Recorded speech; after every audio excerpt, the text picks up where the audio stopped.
story begins in the province of Guangzhou, where hundreds and thousands of great mountains rise. On these rocky and majestic peaks was established the cult of Guanmyo. They possessed corrupt demonic arts and mysterious rituals of demon worship. At the center of this cult stood their leader, ready to punish anyone who opposed them. He was the strongest master of martial arts, all because this young ruler had already mastered the highest art of the Lord of Demons. Thanks to this art, he could defeat any outsider on his territory. This organization was usually called the demonic cult. If they had moved to the Central Plains, the world would have plunged into an abyss of unprecedented misfortunes. But Yang Chachuk, the eldest son of the head of the Murim Union, managed to guide these people onto the true path. And all because he was a young lord to them. First, Yang Chachuk was a young star and a prodigy. He was given this nickname for his ability to withstand any martial technique within 10 exchanges of blows. Such a talented warrior began to boast the title of the most masterful martial arts master. At that time, the political situation inside the Murim cult resembled the calm before the storm. The desire of people to take the place of the next leader fueled internal conflicts and spun endless conspiracies. And beyond these upheavals, there was a unification of cults that had deviated from the accepted doctrine and began to call themselves the Union of Renegades. Unfortunately, Yan was involved in this wave of political turmoil. Because of this, he was poisoned. He did not even live to see 30 years. After his poisoning, he unexpectedly came to his senses in an unknown place. Sweat was running down his forehead. The man was breathing heavily and trying to recover. The last thing he remembered was dying from the effect of the poison. Obviously, the young warrior decided that all this was just some kind of dream. Soon he felt pain in his own body, such that clearly proved the opposite. He was sure that he would definitely die after the poisoning, and now he thought that he might have been kidnapped. He was at least glad that he was alive. After that, he decided to look around and find a way out of this place. He saw the glowing layers that decorated the walls. Most likely, he was kidnapped by a rather wealthy and influential organization that could afford such decoration. He suspected the Jiggle clan or the Hua Mountain clan here, or even the Union of Renegades. The circle of suspects was quite broad. Perhaps the kidnappers could not even be counted on all the fingers of the hands. It was not surprising Murim generally conducted politics chaotically, so it was not surprising that someone wanted to harm him, the first son of the head of the Union Murim. Soon he noticed the exit, but it was completely blocked. However, a bright sunbeam was breaking through it. Looking around for loopholes, he noticed a strange sack. It was filled to the brim with grain pellets. There were probably enough of them to last several years of food. Moreover, he realized the kidnappers had no intention of killing him, and enough air passed through the cracks in the stone walls. If this is so, he should have been released on time, so now he needs to focus on recovery. He decided to begin meditation focused on the circulation of his own internal energy. Also that in the future he could make those who attempted to take his life regret that he survived. No matter how long his meditation lasted, no visible effects appeared. Perhaps it was still a consequence of the poison. There was a strange sensation in the body, but for now he decided to deal with his thirst, which was preventing him from concentrating. Strangely, there was even a fountain here with water suitable for drinking. He approached it and decided to wash his face as well. Then he pulled off his hood and in a moment saw his reflection in the water's surface. His face was not at all the face of that very Chachuk. He even thought it was some kind of tricksterying to confuse the water's surface. No matter what he did, nothing helped. This vision did not recede. His face no longer belonged to him. Before him was an unknown man. It was even difficult to understand whether he was a man or a woman because of his pretty face. This thought frightened him, so he immediately checked his assumptions. Looking at himself without clothes, he realized that he was still a man. Calming down, he finally understood he was in the wrong body, and also his inner energy was too impure. He did not feel any trace of his own art, and he was curious whose body he had taken. However, no matter how much he thought, he realized he would not get an answer now. Although he considered himself balanced, he was still a skilled martial arts master and had never been in such a state of confusion. But he understood he definitely needed to pull himself together. Even if the energy in his body was corrupt, there was still some energy in his body. Moreover, since he was not shaken, the mind had entered the body of someone who was currently undergoing solitary practice. So he decided to look for a clue. For this, he began to wander around the cave, rummaging in search of some traces. Finally, he found the first drawing on the walls. Later, he noticed many other images on the walls with various combat techniques. It seemed these drawings were carved more than a century ago, yet he could still make out what was depicted there. He showed the art that the owner of this body had learned. Seeing it, Yan Chachak understood. It was truly a vicious and strange technique. The fighter did not know who invented this technique, but decided to repeat the movements he saw. First, he assumed that this art belonged to Dharma. However, soon I realized it was too vicious for this teaching. Yet despite its dark nature, throughout his life the traveler had never encountered such a magnificent martial art. Next, the master came across a plaque, Death Rebirth. It indicated that a mortal could become stronger only by knowing danger. This was a message the owner of the body left at the end. Probably that poor soul fell dead from an excess of internal energy. Releasing life flows through the wrong channels of the body. The young heir of the clan needed to go to the source, take it under control before the energy took root in the body. Training only by the images, the talented warrior interpreted everything relying solely on common sense. The previous owner was mistaken. This art sought the destruction of all existence. Even though it was a corrupt doctrine, it truly deserved to be called the art that challenges the heavens. The boy tried to test the energy in his new body. It simply overflowed the vessels. It seemed that the chi was already ready to break free from the flesh and seep through the clothes. Eventually, Yan focused on continuing the training until the number of grains eaten began to decrease. Then the martial arts master realized that probably at least several years of his diligent training had passed. During this time, the gifted student managed to learn absolutely everything that was carved on the rocks. Unfortunately, the drawings ended at the pose of the 10th star, so the clan heir could not fully master this mysterious art. However, having studied all these writings, Chachak had already surpassed the power of his past life. He reached an irreversible transition to a new stage. Moreover, the fighter gained energy equivalent to 240 years of practice. Imprisonment in this place became a truly useful gift for the exile. The student understood that for such gifts he must express his respect. The grateful follower of the doctrine bowed to the writings for the wisdom they conveyed and promised not to stray from the path of justice with this knowledge. Recalling his father, the heir remembered. He ruled the world of Murim but was confident he could have achieved even more. The same could be said by the talented fighter about the art of the elder monks. But this unknown art is something the great warrior could not grasp, having devoted his entire past life to exercises.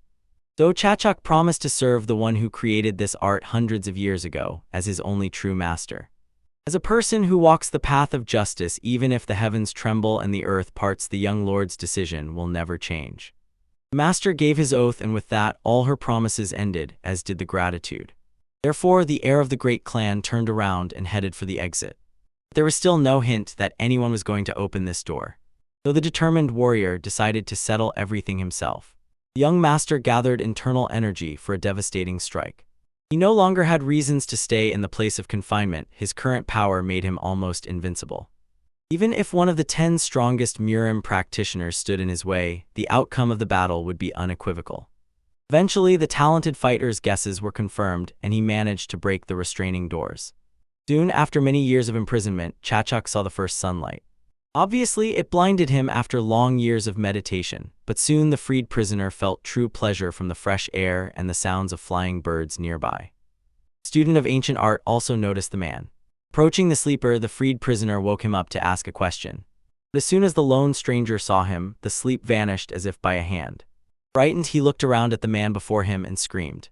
Seeing such a reaction, Chachak even suspected that the man was mute. To the heir of the clan, it seemed an incredible misfortune. The very first person encountered could not even help. In the end, the fighter decided to find out after all whether the man could speak. And he, crying, fell to his knees, asking forgiveness for his unforgivable sin and pleading earnestly for mercy. The master concluded that the stranger had taken him for a bandit, because the exile really looked no better after a long imprisonment. Therefore, he asked the frightened man to calm down, but the latter apparently decided Chachak was going to drive him into the corridors of 10,000 demons. Banging his forehead on the ground in a bow, he begged, better kill him. Calming the trembling stranger, Yan Chachak made it clear that he should not behave that way. But even the master's grasp on the shoulder turned out to be so strong that the poor man fainted. Chachak was amazed at how timidly this person behaved. He would have to leave the traveler he met because the warrior had to go further. Soon the heir was already making his way through the bamboo forest. Still, he froze in amazement, seeing the city spread out before him. To begin with, the martial arts master proceeded further along the paved road. As the traveler came across, warriors looked at him suspiciously. Yan immediately felt that a very strong energy was coming from them. It was surprising that such powerful guards held the entrance. Chachak was eager to find out what kind of place this was. But at that very moment, two of them moved towards him, approaching. Great warrior understood that most likely he would have to fight. Contrary to expectations, the guards as one bowed, greeting the young master. They congratulated Yan on completing his studies, and at that very moment the air froze in confusion. He could not believe that he had become the ruler of these people. After that, the master, looking around in amazement, caught sight of a plaque that gave understanding about the cult. He had fallen into the Gwamyeong cult. Not just fallen, and he became its leader. It was a place hidden among many centuries-old and majestic mountains, a place that cannot be simply left once you step onto its territory. Outsiders called it the demonic cult, and the warriors who showed respect called Yan the young lord. The heir of the clan found it an incredible paradox that the son of the head of the Murim Union, who was supposed to strive for justice, had now become the young lord of the demonic cult. Despite the warriors, the puzzled master moved closer to the cult's abode. The realization that the techniques he studied in the cave belonged to sworn enemies made his heart beat faster. Guards immediately decided to ask the master, who had just returned, whether he had mastered the supreme art of the Lord of Demons. This further stunned the talented warrior, because it was not just the enemy's technique. He was studying the technique of the Lord of Demons himself. Moreover, it was the same man whom Chachak mourned and swore to serve as a true master. The shocked heir could not believe that this person belonged to the demonic cult. Grabbing one of his soldiers, the confused warrior tearfully explained that this could not be true. In a moment after the shock, he lost consciousness, never coming to terms with having mastered the art of the enemy clan. Moreover, after rebirth, he found himself in the body of a young nobleman of the enemies. A little later, the talented master had already come to in an unknown room. He was dressed in clean clothes. Looking around, Yan saw the luxurious decoration of the room. The warrior, still cautious from youth, decided that it was all just a dream, so he went to wash up. However, after washing his face with cool water, he fully woke up and decided to look for a mirror. And the reflection the heir saw proved it was not a dream. Falling into the water to drown in despair, the lost traveler wanted to find out why he had received such punishment.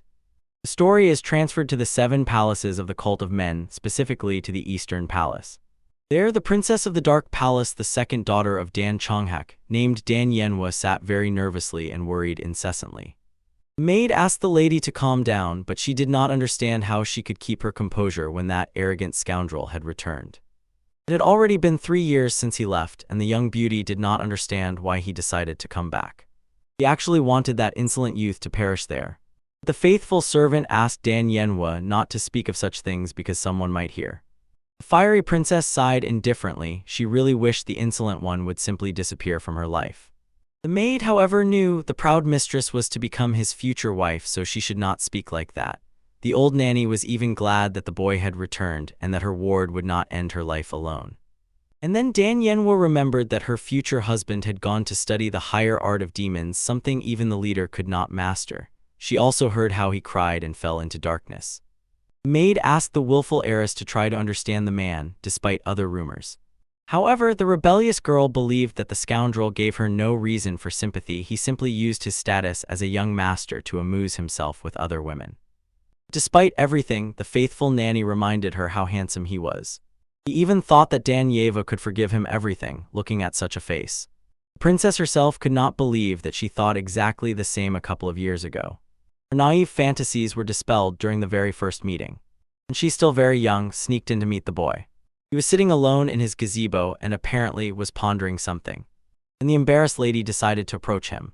She bowed in a bow and introduced herself. The man, upon learning that she was his fiancée, sarcastically said she looked not as bad as he had suspected. After that, the cheeky young man demanded that the girl massage his feet. He looked at him in complete astonishment. Then the man realized his proposal might have disappointed the beauty. But he asked her not to worry, saying he would massage her in return, and decided to unite their bodies. The one who spoke such obscenities at that moment, he was 15 years old and she was only 14. So now the proud princess considered that his intention to master the higher art of the Lord of Demons was just a joke. Because many masters gave their own lives trying to master it, she even wanted to clap when he left. And his warriors hated their lord so much that even if he died, they still would not have stopped. If the brat had sworn to master the art, he would have had to part with life if he failed. And she did not understand why the carefree boy fell out of the cave in tears after 3 years. Danyevu, who was also called the only flower, did not understand why she should marry such a fool, thinking it better to die right now. One gray-haired nanny understood. It was a long time for the girl to move to another palace, yet she still hoped that these 3 years had changed the young master. But the willful beauty could not believe this and accept her fate. Somewhere at this time, the main hero himself was sitting in the small palace. He was very thoughtful as always. 4 days had passed since he regained consciousness, and only a few people had come to visit the warrior. But during this time he did manage to learn something. The owner of this body was the small head of the cult named Chinso. The behavior of his predecessor was not the best as Yan Chachuk himself would have said. The previous owner was simply restless. The locals called him the petty lustful spirit. He was madly drawn to entertainments with women, and he also used his status to remain unpunished. To act like a petty evil spirit is the most accurate phrase to describe the former owner. Yan Chachuk hardly hoped for much since it was a demonic cult, but on second thought he got the worst version of reincarnation. The heir could not understand why Hanso remained untouched despite all the lawlessness he committed. His father was the head of the demonic cult, one of those higher beings who surpassed even the 10 great masters of the earth. His name was Demon Ma Tepian. The heir did not know whether to be happy or not. The strongest man on earth was his current father. Thirdly, the confused warrior learned that he was the only son of the head. And having such a high status, the previous owner was just an empty shell. It is unknown whether Hanso was indifferent to everything or simply a fool, but he lived his whole life without putting in a drop of effort. Although the former owner of the body studied martial techniques, he was not strong in them, and his social skills could hardly be called anything but worthless. The small palace was the only thing he had. During the conversation of the maids passing by, Yan Chachuk only barely smiled. The girls believed that since the young master failed to fully master the higher art of the Lord of Demons, then the head would not leave him alone when he returned, and they assumed it would be better if someone else became the next small head. Soon they fell silent, worried that someone might hear them, but the skilled martial arts master had already heard enough. But he shouldn't blame these girls too much. These words should have been heard by the owner of this body. They thought that Chinso was a kite without a string, and that perfectly described him. The talented warrior understood. Even if the former owner had not been ruined by an excess of chi, he still would not have had long to live. Now, looking at himself, he understood this fate could catch up with him too. The only thing that supported hope at this moment, the boy was only 19 years old, and only 3 years had passed since the death of Yang Chachuk. Puzzled heir even thought about fleeing to the Murim alliance. But he understood, unlikely. One only had to look at him and hardly anyone would dare to greet him. It would be extremely strange to manage to preserve one's own life story. After all, the martial arts master no longer had the strength even to be angry. He simply spent his last days like a madman, trying to find a way out. For the umpteenth time, he decided to wash his face to pull himself together. The talented warrior understood that it was not at all fitting for him to worry about what had already happened. Now he simply had to accept the new story, and that from now on he was called Ma Chinso. He did not care how the previous owner lived, because he would live his own way as his own heart would tell him. But at that very moment, the conditional figure of the owner of this body suggested to the young heir to try. He reminded that he still remained in the demonic cult, and he was the young lord of this cult. Hanso was curious how long Yan Chachuk could hold out in this place if he did not follow its rules. The ghost decided to allow him to do whatever he wanted and just watch him. At that moment, the dispelled nightmare, Danyewa, suddenly appeared. She opened the door. However, the frightened Yan Chachuk, looking at the beautiful guest, asked who she was. This even more upset the young beauty. He could not understand how the groom could forget the one he was engaged to. However, carefully looking at this girl, the talented warrior blushed from her unearthly beauty. He understood he probably should not have spoken so rudely while in this body, but it was hard to get rid of old habits. Therefore, the master, confused, repeated his question, making it a bit ruder, and this upset Danyewa even more. Jungso demanded explanations how he could forget her face. At that moment, the heir realized the owner of this body and this girl were well acquainted. This explained why she was able to enter the young master's chambers so easily. Analyzing her appearance, Chachuk saw the girl wore ordinary clothes and comfortable shoes. Since she was a young girl who could enter the small palace, he decided that she was probably his servant. The talented warrior admitted that he was deeply thoughtful. After that, he asked the girl to start her work. The beauty clearly did not understand what this arrogant youth was talking about at all. Yan Chachuk was struck that a simple servant questioned him so boldly, either not from a timid sort or simply foolish. explained that she was wrong in her rudeness. Therefore, he ordered her to leave and go away, and reminded her that this was her job. The enraged princess lost her composure because Qingso had just called her a mere servant. The talented warrior himself did not understand what exactly he had done wrong. He knew that he should not treat people based solely on their work. However, he tried to behave as a true Qingso would. Therefore, the surprised heir calmly made the girl understand. He did not understand what his mistake was. As the master, he only asked the girl to fulfill her duties and decided to remind her she had no choice. However, turning around, he saw the beautiful stranger was already shedding bitter tears of offense. And Yan Chachak thought that maybe he had been too harsh. But he did not have time to say anything. Dan Yewa turned around and left. Moreover, she loudly and demonstratively slammed the door. The girl considered Qingso a scoundrel and did not understand how she would have to marry someone like him. He was certain it was better to die than to live such a life. The young master still did not understand his mistake. He only thought that the servants of the demonic cult were also too impulsive.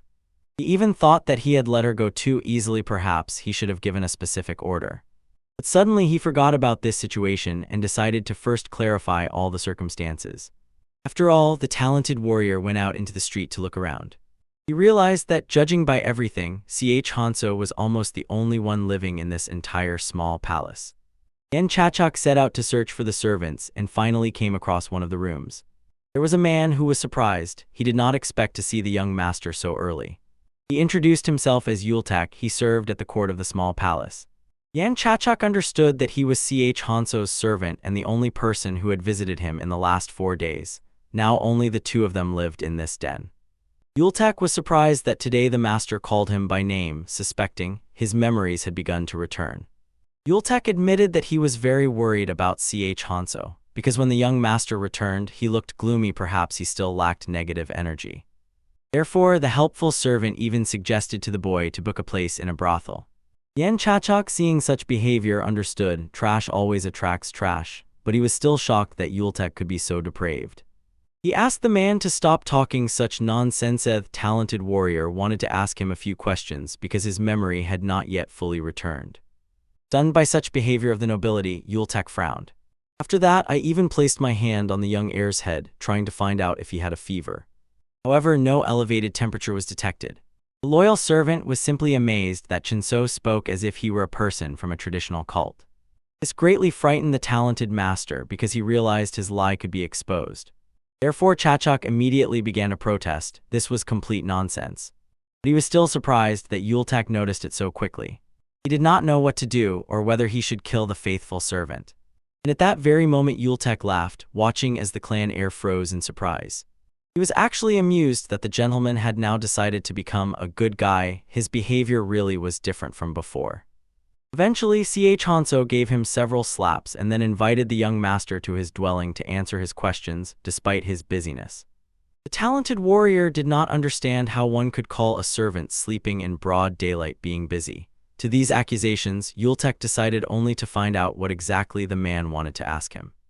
But Yan Chachak was more interested in the fact that Yultak, it turned out, cared for and grew flowers. The loyal servant decided maybe the master wanted to tease and provoke him again. However, he demanded that Hanso not touch the flowers. He was afraid that he would break them. Surprisingly, the young heir did not destroy them at all. He only marveled at how beautiful they were, as if nature itself was greeting him. This made Yultak realize that something was clearly wrong with the master. He even guessed perhaps he accidentally hit his head. And then the talented warrior became interested in how Hanso had spoken about flowers before. Trying to recall the words of the previous owner of the body, Yultak quoted Hanso's usual behavior: constant swearing and threats. Yan Chachak could not even believe it. Carefully observing the assistant's actions, the noble master understood that Hanso was one of the worst representatives of the cult. Although, as the servant noted, this was quite normal, the envoys of the demonic cult usually spoke very harshly. Then the heir of the clan decided to find out how the cult was generally organized. At that moment, his stomach loudly growled. Yultak, falling to the floor with laughter, suggested he have a snack and then start talking over the food. He reminded him of one of the restaurants where they served dishes made from meat with white garlic, pork cut into pieces and processed in a special way. After which they could eat a portion of rice soup with an egg yolk and corn. Enticed by these tempting descriptions, the battle-hungry warrior immediately pushed Yultak towards the exit. He ordered them to go have dinner, since the servant had described it so appetizingly. But he promised that this was the first and last time. When they reached the exit, Yultak remembered that the restaurant was closed today. So he suggested to Chunso to eat somewhere else. The reason was that today there would be a meeting of the cult heirs. All the children of significant clan representatives were supposed to gather there. He even advised the young lord not to enter there. This surprised the talented warrior. He had a completely different opinion on the matter. Later they went out to the street, where Yan Chachak was able to enjoy the wonderful weather. However, Yultek did not look as happy. He decided to ask the master again whether he really wanted to appear at the meeting and reminded him. He advised not to go there for no reason. But the young heir asked the servant not to worry and just to tell how the demonic cult was organized. As it turned out, the cult has 9 palaces. They are divided into 2 main palaces and 7 peripheral ones. The 2 Mayan palaces are the Gwanmyeon Palace, where the head of the cult lived, and the small palace where Chungso settled. And the 7 peripheral palaces were additional resource forces, but Yultek reminded that they posed a threat to the Gwanmyeon Palace. Yan Chachak did not understand why this happened, but the servant explained. It was all because of the absence of the head. This is why rumors spread about the need to elect a new head of the cult. The talented warrior understood. When Ma Tipyun disappeared, he left only one note, a request not to look for him. For wolves, it is quite natural to try to become kings of the territory when the leader is gone. But he reminded that the young master was still in place. Although Yultak's words were shocking, he continued to speak frankly. No one saw Chungso as the next head. He was incredibly weak, not smart, and his actions were disgraceful. There was nothing beautiful in him except his cute features. Even Yultak would not choose Chungso for the next head. After all, if any dog from the street were taken in his place, what would happen to the demonic cult? Everything would turn into a dog cult. Yan Chachak could not disagree with this, although it was uncomfortable to hear it from others. He even noticed that Yultak was terribly frank. Laughing, the loyal servant explained that others talked about this. He himself was a devoted servant of Hanso, and in any case, he had heard, the young heir could lose everything if he could not master the higher art of the Lord of Demons. Remembering this, Yan Chachak realized that he could not so easily renounce his own words, so he decided to continue considering the Lord his master, but he must not resort to these techniques without a real need. Moreover, the talented warrior decided to find out from Yultak how many people were part of the Mayan cults. Pretending to be a servant, he named the number 10,000 people. If you count ordinary followers and ardent fans on the Central Plains, the cult numbered millions of participants. It is no wonder that under such circumstances the emperor was flustered. Hanso had hardly seen the government persecute the Murim Union or the Defectors Association. They simply supported the Mayan cult and declared its members enemies of the country. Recalling this, Yan Chachak realized, no emperor ever declared any cult enemies whether it adhered to traditional teachings or not. Moreover, millions of followers equaled an entire small country.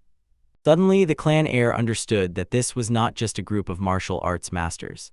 He guessed that the 7 palaces took on the role of 3 ministries and 6 ministers. The mute servant confirmed this.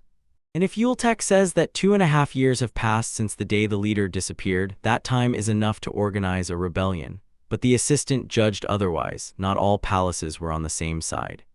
The more obedient and those who stayed within the cult could not ignore the instructions of the elders who stood above them in the hierarchy.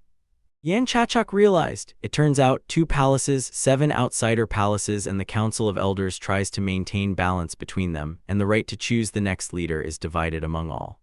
And Yultak explained that for this reason they waited for the Heaven Festival of the cult, which is held once every 2 years.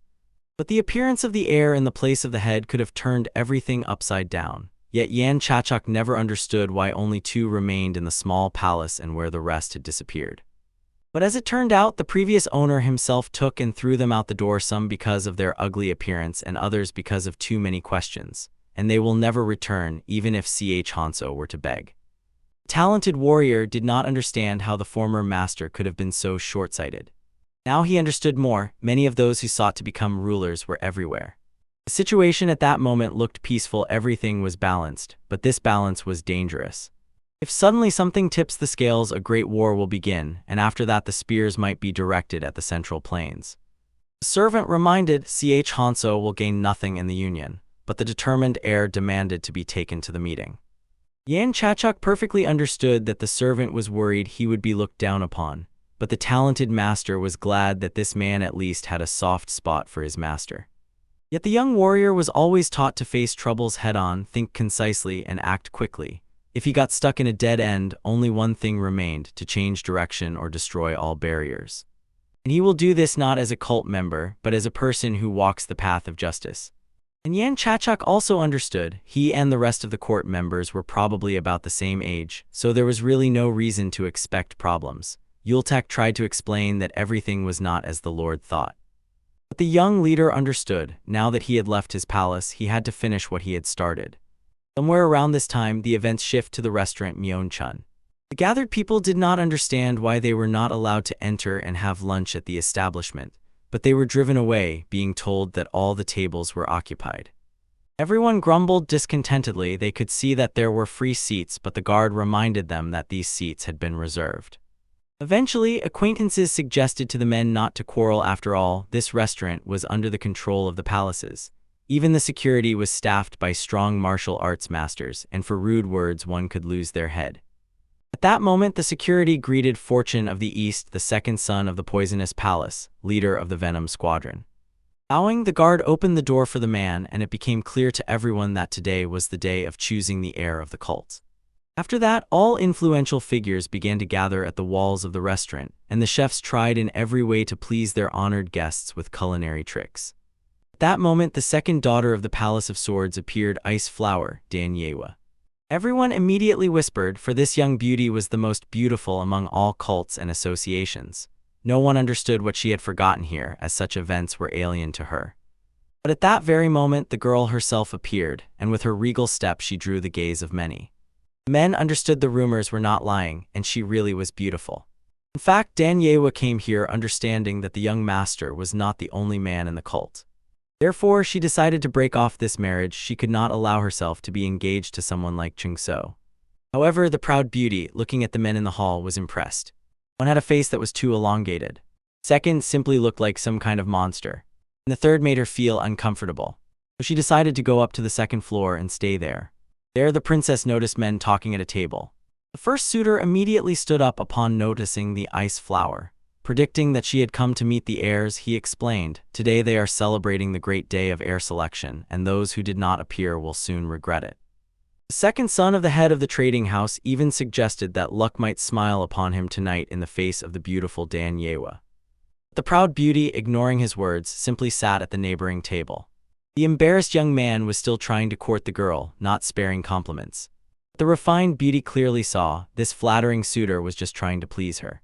At least this seeker of favor looked the most prestigious of all. It was a gathering of cult heirs, but she saw neither representatives from foreign palaces nor anyone from the Council of Elders.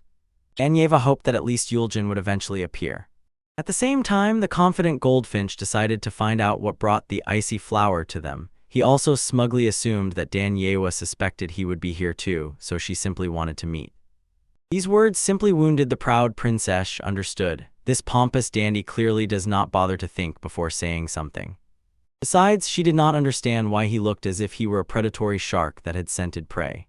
She felt uncomfortable next to him, so she just wanted to slip away unnoticed. And at that very moment, the arrival of the only son of the cult leader Chung-so, head of the small palace, was solemnly announced. The refined audience was stunned. No one expected him to appear on that very day. People, as if frozen with amazement, did not understand how this insolent scoundrel dared to appear here. Turning back 10 minutes to when they arrived at the restaurant, Yultek became very nervous. He explained to the young gentleman that no matter how you twist it, there is nothing good in this parish. The confused servant suggested Hansu turn back and begged him to turn around. But instead, the determined heir only pushed him closer right to the entrance of the restaurant. In a moment, Yultek was already standing next to the guard. He immediately recognized him. True servant only smiled awkwardly. Vigilant guard assumed that the boy had come to the meeting. However, Yultek hastily explained that this was not the case, and then pointed to the young man standing behind his back. At that moment, when the guard looked at Hansu, his face distorted with fear. Now everyone was recoiling, not understanding that he had come again to cause unpredictable brazen chaos. Many even decided to disperse. They were afraid to have contact with him. Looking at this, the talented master immediately realized. Usually people avoided the demonic cult, considering them all mad. but this idea was formed only because of the behavior of the previous body owner. When Hanso entered the building, everyone immediately stood up from the table to formally greet the young leader. At that moment, Yang Chachak noticed how the girl already familiar to him hurriedly disappeared from sight. He asked Yultek to stay inside while he himself went after her. He saw how the beauty hurriedly disappeared, managing to curse everything in the world, and could not understand at all what the hell Hanso was doing here. He was worried that maybe he had come for her. At that very moment, the young master was already nearby. And she, out of surprise, tried to hit because of such a sudden appearance and fear. But as soon as Dan Yewa lost her balance, the ground almost gave way beneath her feet. She was saved only by Hanso, who ran up in time. Yang Chachak still did not understand the truth. He decided that it did not matter who he was dealing with, a lively boy or a maid here, absolutely everyone had mastered at least some martial arts.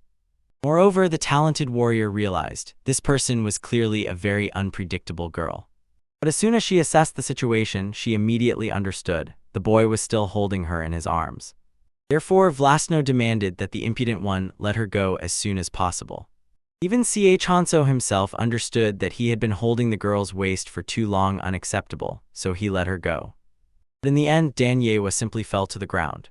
The upset beauty decided that Hanso had completely gone mad after all. He had so rudely taken and thrown her out of his arms. But he calmly explained that he did it by accident. She herself should have understood that. He thought she would fall but still let go of her hand. He decided it would be very rude of him to hold her by the waist for so long. He wanted to do the right thing. At that moment, he noticed that the girl was looking at her injured hand. The young heir immediately dropped to his knees, trying to check if she was all right. But having come to her senses, he thought that perhaps he had been too polite again, so he offered to help her stand up. Jan Chachak explained that if she still wanted to be his servant, she had to take care of her hands, with which she cleaned his room. However, the proud princess thought that he had completely lost his mind. Then the talented master realized, even for the demonic cult, her sharpness in speech was like a wild cat. He needed to try to correct this behavior, otherwise it would be hard for her to survive in such a dangerous place. He explained that she could say whatever she wanted, but despite such a contradictory nature, she could cause trouble anywhere she went.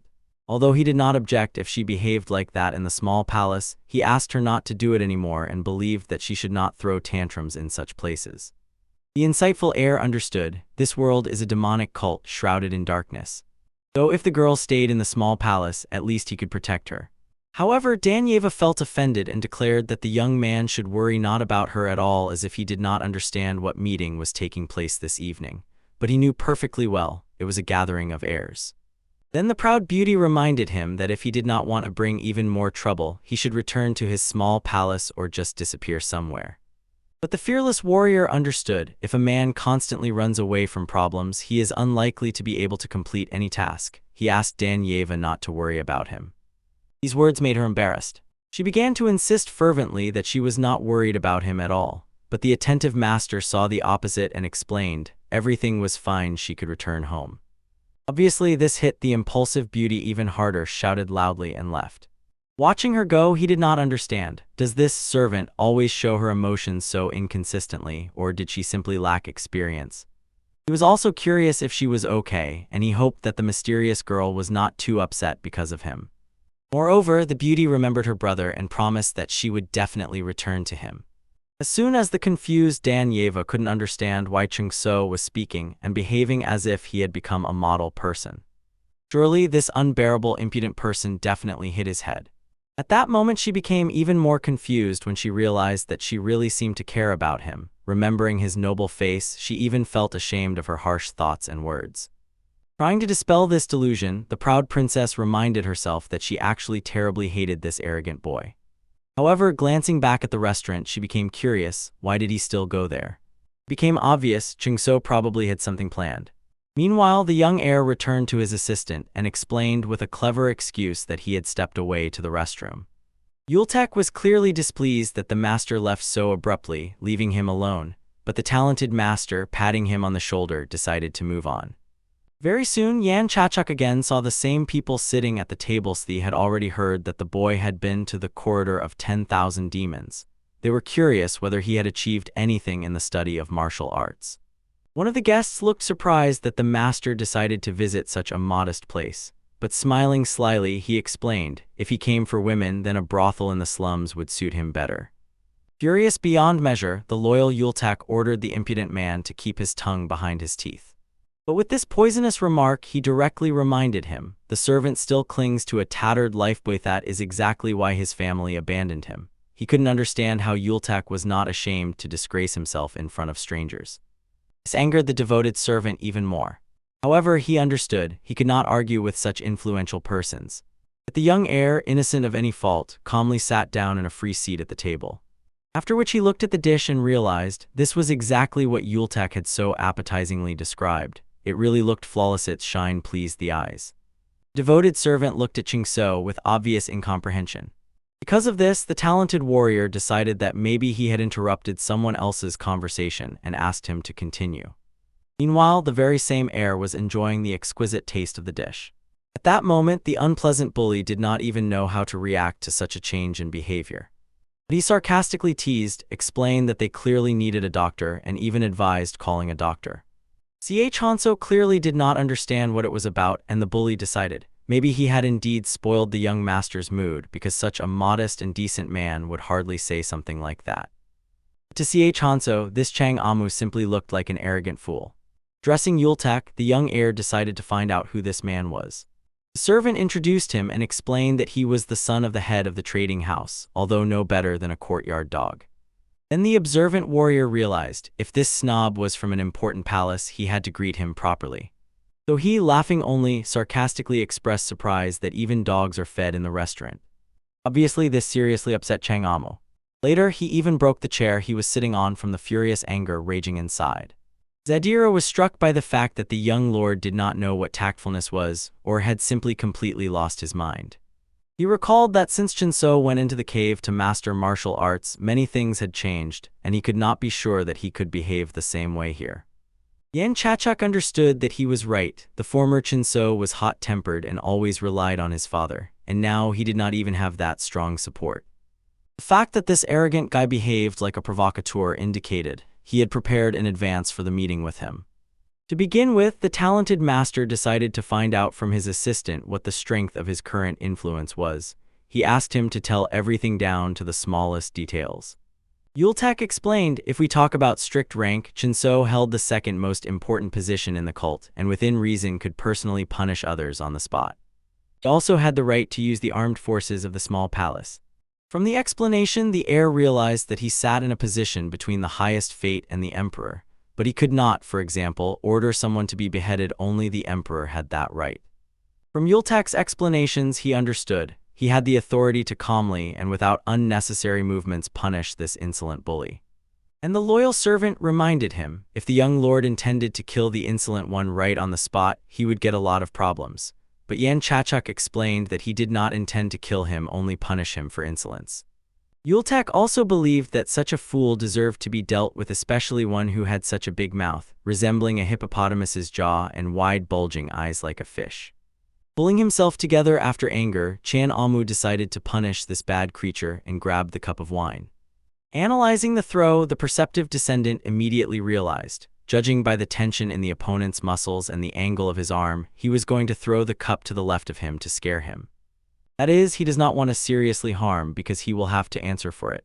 The young master caught Yultak in time, after which the projectile hit the unfortunate servant right in the stomach. The assistant immediately grimaced from sharp pain. This greatly frightened the instigator himself. Yan Chachuk, watching how the devoted servant sprawled on the table, calmly addressed Chan Amu. He decided to find out if the trading palace really intended to bite him. The talented warrior explained that he had just tried to kill him. If his servant had not shielded him with his body, he would definitely have died. Moreover, he even suspected that Chan Amu dared to aim at his honorable place as the young master. He began to hysterically shout that all this was complete nonsense and that it was just a drinking cup. But at that very moment, the cunning heir challenged his words. Addressing his assistant, he decided to theatrically find out how the boy was feeling. Surely, he was in terrible pain. These words made Chang Amu understand that the assistant seemed to be on the brink of death. The evidence was more than enough. Yan Chachuk decided to threaten. He would call and inform the Council of Elders about this outrageous event, or maybe it would be better for him to visit the head of the trading house right away.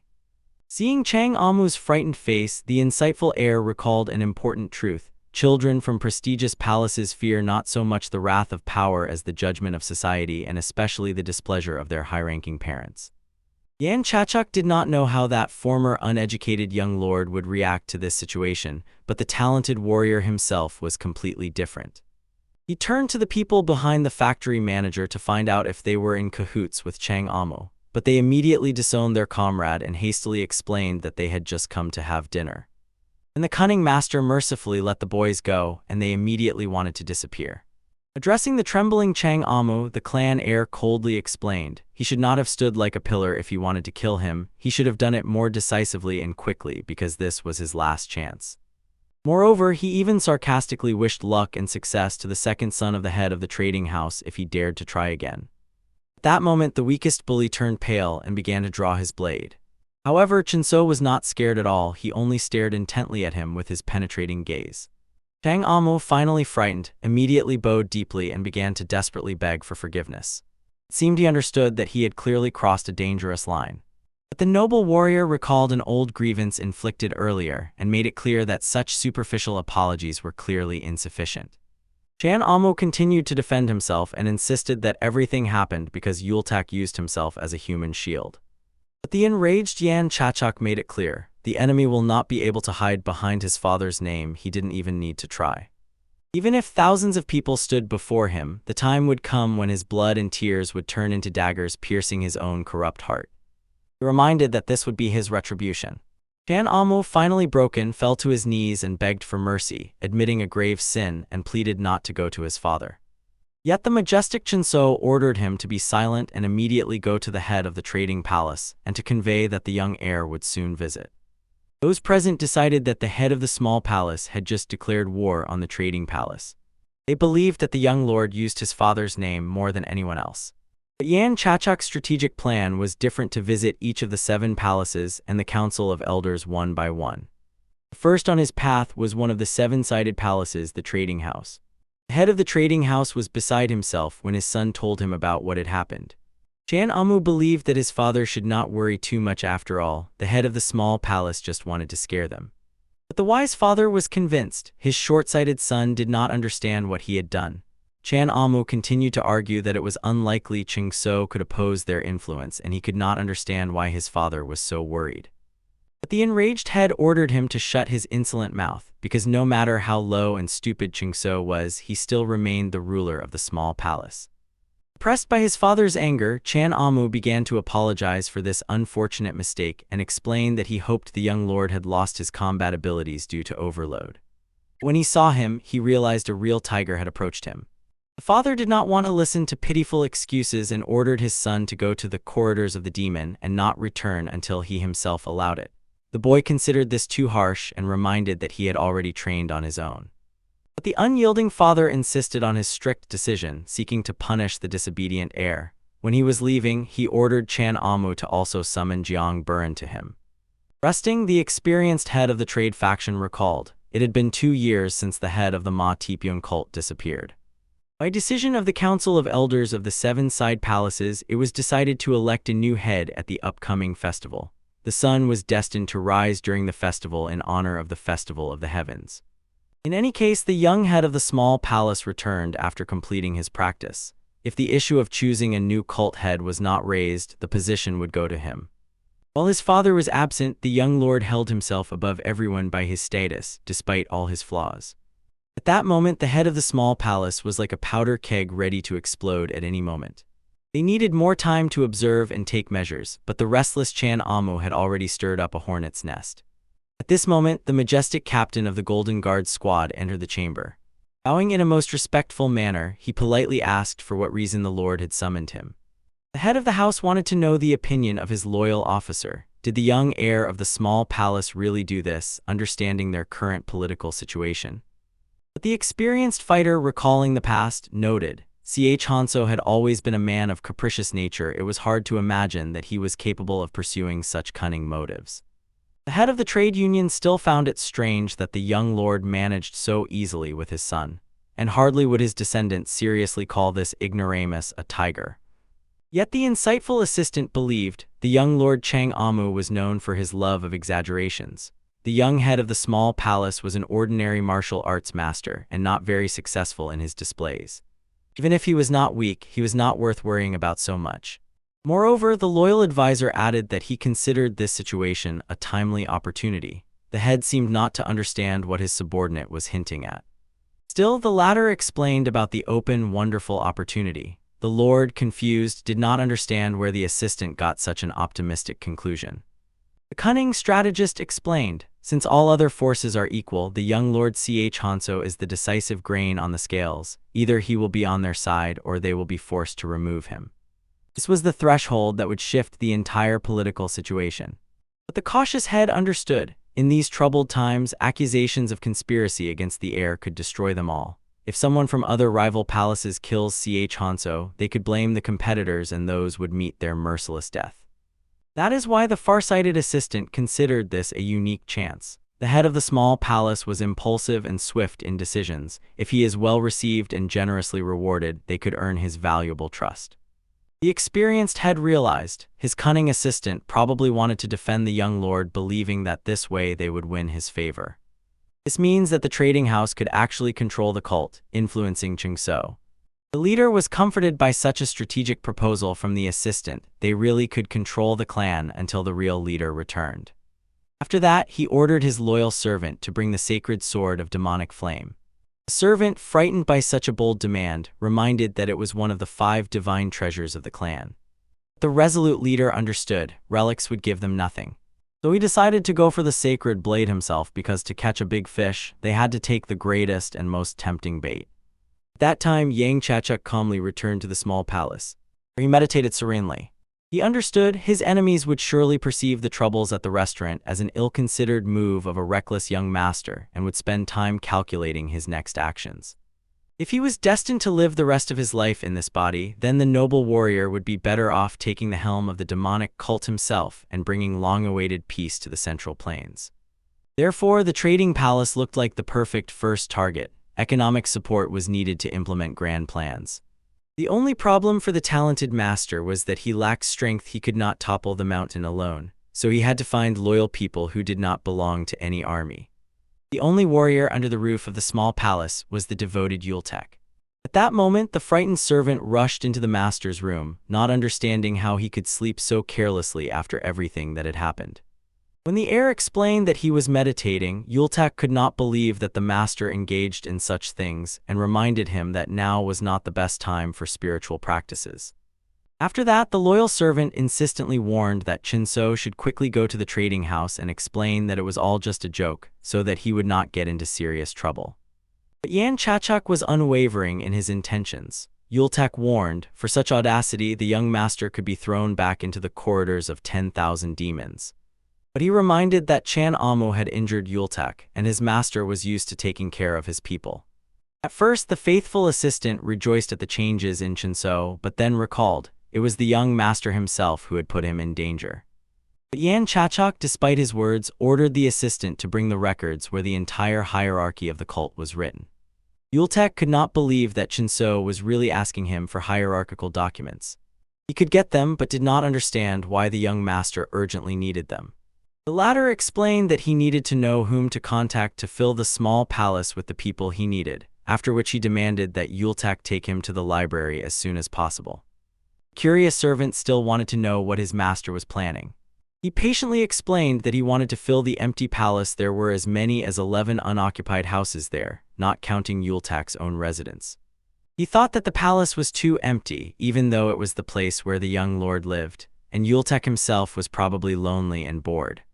But the servant could not believe that his master would want to engage in such a troublesome matter. He thought it was just a new way for Chinso to throw another tantrum. However, Yan Chachuk made it clear he would prefer the tantrum to be that of his enemies, not his own. Yultek warned the young master for the last time that it was not done so easily. And if influential people got involved, unforeseen troubles could begin near the small palace. 7 external palaces and the Council of Elders would not leave him in peace. It was too risky. After all the futile attempts to calm his master, he did not give up and asked to be reminded who he was. Yultek casually replied that it was not important at all. Yultek sincerely worried that his capricious master wanted to cause a commotion again, but he stubbornly repeated the question, "Who am I?" The despairing servant reminded Chinso that he had once been the head of the small palace. And then the resourceful heir decided to clarify, did he need any special status to make such decisions? Yultek himself realized his master could act independently within his authority, and smiling, Yan Chachuk ordered him to go for the documents. Then the caring Yultek asked the master to change clothes because they did not need to attract unnecessary attention in the city. He suggested wearing a black hat and clothes. Ch Hanso asked why specifically black, and the servant explained. This shade pleased him himself, and then admitted that he often wore similar outfits. Don't argue, the talented warrior put on black clothes. After that, looking at myself in the mirror, I realized that the outfit really looked elegant.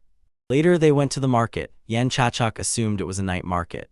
But Yultek explained that these were the very famous hundreds of thousands of great mountains he himself did not count, but there were indeed many peaks. Members of the cult lived only on a few of them.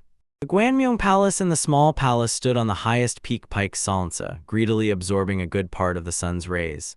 Next are the Moon Peak, Flame Peak, Water Peak, Tree Peak, Steel Peak, and Earth Peak. On Pike Salnsa there is everything except what is not there. The head of the cult is satisfied with everything necessary, but for the other palaces, everything was much more colorful. Many had to climb to the top for goods in the evening, others at night, and still others in the morning. So the market operated constantly. One could say this trading district was around the clock. Yan Chachuk had no idea that those worshipped as a cult had to go through such difficulties. Probably it was very hard for them, especially for those who did not know martial arts. The air even felt a spark of curiosity. Have you ever thought that these people might come down from the mountains to buy something in the valleys? But Yultek explained, if the cult members came down, they would be attacked by the Union of Renegades, the Muram Alliance, and the Emperor himself. They could not leave their shelter in the mountains. However, Chingso objected. This would happen because the demonic cult had repeatedly several times in history struck the Central Plains. But the wise Yultek explained, even if the cult members wanted to come down, the emperor had long considered the demonic cult his enemy without any solid justification. They were simply fighting to survive in this harsh world. However, the attentive Yan Chachuk felt that the actions of the cult members were too barbaric to be called mere self-defense. And Yultek objected, saying that the young lord should not speak like that. The whole world had already heard about the disgrace of the little lustful spirit. The servant was curious whose side he was on now. And then Yan Chachuk realized an important truth. Now that he had become the young master of the demonic cult, he really had to side with his new clan. He had forgotten about it, but now he remembered. The nickname that stuck to his new face created a serious problem. Even if he found potential supporters, hardly anyone would dare to follow such a scandalous figure. Meanwhile, within the walls of the library, a gray-haired man was diligently copying ancient manuscripts and creating new ones. After numerous ascents up endless stone stairs, they reached the place they were heading to. Yultek explained to his master that the library is a more interesting place for those who seek to learn the latest gossip. They are no less impressive than the Mystic Palace, he whispered, after which he opened the massive doors and invited the gentleman to enter. In the semi-darkness, they saw a gloomy, clearly dissatisfied gray-haired keeper of knowledge. Yultek politely inquired of the man if there was anything to see today, and the man only gloomily asked where they had come from. The servant did not answer directly, but thoughtfully noted that although there was light in the room, it was very dim and the old man could damage his eyesight if he continued to read under such conditions. At that moment, the librarian carefully looked first at Yultek himself, and then at the mysterious boy who had come with him. The keeper calmly stated that they were unlikely to find what they wanted to see. The young heir was surprised that the men were communicating with each other, as if speaking in code. And in a moment, the librarian unexpectedly closed the main hall and drove the visitors away. The servant was clearly outraged and could not understand why they were thrown out. He shouted that they had come from the Little Radiance, but even this code word did not help. At that time, the librarian opened a secret passage to the basement. There, illuminating the path with an ancient lantern, he descended into the deepest dungeons. Approaching the door, the man reported the arrival of guests from the small palace. He wanted to know how to deal with them. The unknown person behind the door was surprised that they had appeared in person. And the assistant explained that the young master tried to hide in dark clothes, but he failed to conceal his own beauty. That's how they recognized him. The elderly man heard this and put down the quill. He deeply pondered the reasons for the heir's arrival, assuming it was all because of the scandal that broke out in the restaurant. But the librarian noticed his aura was no longer what it used to be. Moreover, it is hard to understand what is going on in the mind of such a man. The unknown person was surprised that it was not someone from the Palace of Commerce or from other palaces who came to him. Moreover, it turned out that he came to take the lists of names. Not just any lists, but the lists of the records of the Mayan cult. This made the elder fall silent and think. Surprisingly, the boy was incredibly difficult to predict. However, this interested him, and he decided to meet the hero himself. The assistant warned anxiously, if this is not dangerous, then at least risky. The old man did not expect trouble from the one whom everyone around considered worthless. And the librarian was most worried that the young leader might recognize his master. The elder thought that this was even for the better. If the young lord turned out to be much more useful than the rumors suggested, he would use it to his advantage. He was curious. Before him would stand the head of the small palace on the verge of rotten death, or his reborn version. Finally, the librarian stood up to study the guests. The servant was outraged. The librarian understood everything from the very beginning, yet still drove him away. But he quickly fell silent as soon as they were led to an unknown basement. They descended to the place where Yultak had been for the first time. The young man was stunned. Such a place was hidden under the library. Finally approaching the door, the man explained that they had arrived. Yan Chachuk found himself in a room completely covered with portraits and some notes. The guests did not understand what it all meant. The gray-haired master in a wheelchair explained that these were the old man's modest works. Lowering himself, he greeted the young master. Ch. Hanso was surprised that he had not yet said anything, but he was already recognized. Yet the experienced master explained, with age he had learned such things. Then the young man decided to find out what had happened to the old man's body. He sadly explained that he could not stand on his own and apologized for greeting in that manner. However, Ch. Hanso was most amazed that the old master had made this chair himself, but the sage said it was a chair on wheels and there was nothing in his skills worthy of praise. The young guest thought otherwise. The old man had built an entire secret room hidden under the so-called library. And the man who called himself an old colleague and master was actually much more magnificent. The warrior was undoubtedly amazed by this. Moreover, he saw that the seemingly feeble man was an excellent artist. Looking around, Ch. Hanso realized, opposite him lay a list, and it was supposed to be a list of the most outstanding fighters of the Orthodox Murim Union connection, the Emperor's force. They had recorded every fighter who had reached the highest stage. The young man was curious about who this man of such a level was, something he could not comprehend. He even spotted on the walls a mysterious monk, 7 disciples, and even the cloud dragon of the void. On one of the portraits, he also recognized his father.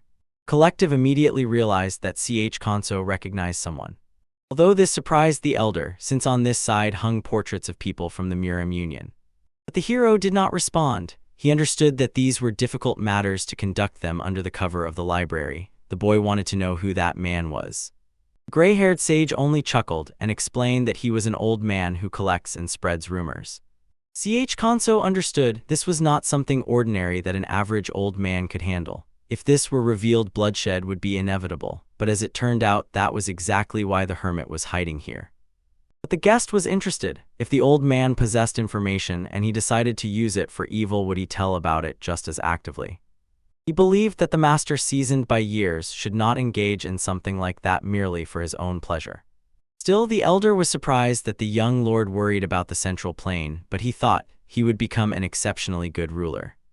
Yultak felt that the sage wished to die right now. Hardly anyone could talk so freely. But the elder understood he was hardly capable of fearing the loss of life when such things restrained him. Moreover, he understood if he died, no one would be able to escape. As proof, the door slammed shut behind them. Then Chingso noticed that the master's words sounded as if they wanted to kill him so that he would never get out of here. But the old man thought he was hardly capable of that. He only hoped the young warrior would listen to the voice of reason. And the brave guest reminded that he could pretend and return with a bunch of battle warriors to arrest him. But the elder understood, by that time he would no longer be here. Finally, tired of this empty chatter, Chingso decided to find out why the gray-haired sage had called him. After all, he could have simply invited him upstairs. The owner explained that they came alone, and he himself was curious to find out why the young lord needed this. It became obvious this old man was a master at reading people. Unconvincing lies would certainly solve nothing. Therefore, the young man stated that he wanted martial arts masters to live in the small palace. The old recluse, burdened by years, guessed why Ching-so ended up in the restaurant, but it seemed he never found capable people there. However, he himself understood, they already have cozy homes, so they do not need this. The young lord hoped to gather those who did not belong to any associations. This interested the elder, and he pondered his words, then realized Ching-so wanted to strengthen his influence. But the young man explained that he actually just wanted to fill the empty rooms of his palace. At such words, the sage only laughed. Ching-so had to perfectly understand what times these were now. He decided that the noble warrior even looked at these upheavals in society from above. That guest explained that he was already suffering indifferent whether he left or stayed in the palace. He had no reason to do nothing. The elder warned that such thoughts could lead him to death. Ching-so had a completely different thought. After that, an awkward silence hung. In this silence, the young man decided to find out the name of that man. The host's surname was Tong, but this meant nothing to Chachuk. But soon the elder gave his name Yeagle, and this struck the boy to the depths of his soul. He remembered his past, which tied him to this person. Long ago, that man had offered Chachuk to leave everything in martial arts and go with him to an educational institution. But the young warrior asked the sage not to talk nonsense, but rather to give him the plan of the aquaculture of the Black Dragon. He had to finish the matter here, as the wolf was calling him. Laughing, the elder handed him a scroll and asked that Yang Chachuk, if possible, not kill anyone on his way. This person was from a secret union and was famous as unmatched in intellect. He was nicknamed the reincarnation of the first ancestor, a man who was briefly called the first brain of the central part of the world. After the publication of the White Book of the Secret Murim Union, he became the so-called mentor of Chachuk, the one who cared for him the most when he first joined the Murim Union. For a long time, the friends studied martial arts together. Then the young man noticed a scar on the master's arm. It was exactly the same as that man's. Chachuk could not believe it was this really his mentor. Moreover, he did not understand why that man was in the Millennial Library and in a secret room at that. He could not believe it was true, because if the sage was really that man, he should have been 40 years old. His body looked much older, and then it became clear to the elder the young master knew him. Now he was interested in whether Ch. Hanso was really the young master.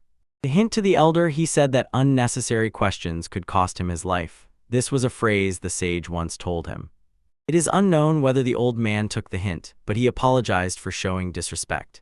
Ch. Hanso decided to find out why the elder lived here. The elder explained no one knows where fate will take whom. He was here because his destiny led him exactly here. Yultek was amazed. The young lord knew this person.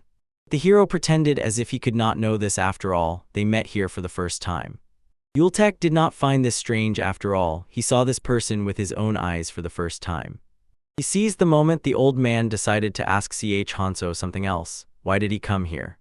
He surely knew 7 foreign palaces were already watching him, the elders and the palace head. They even declared war on the trading court. The longer he stays here, the more problems arise.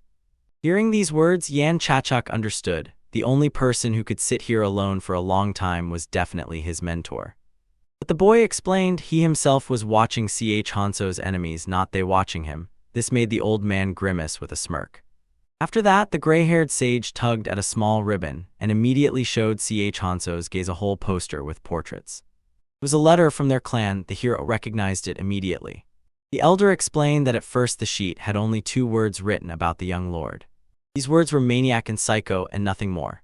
Yultek, flashing with anger, wanted to immediately break all the old man's bones. How dare he joke like that in front of the young lord? And at that very moment, the master asked the boy to bring him water, preferably a bucket, because his throat was very dry. The boy snorted discontentedly, set off, until Ch. Hanso asked the elder to continue. At that moment, the wise hermit realized, after the visit of the noble warrior, he would have to change something. So he began to cross out words on his portrait. He accidentally revealed what he thought. He knew everything about the young leader, but now he understood one cannot sit here for an eternity. He was told that Ch. Hanso was stupid and talentless, but he was smart. Although the youth was considered a psycho, before the mentor he appeared a true gentleman. This was obvious. If Ch. Hanso now thinks about why he mentioned betrayal in the 7-sided palaces, it was only to protect himself. And regarding the trading palace, it was not because he needed wealth and power. And he guessed the reason why he came here. The heir sought to take the place of the head of the cult, a place that belonged to his father. The young warrior only remained silent about these suspicions. The old man thought it was visible in his eyes this was the real reason why he came. At that moment, the young man could not hold back and smiled. But he explained if he becomes the leader, he will definitely burn this place down. But the sage understood if Ching-so intended to become the leader, he would need help, servants, advice from elders, or just one single old man. The young man believed that he did not need to worry about this. The elder knew perfectly well, having only a high status, Ching-so could only dream about it. It was a vain hope, one that even a small pebble could extinguish. The heir became curious. If he shook the old man's hand, would he be able to reach the top? But he explained that in return he would demand 50. However, the young man objected that 50 would not be possible, and most likely he would have to handle everything himself. And the old man knew it would not be worth it. He was talking about harsh reality. The young man laughed and apologized to the old man. But he explained that he never intended to climb to the top. Though the experienced sage guessed, he came to him to save his own life. The young leader explained that the centuries-old mountain looks conquerable, but in reality it is just a small corner in the northwest. Even if you climb to the top, you will only be a tiger on the mountain. The young man wanted to completely rebuild the mountain and therefore the entire clan. The elder clearly did not expect such determination. He thought the boy was unlikely to hold on because this is not done by simply cutting down trees. And that was true. He was still going to climb to the top. Whether with the old man or without him, he saw no difference between the two. So it became obvious to the mentor, wise with years, Ching-so is not insane, he is simply a dreamer. A person undoubtedly cannot change the terrain of the cult, because the cult worshipped magic with insignificant powers in martial arts. Still, the elder decided to help Yang Chachak, so he offered to allocate a share to him, and he took responsibility for the boy becoming the leader. It was better than falling into the hands of scoundrels. Victims could be spared. He will truly ease Ching-so's path. All he needs to do is give up his rights and then he can live as he wishes. At that moment, the young warrior was seriously disappointed in the mentor. He himself had a great future, but he never took advantage of it. The old man wanted to become a regenta, temporary ruler. One thing troubled Jan Chachak: when and where had the spirit of his mentor gone? He realized if the sage forgot, then who is he? The young man will remind him. He did not understand why the old man was so sure that nothing would work out. And he swore that he would change the dynamics of the cult with his own hands, and he menacingly unleashed its power. And he explained that since the old man fights against empty desires and blocks his way, then he could strangle him with his own hands.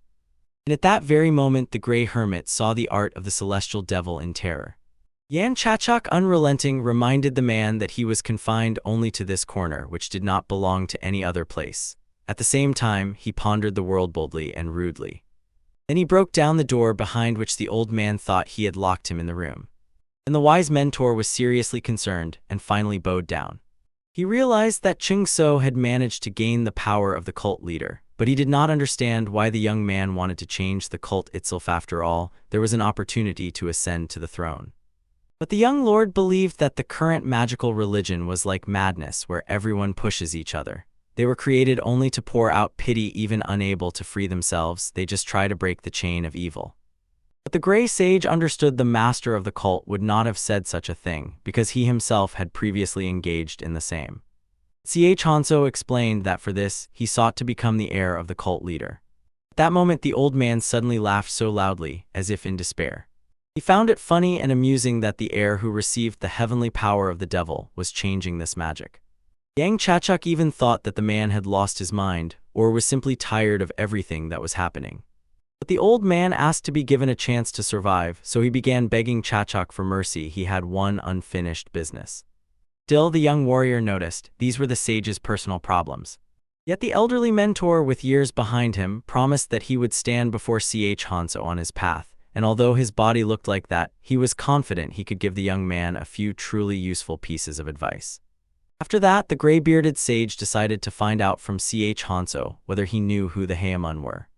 Of course, the heir knew it was a secret organization created by people from the lower classes. Because of this, they lacked solidarity, but in terms of gathering information, as is known, they excelled in their openness. Looking at this man, Yang Chachak did not understand how he was connected to this clan. But the elder showed his golden plaque and explained that he was a Haemonju of the 19th generation. This sign said a lot. The man was definitely not lying. He truly belonged to this organization. However, Ching-so indicated that they were all deceived because they lived hiding on the mountain. The sage was certain it was he who quietly watched as the young man step by step gained the power of the heavenly demon.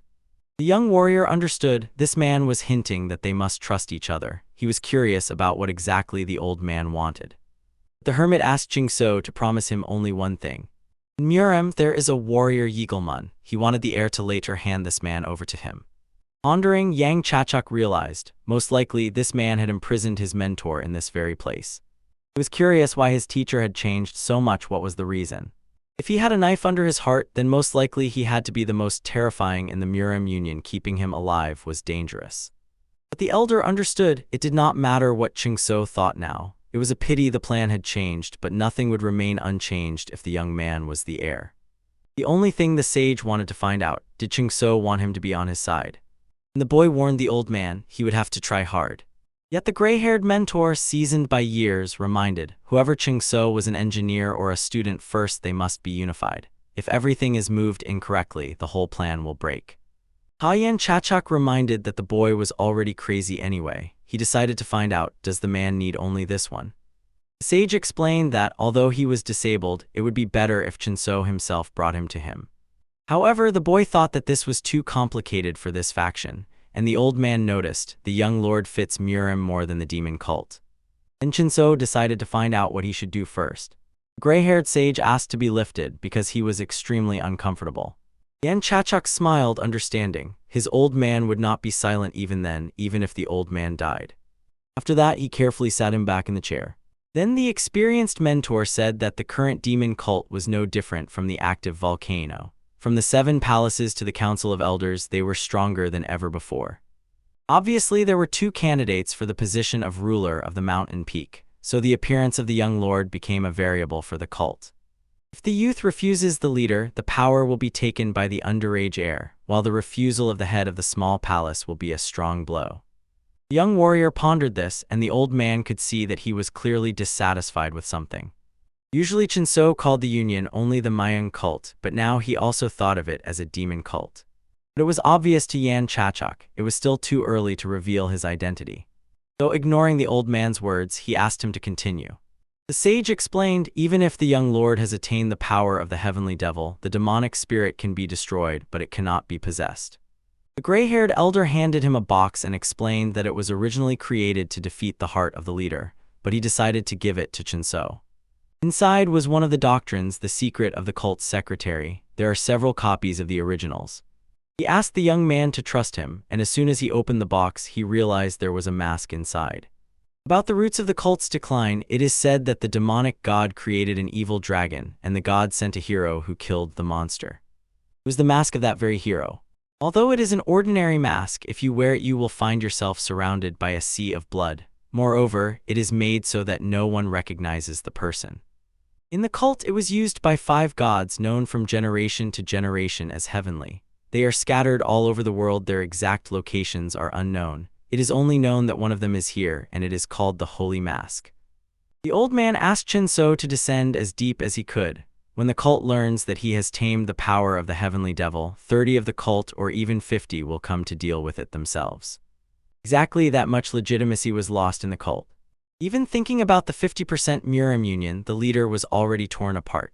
But if a monk and 108 Nahitanos meet in a closed place, it will be a battle where both sides lose and there is no way out. But in any case, he advised not to worry too much. Jingso had to convince half of the palaces and the Council of Elders even before the heir elections began. Then he would be able to easily reach the top. The young man had only 4 months for everything. He had to be careful and approach them one by one. The elder warned that there would be those who would get ahead of him. For example, the Huaqua Palace, where the power of information is great and Jingso is not powerful enough. And his reputation was not the best. He knew it himself. Everyone knew him only as a psycho.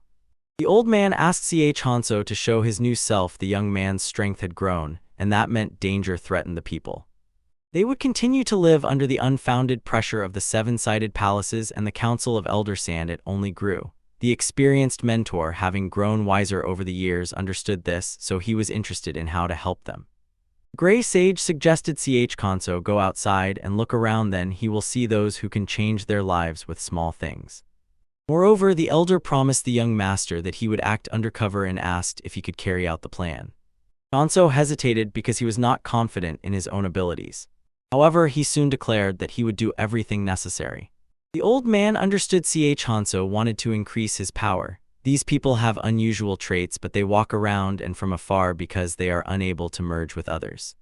However, the young man only reminded that the small palace rooms at home were empty. There were as many as 10 of them. But the old man recalled, earlier he had claimed there were 11 places. The hero explained that just one place had found its owner. The elder was surprised. Hanso offers such a spacious place like a small palace, and he did not understand how the old man could enjoy such luxury. After that, the gray-haired sage showed him another portrait, Iltesik, the man from whom Hanso decided to start. Hearing this name, Yultak, who appeared, recognized that young man and immediately understood that he was quite a bad person. He had everything good, but then he lost his wife and started drinking. That is why he had a bad reputation. Yultek also knew that in the leader's palace he was the head of the cult leader's security and a former creditor in the palace. Only he was just a cripple, needed by no one. At that moment, Hanso called Yultek after him, realizing that now he had a different goal. Thus he arrived at the Subin market. Here outside the market, under the waterfall, there is a valley where low-class people live. Those waters there resemble the tears of these people, that is why it was called Bairugal. Obviously, someone like this could come here, one who lost his fortune in gambling, one who became an alcoholic due to lack of family, one who had nowhere to go, or one who committed a serious crime or is in hiding. No one paid attention to them, there was nothing to take from them and no way to make them repent. Because of this, their life was devoted to ordinary worries. Their peaceful fate ended as soon as the people gathered all bowed in reverence. The boy was already tired and wanted to get home. However, his mother forbade him, explaining that an important person would come to them, so they needed to wait more patiently. The valley residents did not understand who this person was that had come to them, and thought that he wanted them all to die from the heat, then he would pass over their bodies. But soon the man realized that it was a young gentleman and ordered everyone to kneel if they did not want to die. Finally, in the distance, a boat appeared. Jan Chachak was sailing on it. When he sailed past this place, he saw fields blooming with poppies. Approaching closer, he noticed how many people had gathered. They were kneeling to greet him. One of the residents stepped forward and greeted the young gentleman who had arrived from afar. After which everyone together exclaimed, "Praise to the young master." This surprised Chingso. Such praise was reserved only for kings. This was one of those things that had to be gotten rid of. After that, he noticed that the people were unbearably hot. However, they began to argue, explaining that they felt very good. Yultak suggested to Hanso to follow the man wherever he would lead them. And Yang Chachak, looking at these people, understood. Surely karma had played a cruel, joking role with them. Soon they reached home, and the same man again began to ask Hanso how he got to them and why he decided to visit here. Yultek explained that the young cult leader hardly needed a reason to watch how people live. And the head of the settlement agreed. The assistant was probably right. And he explained that he felt uncomfortable because he had nothing to offer the high guest. While the man was telling something, Hanso gazed at the blooming fields. The young warrior did not know if these flowers had always grown here. Unfortunately, even the head of the settlement said nothing about this. And since Chachak no longer had an assistant with questions, he let him go about his business. Bowing, the head of the settlement asked that the young leader call him at any moment when he would be needed. Finally, left alone, Yultek realized that the valley was very tiny. Surely, Yan Chachak would quickly find the person he needed. But at that very moment, the heir was thinking about the oddities of this place. There was a feeling that something was missing here, but the companion thought the believers looked open and the flowers and the river were beautiful. He did not understand what exactly the young lord was missing. However, Hanso pondered that in places where people live, there must always be agriculture. Then Yultek recalled that Hanso also went to the market for groceries, and even centuries-old farming is not so easy. But the young warrior reminded there used to be a river here, and this is a good place for agriculture, and it was unlikely that these people could get to the market from the valley. The assistant understood. The people probably had a reason why they lived without agriculture, maybe to not bother with anything, just to eat and have fun. But Hanso was not satisfied with that option, so he decided to find out everything himself first. At that time, the head of the settlement, walking away, was thinking and did not understand why Hanso had come to them. He understood that it was not just like that. Maybe the young man had already learned something. The man hoped that this was his chance to get a promotion and finally go to another place. Finally, he reached the gazebo. They were already waiting for him there. Rising up, he saw a person who had hidden their face with a mask. The man called this man Nari and quickly handed him a red bag with unknown contents. However, examining the red bag, the person noticed its contents were less than last year in the previous month. Indeed, the head of the valley explained, it was all because a young lord suddenly visited them. He himself did not understand why he had arrived, and he had to not work for several days and prepare for his arrival. The masked person was surprised that Hanso with an assistant ended up in this troubled place after all. The heir had just recently escaped from his trial. After which the mysterious figure demanded that the man bring the full amount of money next time. Reminded why he was the head of the valley.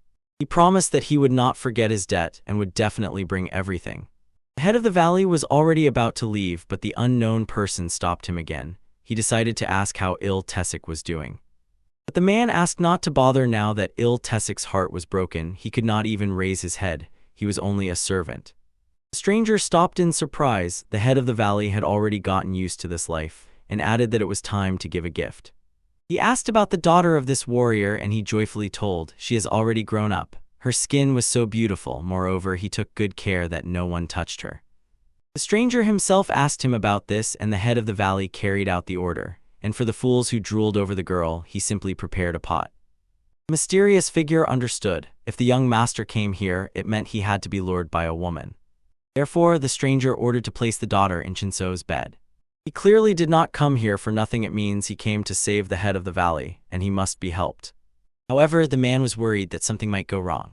But the masked master believed that the head of the valley had no right to ask him anything. He simply must do what he is told. It is precisely for such purposes that he lives. Feeling uncomfortable, the head of the valley understood. Probably Tesik even stole his master's wife. Yet he decided to raise his daughter for such a purpose. However, the head of the valley was not worried, since at least he managed to earn status before the young master. At that time, the stranger, laughing even harder, understood how quickly Tesik would fall, and how exactly this way they would become more alike. After which, in just a moment, the mysterious figure disappeared.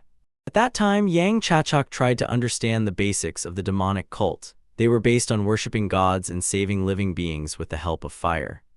But still, for illuminating living beings, fire always became the embodiment of true flame. This place could never be illuminated, so the cult turned into a cult of demons.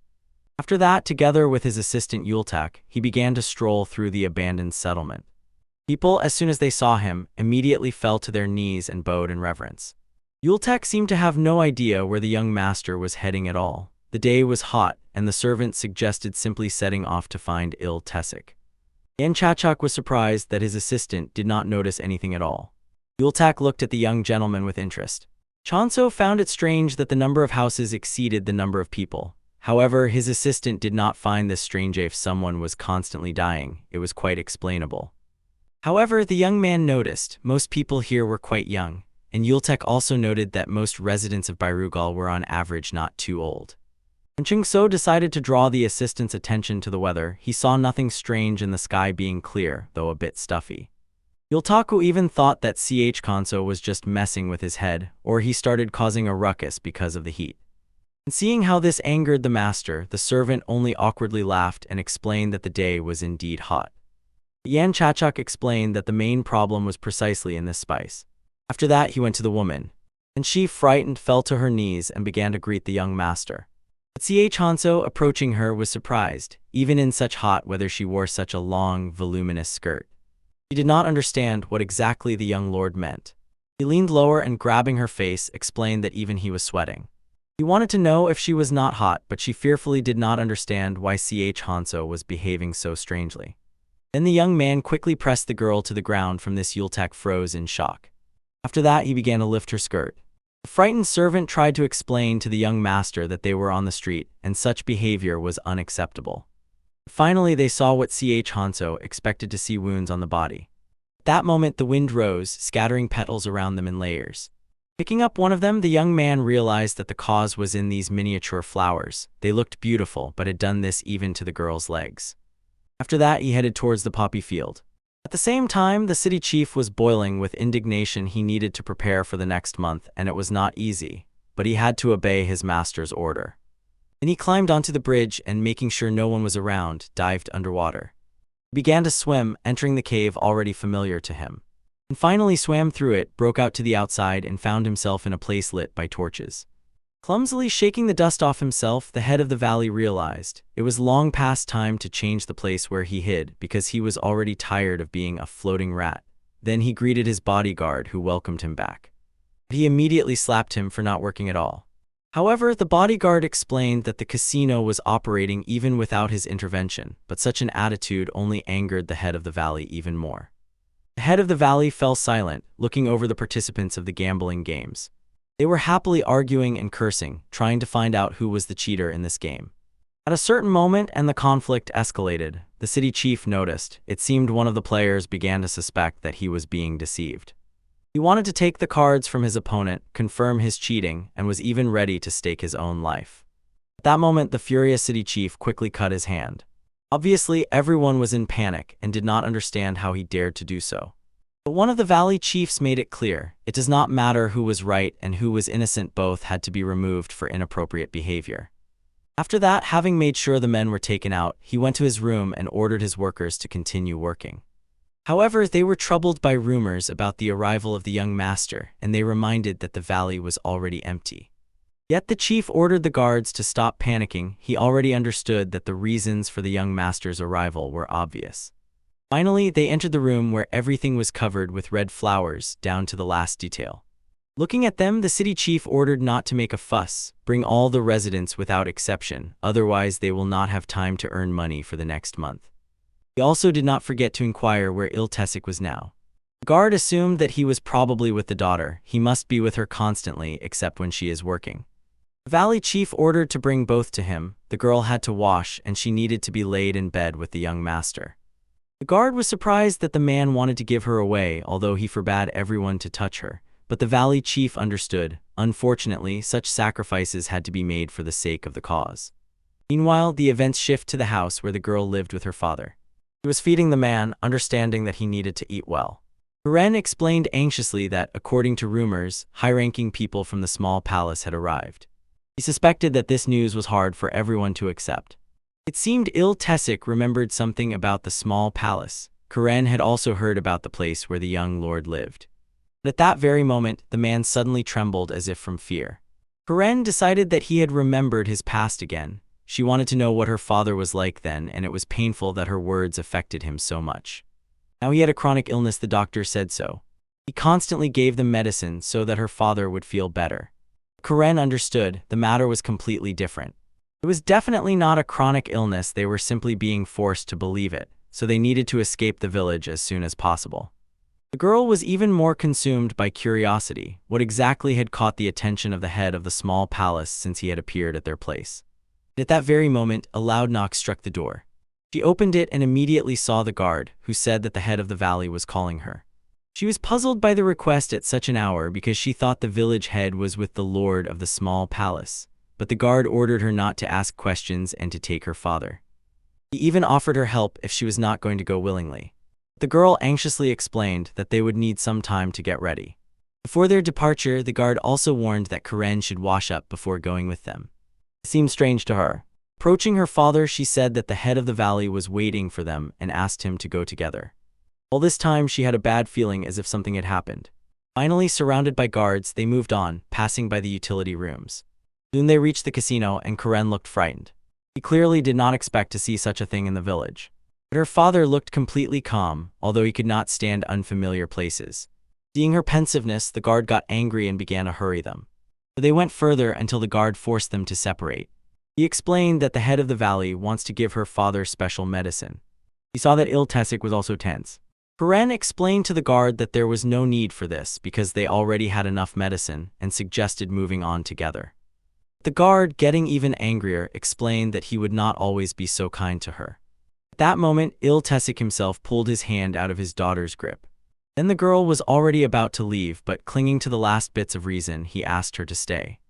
The guards began to pull him off the spot, reminding him that he would be given medicine. When this did not work, they showed him a bag and demanded that he immediately comply with their demands. At that moment, Iltesik's gaze became clouded. He had already begun to doubt, but still held his daughter's hand. When a handful of powder was poured into his palm, saliva ran down his lips. He immediately let go of his daughter and followed those people.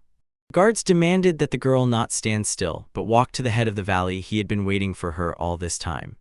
Her eyes filled with sad tears, but there was no choice. As she walked, she asked her father to wait a little, she would return soon. Thus Karen came to the head of the valley. He greeted the girl and asked her to sit down.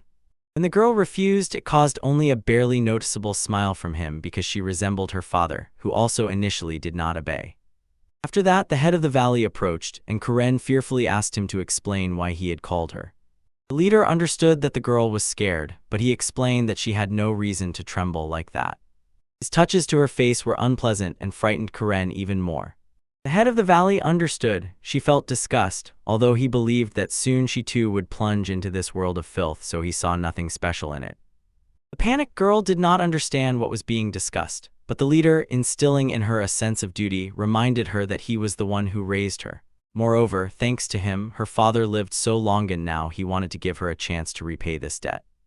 He thought that she would be ungrateful if she refused, since she could hardly even know that her father was getting worse.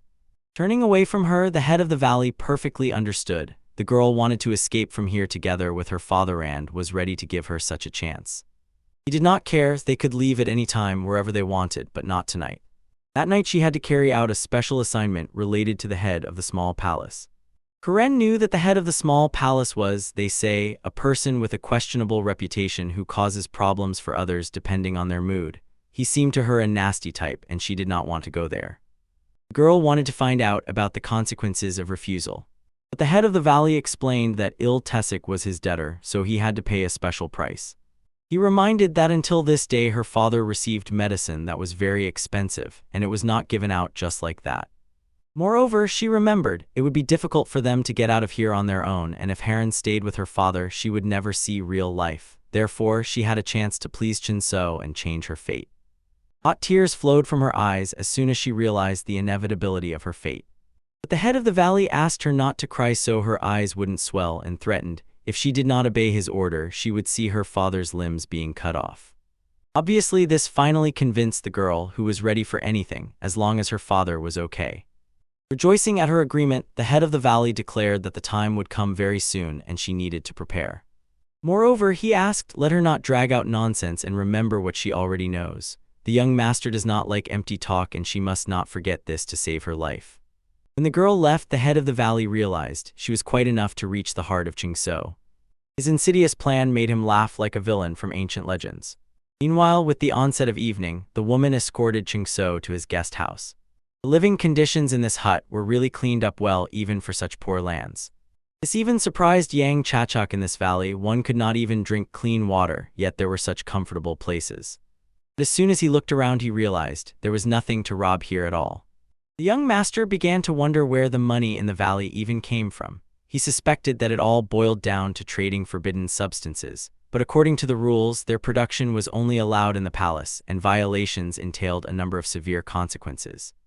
He suspected that Tesik was also somehow involved, not of his own free will. For this, he could not forgive the head of the valley. But despite all of Chinso's efforts, he never found Tesik, although he searched the entire valley. The young master understood, to question 1,000 inhabitants could take a very long time. Delving into thoughts, he sat on his bed and began to think about what to do next. And at that very moment, an unknown woman came and asked for permission to enter. It turned out that it was Heron herself. Yan Chachak was quite surprised when he saw the girl in his chambers. She, completely ignoring his surprise, only introduced herself. The young master was impressed to see such a beauty and mentally noted that in the demonic cult there were not so many of them at first. Moreover, this girl was very young, like his younger sister. But at that very moment, Chachak felt it as an unpleasant hint. She hinted at a certain closeness. Obviously, the young man did not immediately understand what it was about, so Heron repeated her hint. It became clear the girl was sent by the head of the valley. Hanso did not know what to do. After all, he was a man known as a pervert, not as a noble warrior. He did not know what to do to avoid making a mistake in such a case. At first, he decided to extinguish the flame of the candles that lit this room. After this, he quickly sat Heron on the bed in the same way. The frightened girl did not understand what sharp changes Hanso had undergone, but he ordered her to be silent. After which he began to listen to see if someone was eavesdropping near the house. He glanced at Heron and saw, despite her words, she looked at him with the most miserable eyes. It became obvious that she was afraid of him, although she convulsively tried to deny the truth. She insisted that she was absolutely not afraid, that she came here of her own free will. But Hanso did not understand. Could it be that she came because she had heard about him as a young master and forgot that various rumors also circulated about him? He believed that if she knew about such talks, she should have been well prepared, so he harshly demanded that she start telling the truth. When the girl did not understand, the young man was finally convinced she did not come of her own free will. But she denied it again, yet Yang Chachoku understood everything clearly from her fear. He looked at her just as intently to find out what Heron really wanted. But this time the girl admitted that it was her first similar experience, so she did not know how to behave. Calmly exhaling, Yan Chachuk ordered her to return home. He did not need an inexperienced woman like her, it simply did not suit his taste. Yet still, Karen grabbed Hanso by the hand and did not let him break away. He thought she had decided to stage a drama here, but that was not the case. In fact, she wanted to ask the young master something. The girl did not understand why he was behaving that way, since, in her view, he should have simply accepted her proposal. The young man reminded her that she was not to his liking. And then Karen, desperately, became more persistent, deciding that the reason was in her behavior. In this commotion, Hanso fell and found himself in an awkward position. And the girl, still with tears in her eyes, asked the young lord to do whatever he wanted, but these words sounded as if she was accusing him of sinning. Yan Chachuk reminded her if he did not like what was happening, he could kill her at any moment. Obviously, she was afraid, but still stubbornly insisted, believing that he had to do it. And finally, at the last moment, he used a special technique. Through it, the girl lost consciousness. Seeing how her body became soft, he realized how complicated the situation was in the demonic cult. A couple more hours passed, and during that time, Chinso created the appearance of what had happened to make everything look plausible. When Heron woke up frightened, she understood it was all over. Yang Chachuk, however, could not admit that nothing had actually happened, so, adapting to his own lie, he decided to find out if Heron was satisfied. The girl simply explained that this was not the only reason for her coming. She honestly admitted that she came because of her father and asked Chinso to save her and her close person. He was ready to beg for it. Chinso realized the girl was either too naive or had not heard about his reputation at all. However, she, frightened, did not understand what was being talked about. The young master explained, even though she gave him her attention, it did not mean that he would help her. However, Heron explained that she was just a simple girl and could do nothing more. Because of this, Chinso called her calculating. After these words, obviously, the girl cried even harder, and Chinso understood how reckless the judgments about the former owner of this body were. But still, Yan Chachuk decided not to remain entirely in the image of the former Hanso, so he set off to listen to her. And as befits an heir, he warned that he might act harshly if the conversation did not interest him. Heron even faltered, not expecting these words, but soon began her story. She explained that her father was completely helpless without her. He would not be able to live even a day. Moreover, she said that very modest people lived in this valley. Some of them could not even afford food, and all she wanted was to live together with her father in safety. Having understood the main essence of the problem, Hanso decided to find out the name of her father. The girl said that his name was Iltesik. Yan Chachuk could not even believe that her father was the one he had been searching for all this time. After her story, he realized everything in this valley was much worse than he had thought. He asked the girl not to worry and to rest properly, after which he again put her to sleep. In Heron's clothes, he found the medicine that Iltesik took. To learn more, he went to his assistant, who was sleeping nearby. Yultek was stunned to see his master at such an hour and did not understand why he was still awake. Hanso ordered the servant to look at what he had brought.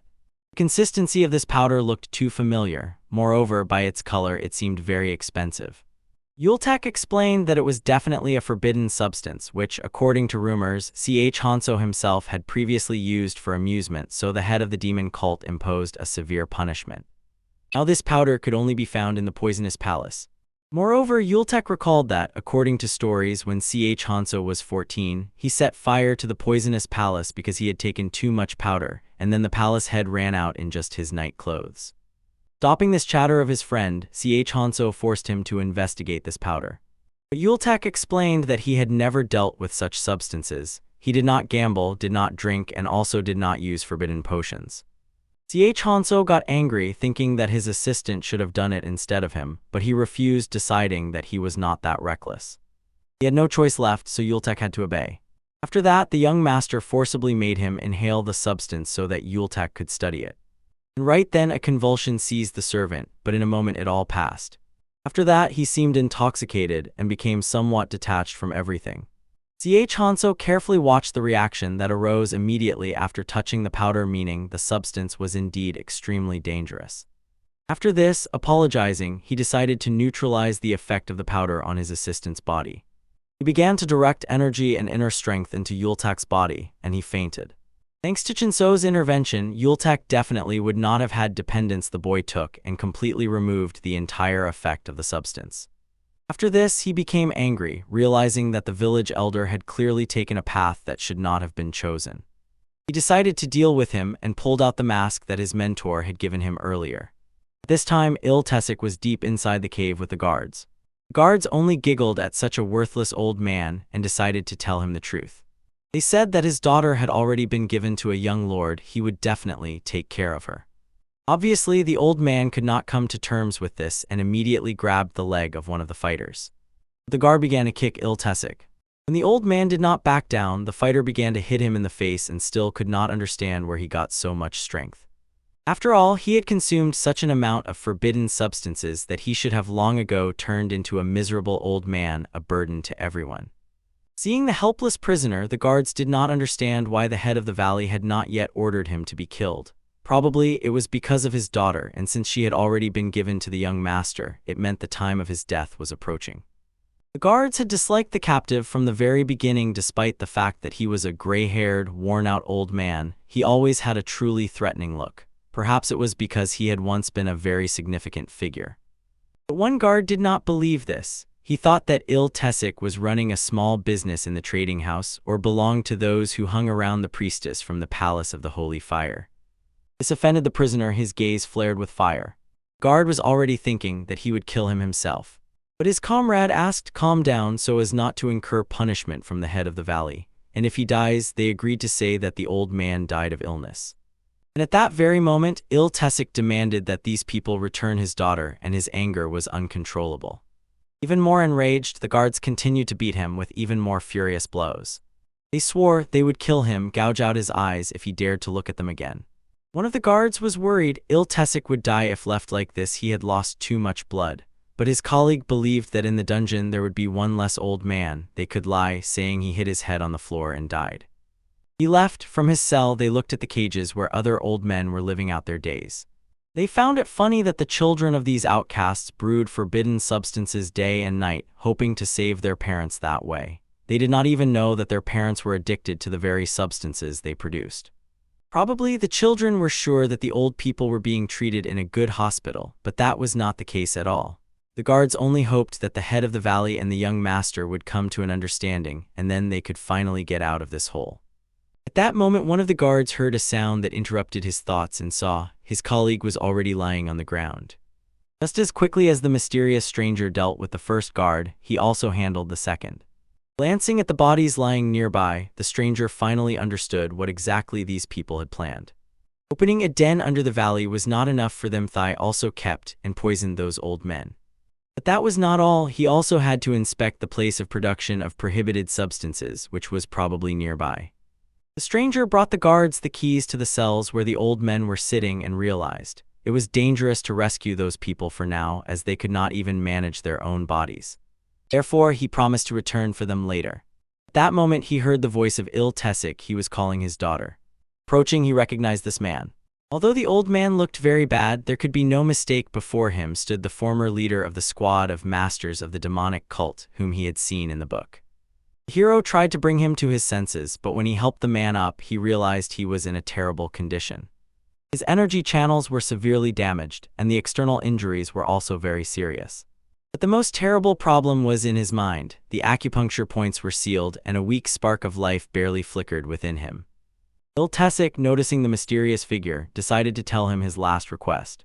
The stranger realized that the old man was truly standing on the threshold of death. However, he asked Tesik not to give up so easily. The man grabbed the stranger and asked that no one ever learn about his death. He understood the captive was not asking for salvation or rescue. He only wanted his secret not to be revealed to his daughter. Having learned this, the hero could not comprehend. Could Il-Tessic really meet his end here? Life was fading from his body. The boy could not come to terms with this. He could save the man, and even if the chance was slim, it still existed. So the young master applied the life force influence technique. This way, he could restore the old man's energy channels with his own power. Restoring his channels would not be so difficult. The problem was in the internal energy. But realizing he had little time, the stranger stopped hesitating and immediately began applying the technique to the old man. All the arts of demonic sects are based on the art of the celestial demonic god as a foundation. Since the martial art he mastered belonged to one of such sects, they were compatible with each other. Finally, the flow of energy began to be absorbed by the old man's body. The energy center was not destroyed. The whole problem was the lack of energy. Or his energy center was too strong, it absorbed the savior's energy very quickly. The question was how much energy he had and the size of Il-Tessic's energy center. If the man did not have enough energy, then the stranger himself could die. It was already too late to stop. He had to give him all his energy without reserve. At first he transferred 60, then another 180 let. These are units of energy measurement. But the man could still absorb it, so the savior decided to give everything, reaching 240 let. And at that very moment, the man's body began to slowly change, finding its true form. Almost all of the stranger's internal energy was spent on this, only a little remained. Make the man's energy center a little bigger, otherwise the savior could have died. As soon as he saw the changes in Il-Tessic's body, he realized the man was at the stage of awakening. Finally coming to his senses, Il-Tessic decided to find out who this young man was. Before answering, Yan Chachak decided to rest a little. Then during the conversation, Il-Tessic decided to tell what had happened to his body and life. Despite his humble origins, he rose from the lowest strata thanks to his strong body. He always cared for those around him, even after becoming an important person, so people watched over him and respected him. When he became the leader of the squad, many people from the 7 palaces and the council appeared. They wanted to work for him or get to know him better, but he chose an old friend with whom he tied his fate. There was even a period when he was called one of the Great Five and a pillar of the palace. However, he chose a quiet, happy life in unity. Then it seemed that happiness would last forever, but everything fell apart when he decided to go for training to reach the stage of awakening. He had to achieve awakening as the leader of the demon arts masters. Worried about his wife who remained alone with their daughter, he asked people he trusted to take care of them while he was alone. While he was away, they were kidnapped by robbers. Il-Tessic's friends found out about this. He had to finish his studies early. He gathered his squad of great demon art masters and set out to find the kidnappers. They searched with all their might, but they no longer found the wife alive. When he met her, she was exhausted, dead with a small child in her arms. Il-Tessic had no one to blame for what happened. The fault lay entirely with him. If he had not reached for power, if he had chosen a different place for training, everything would have been different. He explained that surviving this grief was unbearable and he had wanted to end his life many times. But because of his daughter, who would be completely alone after his death, he continued to live. Eventually, he quit practicing martial arts and began taking forbidden substances to dull the pain. He thought he had wasted all his energy by stopping practice. After his words, Yan Chachak even felt as if the man regretted that he had saved his life. But Il-Tessic remembered everything that happened to him at that time and was grateful to his rescuer. He promised that he would remember this until the end of his life. Now he would like to ask this young man one question. He suspected the young man came from the small palace.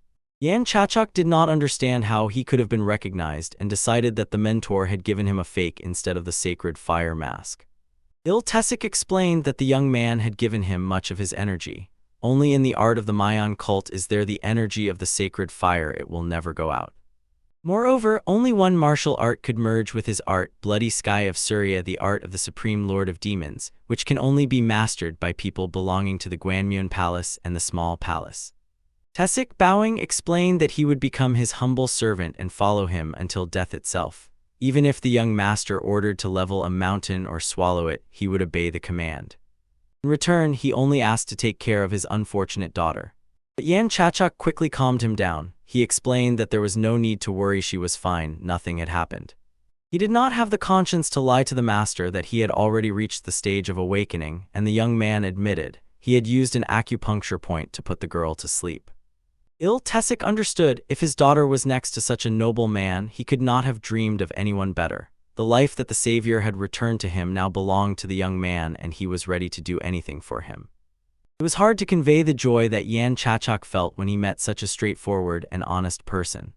He hoped that the man would become someone to whom he could entrust his rear.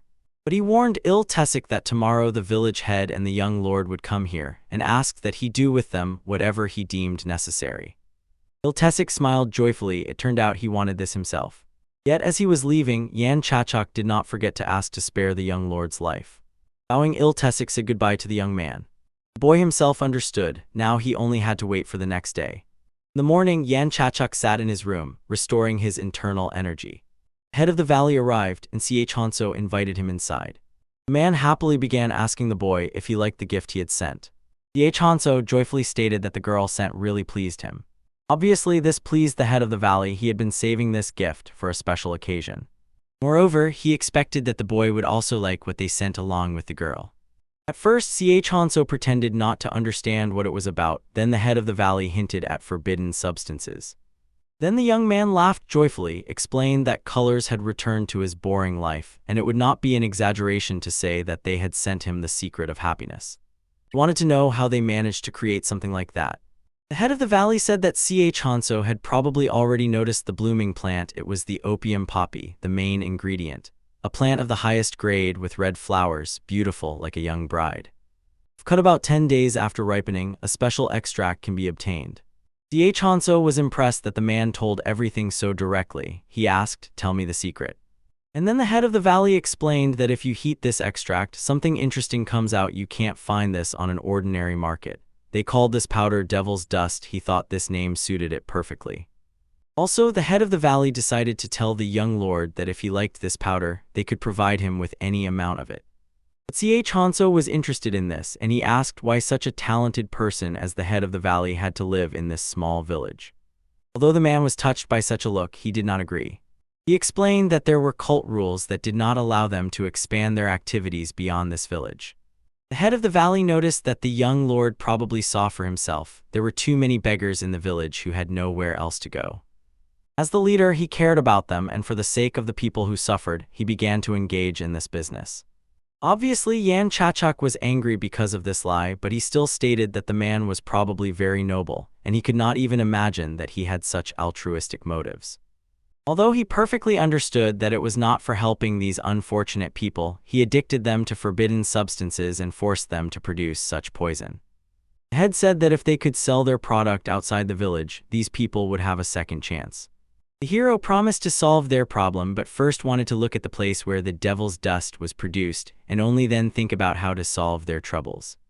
But still, he was a young master, although his authority was not yet that high, so dealing with this problem was quite within his power.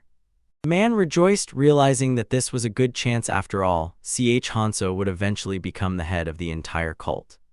Moreover, the young master even suggested to the man to go with him in the future to the small palace. Because of this, the valley leader was showering him with words of gratitude, no longer hiding his excitement. After that, they got up and headed towards the secret production. It was a perfectly thought-out plan, created by Ch Hanso. Finally, they found themselves near the very same bridge. The valley leader laughed and explained that they took great care to be inconspicuous, but Yan Chachoka did not pay attention to this and suggested moving on. After that, the valley leader immediately dived into the water to swim through the secret passage. Ch Hanso was surprised that during the day this place looked so ridiculous. They had built a shelter right in front of everyone's eyes. And there was no choice left, so he followed the man. Soon he surfaced, seeing a cave and guard standing watch. It was obvious that they had settled here quite well. At that moment, the head of the valley ordered the guards to fetch towels for the young master, and he himself explained that this was exactly how they needed to get here so as not to be discovered. Ch Hanso praised him for his genius, believing that setting up such a hideout was incredibly difficult. And without a doubt, the man was pleased to hear such compliments. After that, the head of the valley invited Ch Hanso to come with him and suggested he put on a hat and hide his face as a precautionary measure. Finally, they reached the first room of the casino the visitors were playing. The man explained that all these people had come to their village, mostly criminals, who decided to lay low in their wilderness. Looking at these people, Ch Hanso was impressed. They had prepared quite a decent performance. So far, they had not revealed themselves. The boy, giving no suspicion, said that the girl sent to him said her father also worked here. He understood the head of the valley had probably heard something about this, but while the man skillfully pretended he could have been believed if Hanso did not know the whole truth. Laughing, the head of the valley explained that many people came to the village and disappeared, but he could find this man. The hero pretended that he obviously did not care, thinking that they had more important matters. Smiling and giving nothing away, the head of the valley led the hero further, but he himself was very worried and in his thoughts called the girl ungrateful. Although fortunately the young master suspected nothing, the man understood he would very soon have to get rid of the girl. Thinking Hanso perfectly understood, this man was deliberately hiding Tisik. If he was going to show him the secret hideout, he would have to reveal other secrets as well. After all, he decided that the young master would become his pass into the big world. Sooner or later, Hanso would find out everything anyway. Finally, they found themselves in the room where forbidden substances were made.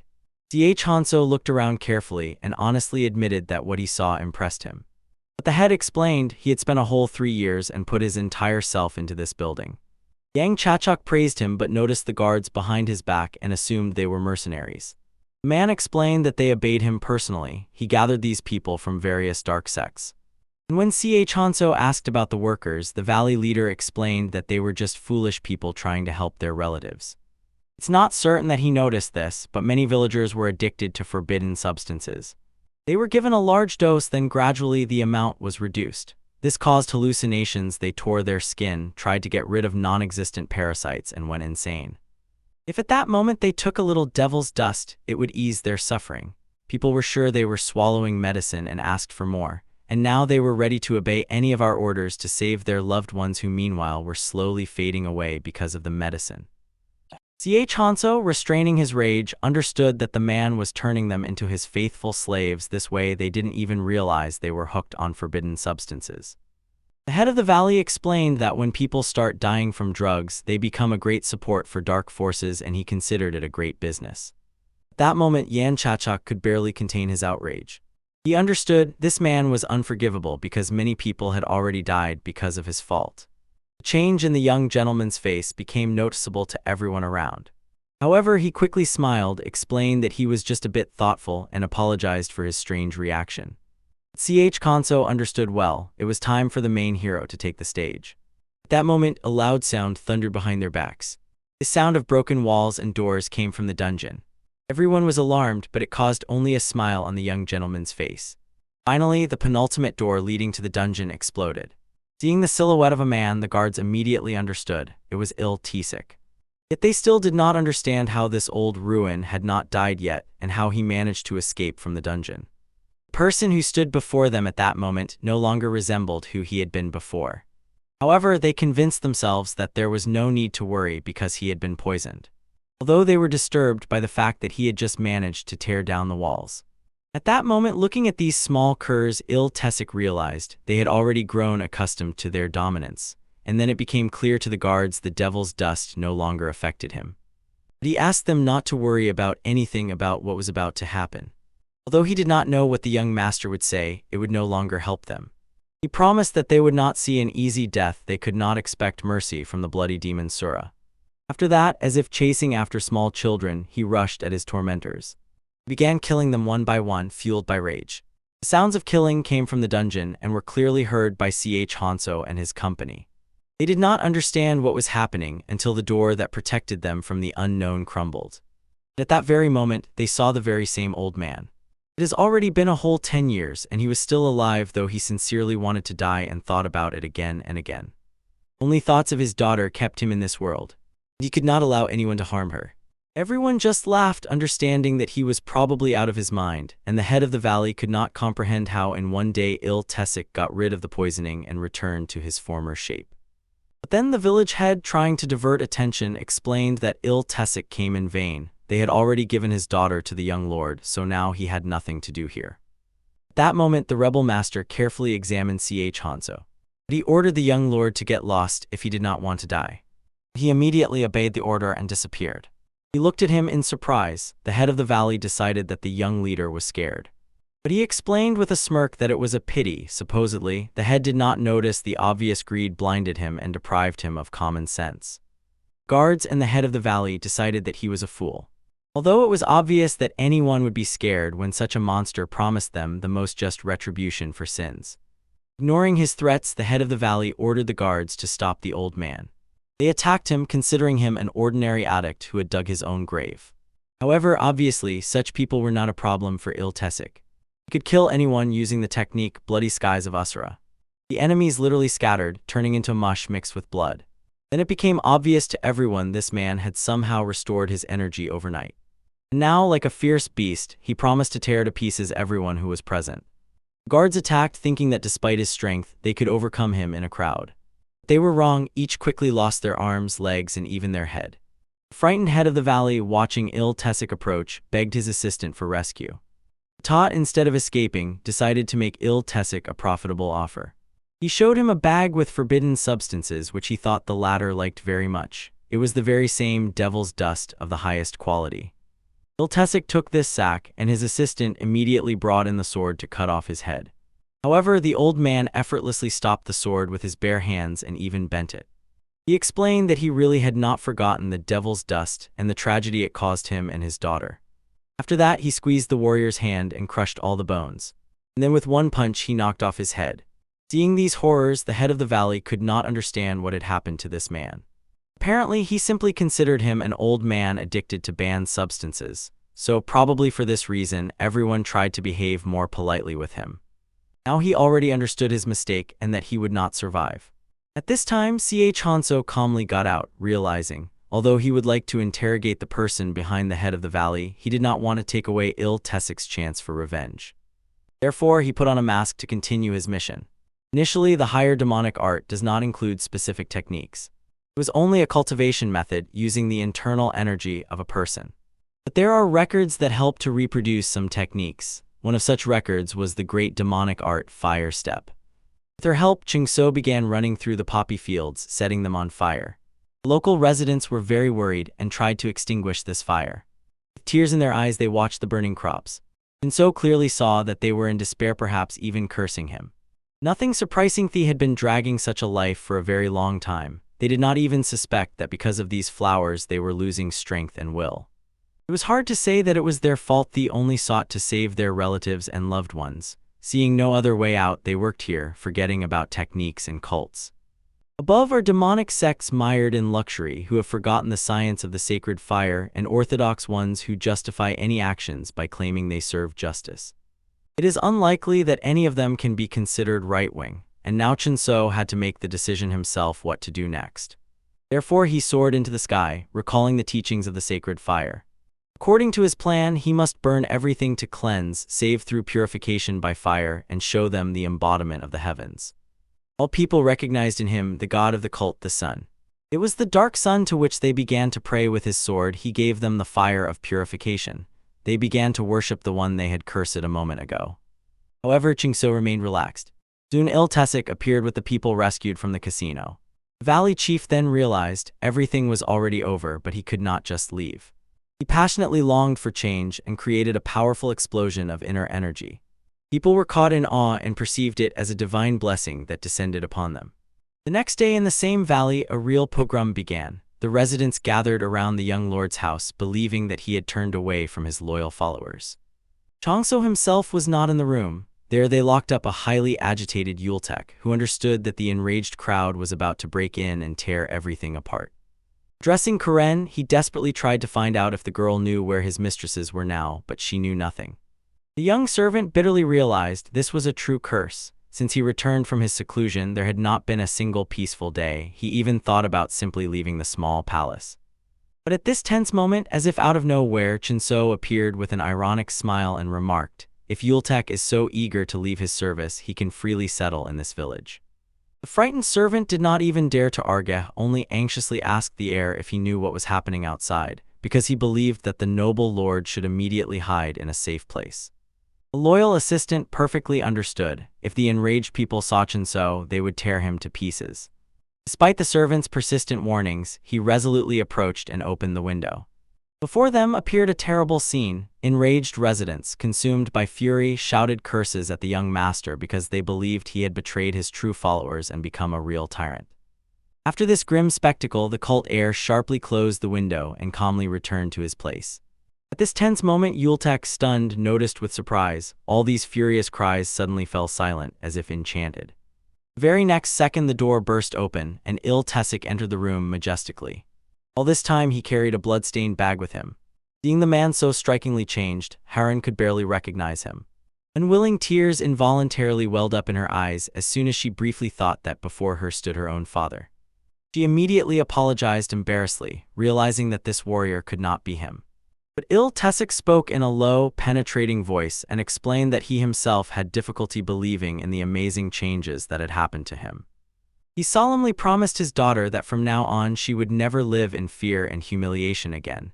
He sincerely apologized to her for being such an old, blinded fool. Karen, unable to hold back her sobs, could not believe that her father had finally returned to her.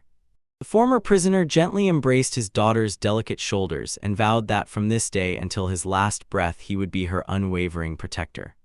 Confused, Yultek did not understand at all what was happening and why such an emotional family reunion had suddenly occurred here. But the wise Hanso softly asked him to be quiet and simply not spoil these precious, touching moments for the people. After this moving scene, they all set off together to the Cult of the Sun and soon found themselves in the market square. Suddenly they were caught in the heaviest rain, so they immediately rushed to the nearest shelter, the ancient library. There the gray-haired archivist Tong Jagala sat, immersed in his numerous manuscripts. Recently the number of books and information had doubled, and the documents he had to carefully study had increased more than fivefold. Obviously, the venerable elder was exhausted to the limit and was not expecting uninvited visitors at all. At that moment, a decisive knock struck the door, and on the threshold stood the young master himself, whom the surprised guardian of knowledge nevertheless reluctantly let into the house. And soaking wet, Yultek immediately began to complain. The old man had made them wait so long at the door, and they were all hopelessly drenched in that merciless downpour. Soon everyone went downstairs to meet with Jagala. The sage was clearly displeased, did not understand what was going on, and demanded that this unusual situation be explained to him immediately. At this time, the unceremonious Yultek, as if nothing had happened, busily dried his soaked clothes by the hearth, while the noble Tesik together with Karen looked with sincere interest at the ancient portraits of great masters hanging on the old library walls. Hanso, slowly taking off his wet outerwear, explained with his characteristic elegance that they were on the path from the Valley of Scoundrels to the small Palace of the Sun, but a sudden downpour caught them. They had to urgently find reliable shelter.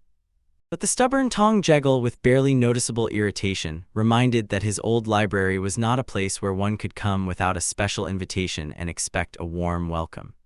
The young heir of the cult subtly noted that the keeper himself had opened the door for them, so he absolutely did not understand the reasons for such obvious displeasure. Finally, the elder exhaled evenly, realizing that arguing with this impudent youth was completely pointless. At first, he ceremoniously greeted Tesik, apologizing that he had serious health problems and therefore could not greet him properly right away. After that, the official introduction took place, first the steadfast Tesik and then the wonderful Karen. The experienced fighter already knew the young lord had ordered Tong Jegal to find him, and the librarian frankly admitted that he had secretly observed Tesik for a long time, even when he was in that God-forgotten village. The proud warrior found it extremely audacious and inappropriate that the old bookman secretly watched him, and continued to do so even after he fell into that cursed hole. But Tong Jegal, with philosophical calm, asked the hot-tempered guest not to get heated, explaining that he still knew too little about him because he had spent a whole 10 long years in the Valley of Scoundrels. Still, the elder assured that he intended to continue his observations further to fill this gap in knowledge. And Tesik replied with a cheeky smile, "The old man, of course, can observe, but he is unlikely to succeed because the elderly librarian will more likely die of old age." Watching this verbal duel, the insightful Yan Chachak understood with philosophical sadness. Warriors and scholars will never find a common language. They are eternally opposed, like water and oil. He peacefully asked them to calm down and stop this senseless quarrel, because now they almost live under one roof. The young heir also delivered an inspired speech, sincerely explaining that they were once separated, but now fate had brought them together in the palace. He sincerely hopes that the new cult members will embrace the common lofty ideas. He solemnly swore that he would never stray from the chosen path and would definitely achieve his sacred goal to revive the former glory of the Palace of the Little Sun. Stunned by the depth and sincerity of these words, Karen and even the stern Il-Tesik immediately respectfully bowed before the young lord, showing their devotion. While Yultek and Jegel burst into inappropriate laughter, the frightened servant hurried to ask the young lord not to deliver such lofty speeches. This cheeky remark seemed so rude and contemptuous to the young heir that he was truly about to break his promise regarding these two scoundrels. Having calmed down, they sat at the ancient oak table to discuss in detail the troubling events happening in the Valley of Scoundrels. The wise Tong Jegel gladly noted that the inhabitants there had already returned to their usual lives, so it was time to gather all forces and focus attention on the 7 mighty palaces. The insightful elder knew perfectly well that the ambitious Chinso passionately sought to gather around himself those skilled masters who had not yet belonged to any palace, and with regret admitted, they had no precious time for this at all. In just 4 months, the great festival of the heavens was to begin, and they had to do one of two things. Either rapidly increase their own influence, or which would be much faster and more effective, skillfully weaken the influence of their formidable rivals. The main problem was that each of the 7 palaces held an impressively large squad of elite, ruthless fighters and stood on the same level as the 10 major orthodox sects. Their leaders held high positions in the cult. If we assume that they are the oldest and most respected members of this mysterious association and have already reached the highest stage of elevation, then this demonic cult was simply an incredibly powerful, invincible force. The restless Yultak still seemed not to understand the true seriousness of the situation. Why did they just sit and endlessly discuss all these tangled intrigues? He was already quite tired of these pointless, in his opinion, conversations. The unflappable CH Konso asked him with light irony to be patient and wait for a more exciting continuation, then respectfully invited the grandfather to continue his story. The gray-haired librarian explained in detail. From the outside, it may seem that the palaces cooperate peacefully, but in reality, they fiercely compete with each other for every grain of power. If it were not for this irreconcilable confrontation, the cult of the sun would have long been led by a new single leader. Insightful Tesik instantly realized, if they skillfully disrupt the existing balance of power, the palaces will be incredibly pleased with the situation that has developed. Today, each of the 7 palaces of the Sun cult plan to raise a furious clamor due to the prolonged absence of the cult's legitimate leader on the eve of the approaching Great Festival of the Heavens. Ambitious palace heads will undoubtedly fiercely compete for the honorable right to become the next supreme ruler. Now, when the legitimate young lord suddenly returned to his native lands, it radically changed the entire political landscape. There will definitely appear those who desperately want to eliminate the young heir at any cost, and those insidious schemers who decide to cold-bloodedly exploit this situation for their own benefit. At this tense moment, fearless Il-Tesik decisively rose from his seat and declared that as long as a warrior's heart beats in his chest, no living soul would dare to lay a finger on his rightful ruler. But the elder sadly realized, even such an outstanding martial arts master could not handle all the enemies alone. The only truly suitable option for the young lord was open joining of the uncompromising palace confrontation. But the troubled Yultak realized with horror, such an adventure would help his adored master only in one way: to die quickly and heroically, yet completely senselessly. The unflappable elder philosophically noted that the path to elevation is always paved with dangers and trials. Ch Hanso, however, was much more hurt and offended by the fact that his loyal assistant seemed to not believe in his abilities at all. At this critical moment, deeply concerned Yultak dared to ask his noble lord one single but extremely important question. With sincere care, he dared to suggest to him to wisely return to the safe boundaries of the corridor of great demons. After all, at this anxious moment, several powerful candidates for the coveted position of the next supreme leader have already clearly emerged. All of them were incredibly strong, especially the formidable head of the Palace of Bloody Arts, the terrifying head of the Palace of Destruction, and the mysterious elder. In this difficult situation, Yultak saw only one advantage: they were not going to yield an inch of power to each other. Moreover, the Trade Palace secretly fueled the Palace of Bloody Arts, the Palace of Pleasures, and even the Palace of Destruction. However, this was only a skillful disguise for their true intentions. Their ominous influence was steadily growing, and it was only a matter of time before an open bloody conflict would erupt over some completely insignificant reason, and a general merciless confrontation would begin. Tong Jegel was firmly convinced that when it happened, Jingso would have a chance to skillfully take advantage of this confusion and triumphantly occupy the coveted position of the legitimate head of the cult. To the experienced Iltesic, it seemed extremely strange that an ordinary, modest librarian behaved as if he knew absolutely everything perfectly. But the old man was indeed well informed, for he had meticulously studied all the secret documents shedding light on dark secrets for years. Iltesic decisively stated that they had no reason at all to weave intricate intrigues and invent complex strategies, since the young lord could simply gather loyal troops and immediately occupy the Palace of the Sun as the rightful heir. However, Tongjegal sadly shook his head and explained that the political situation has radically changed today. Only a young lord would try to openly occupy the Palace of the Sun. Immediately 4 palaces, uniting their forces, would attack and mercilessly destroy him. The stunned warrior categorically could not believe that such a catastrophic scenario was even possible. After all, the elite squad of the Palace of the Sun would not leave the traitors alive. He would cruelly avenge their legitimate ruler. However, the Keeper of Ancient Knowledge explained with deep sorrow that the probability of such a favorable outcome is a pitiful 20%. Their chances of victory were so meager even considering that the weakened Sun Palace would openly support them. At that moment, the mortally frightened Yultak explained in a voice full of despair that the Honorable Tongjegal was clearly mistaken in his calculations. Not 20, but rather a pitiful 2% constituted their real chances. The Palace of the Sun had significantly weakened over the recent turbulent years. Even Iltesic, accustomed to the most desperate situations, doubted these promising 20% with great difficulty. He was struck by the fact that during his absence the enemies had become so powerful. But the imperturbable old man finally shattered their fragile hopes, explaining, "If the Palace of the Sun dares to stand proudly alone against the united enemies, there will be no chance of success at all." Yultak bitterly understood. No one in their right mind would voluntarily help them for such a meager and illusory increase in the chances of victory. Focused Iltesic could no longer understand how the cult had come to such a miserable state. The explanation turned out to be surprisingly simple. Although the number of skilled martial arts masters was steadily increasing, there was no exceptional leader among them.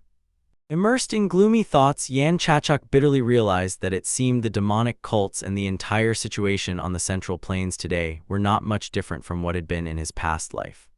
Extremely excited, Yultak exclaimed emotionally again, not understanding could they really act so recklessly. Why can't they hide wisely and patiently wait for the return of the legitimate leader? Why do they stubbornly try to do what is obviously beyond their power? Then suddenly Karen spoke. She explained, in the Valley of Scoundrels she had lived in the shadows for a very long time without any chance to change anything. Over time, everything only got worse. The girl calmly remarked, "If you have to face the problem anyway sooner or later, then it is better to meet it face to face." Shinso fully shared this wise position. If today they do nothing to change the situation, tomorrow it will remain the same or become even worse. The heir explained that he wants to achieve only one thing. He wanted to turn this place into a true cult of the sun. Yultak did not quite understand his plan after all, the cult already bore that name. The young gentleman made it clear, now the cult resembled more of a demonic one. He firmly stated that he already knows which path must be laid to the goal. He pointed to the person they should start with, the head of the trade organization. The events are moved 2 days forward, to the small Palace of the Sun.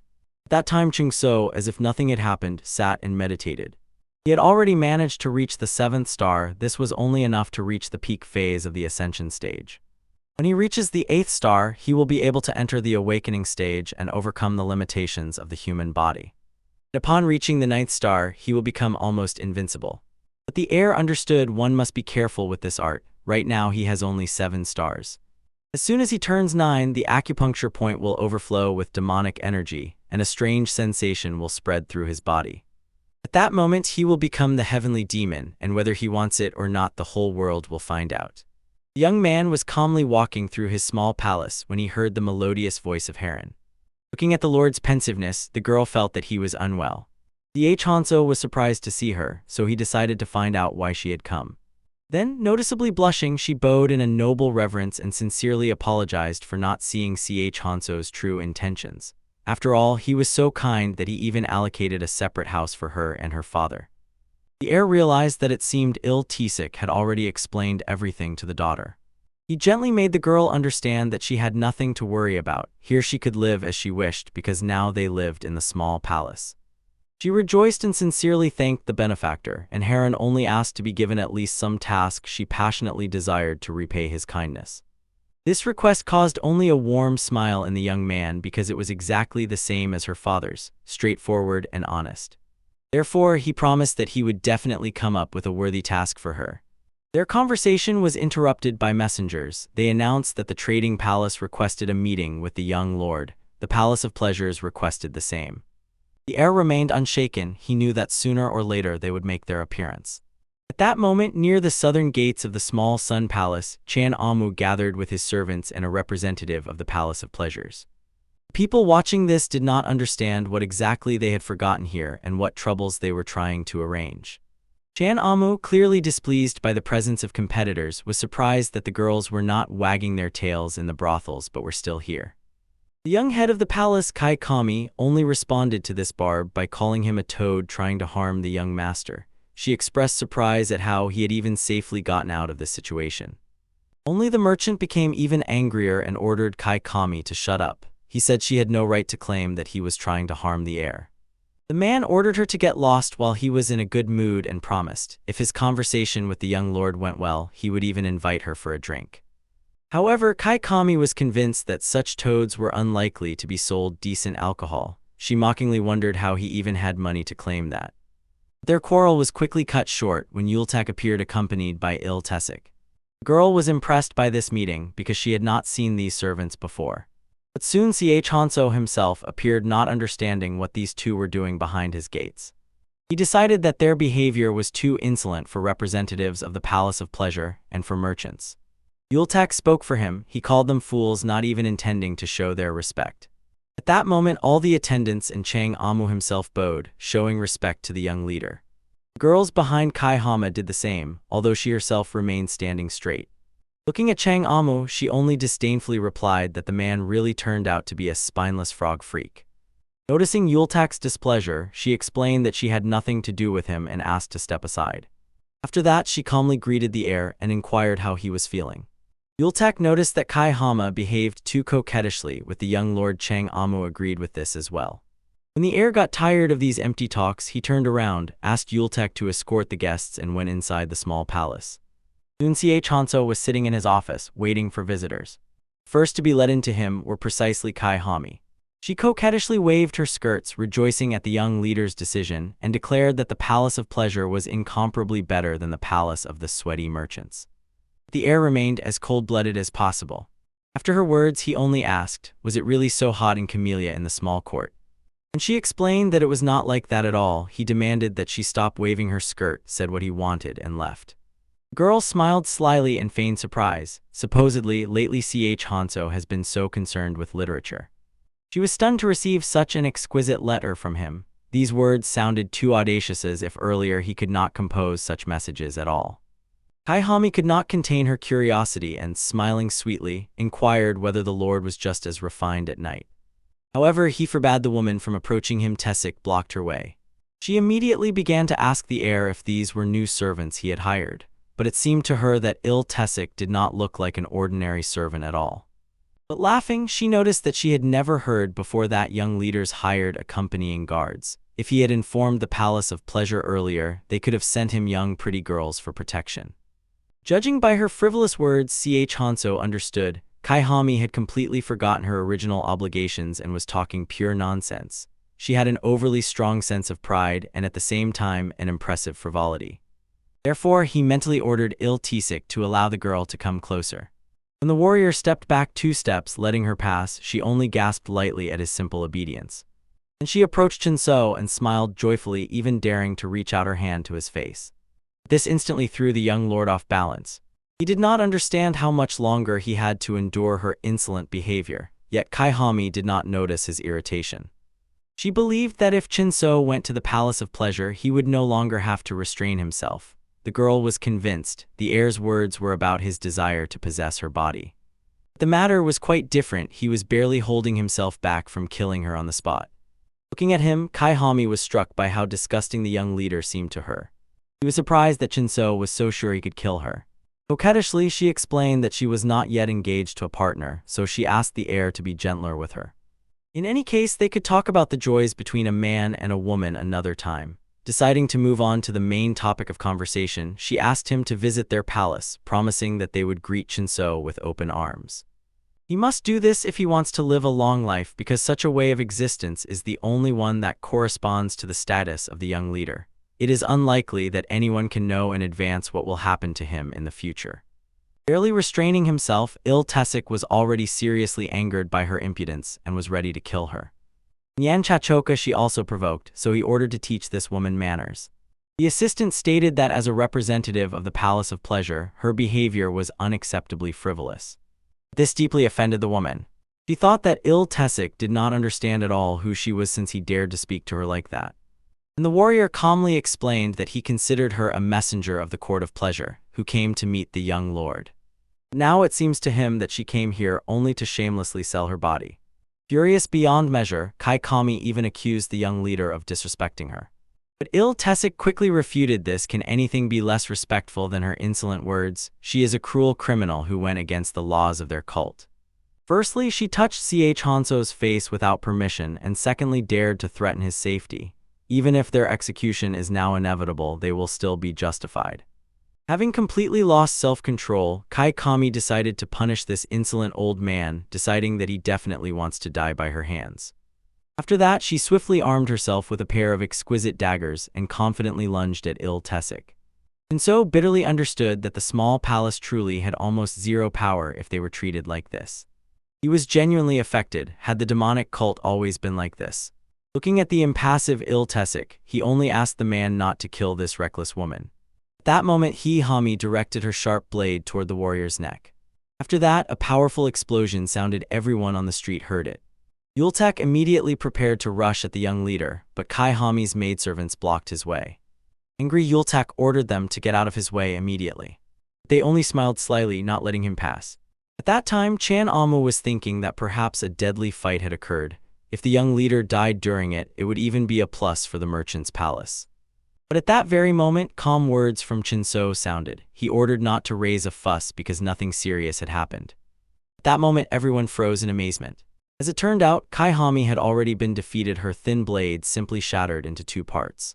And she did not understand how it could have happened, since she was absolutely sure that she had touched Il-Tesik with the blade of her dagger. It was not strange because the martial art that Il-Tesik possessed allowed temporarily drawing in internal energy and then exploding with it. Since this technique originates from the divine art of the heavenly demon, its power is very high enough to be called demonic art. But the longer this counteraction lasts, the more disadvantageous it becomes for Il-Tesik himself. Not understanding what exactly her opponent had done, Kai Kami tried to extract the truth from him. She suspected that it was some kind of indestructible body technique, or that he was hiding a concealed weapon somewhere. But Ch Hanso, rising from his seat, expressed dissatisfaction that Kai Kami was the only thing the Palace of Pleasure was capable of. Looking at her slashed blade, he complained that they had sent her some inexperienced juvenile one who did not even know how to hold her weapon. He was seriously disappointed. This threw Kai Kami even further off balance. However, he did not let her scream. The air instantly grabbed her by the face and, looking intently into her eyes, tried to understand how he should deal with her. She only hissed like a snake from the looming threat. Since she had dared to come for his head, perhaps it would be worth displaying her head in the Palace of Pleasure as a warning. After these ominous words, he threw her to the ground like a useless toy and supposed that he could punish her right now. In response, Hami immediately called him a crazy scoundrel. But Ch Hanso realized he did not want to waste his precious time on people like her. He decisively decided to report everything to the leader of the Garden of Delights later. After that, he calmly asked Il-Tesik to invite the next visitor. The enraged Kai Hami, boiling with indignation, promised that Ch Hanso would bitterly regret if he treated her so contemptuously. She perfectly understood she could not oppose his strength with her modest skills. The young master casually ordered her to get lost. When the woman left, Il-Tesik, puzzled, finally decided to ask the long-standing question. He wanted to know who Ch Hanso really was.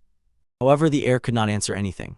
And at that very moment, the warrior suddenly bowed deeply, believing that with his audacious question he might somehow offend the master. The young man quietly explained that it was not worth asking and asked the loyal protector to stand up. Then he began to think that the young mistress of the Palace of Pleasure, although she looked like an attractive beauty, actually had a cruel and even more impatient temperament than anyone else. He was sure she would not let it go. Il-Tesik noticed that it was not too late yet to call Kai Kama back. Chanso assumed that the warrior wanted to calm her and make her feel better, but he did not consider it a wise decision. After all, when they meet again, it is only a matter of time. As it turned out, the experienced martial arts master advised simply getting rid of the impudent guest. Even if they leave her alive, it will only make things worse. He thought, probably better to just get rid of her now and then take the initiative and sort things out with the Palace of Pleasure. At that moment, Hansu anxiously realized what he had long ago forgotten. Before him stood a true warrior of the demonic cult, a ruthless creature to the bone. He firmly ordered the man not to kill anyone without his direct order. The heir understood there was no point in simply killing and getting rid of opponents. All that could be achieved this way was to build a fragile sandcastle on a mountain of senseless corpses. He made his protector understand that, judging by the intelligence reports, the mistress of the Palace of Pleasure seems to value her family very much, so he earnestly asked Tesik not to initiate any rash actions first. It was necessary to wait until Chanso developed a thorough plan. Thoughts about the mistress of the Palace of Pleasure did not leave the young leader. He hoped that the fortune of this woman could still be changed for the better. At that very moment, the door suddenly opened, and all the servants of Kai Kama saw the pitiful condition of their young mistress. They anxiously crowded around her and tried to find out if she was all right. The frightened Yultek did not understand what his master had done to the girl and why they had gone so far in their conflict. With a smile, Chan Amo guessed that Hanso was probably a truly lustful pervert who had seduced the girl with some mysterious sorcery. Yultak, fully understanding the true state of affairs, sympathized with Chan Amo with slight irony. After all, as soon as he entered the heir's chambers, he might be carried out unconscious. And finally, Hanso himself appeared with a slight smile. He suggested that Chan Amo follow him. He added that he had already inhaled enough perfume, and now it was time to smell the scent of money. The merchant, approaching, humbly asked the young master to visit their magnificent trading palace. At the same time, a real scandal broke out in the Earth Peak Palace. Dan Yewa was shouting loudly and cursing wildly while her devoted nanny tried in vain to calm her. But the stubborn girl was not going to listen. She continued to rage. The nanny did not understand the real reason for Dan Yewa's fierce anger. She cautiously guessed that the girl might have encountered the young leader, which was why she was so furious.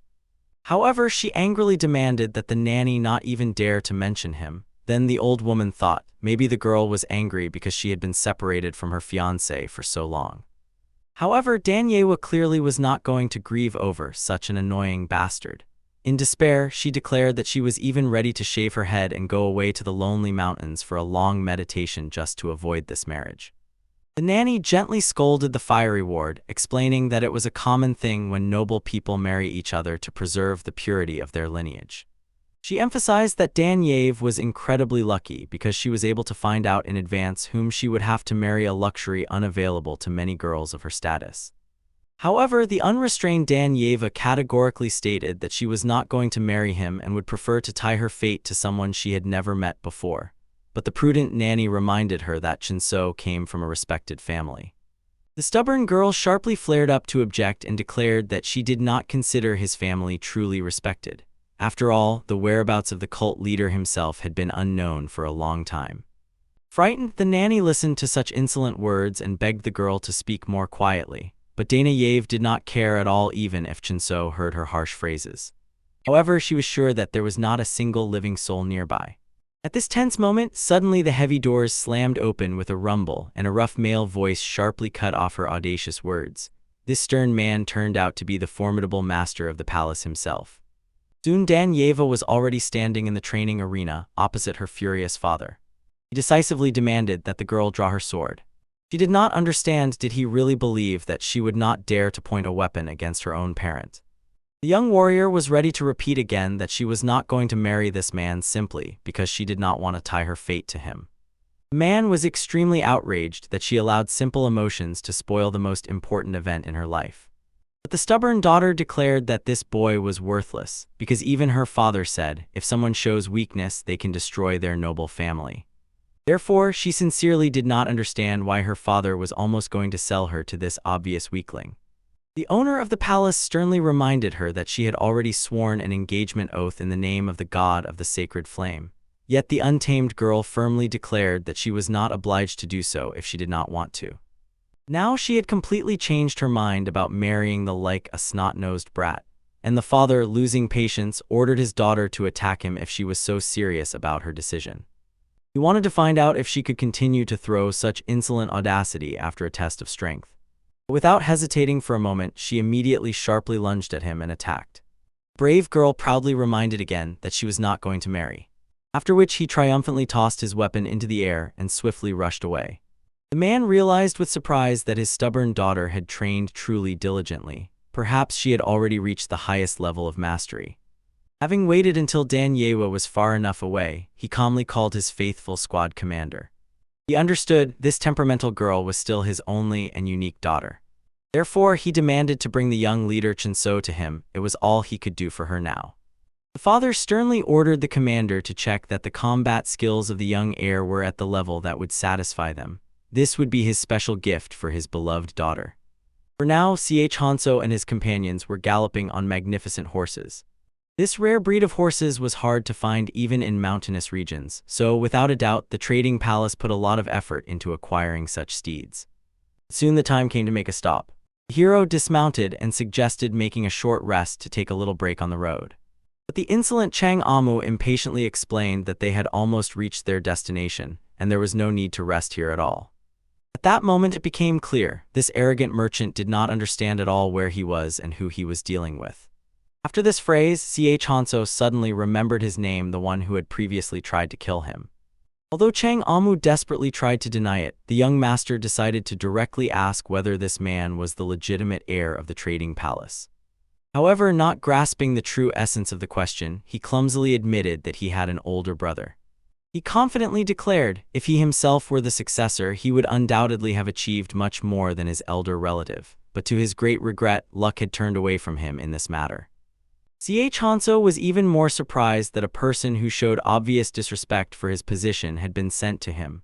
This insolent merchant had definitely looked down on him from the very moment he stepped over the threshold of his palace. With a barely noticeable smile, the heir realized this was his chance. Since Chan Amu was not the direct heir, he could kill him with impunity. However, the young master soberly reasoned, Chan Amu would sooner or later meet his death anyway, and decided it was better to temporarily use him for his own purposes. At this tense moment, Yultek swiftly crept up from behind and firmly grabbed the merchant. The panicked Chan Amu loudly demanded to be released immediately, not understanding at all why the elite Forbidden Squad was standing aside and doing nothing. He could not believe that they would simply allow Hanso to kill him without any resistance. The next moment, the young heir weightlessly drew a sharp blade and with a biting smile promised that he would now cut the insolent one just a little. At these dreadful words, the frightened merchant immediately screamed loudly.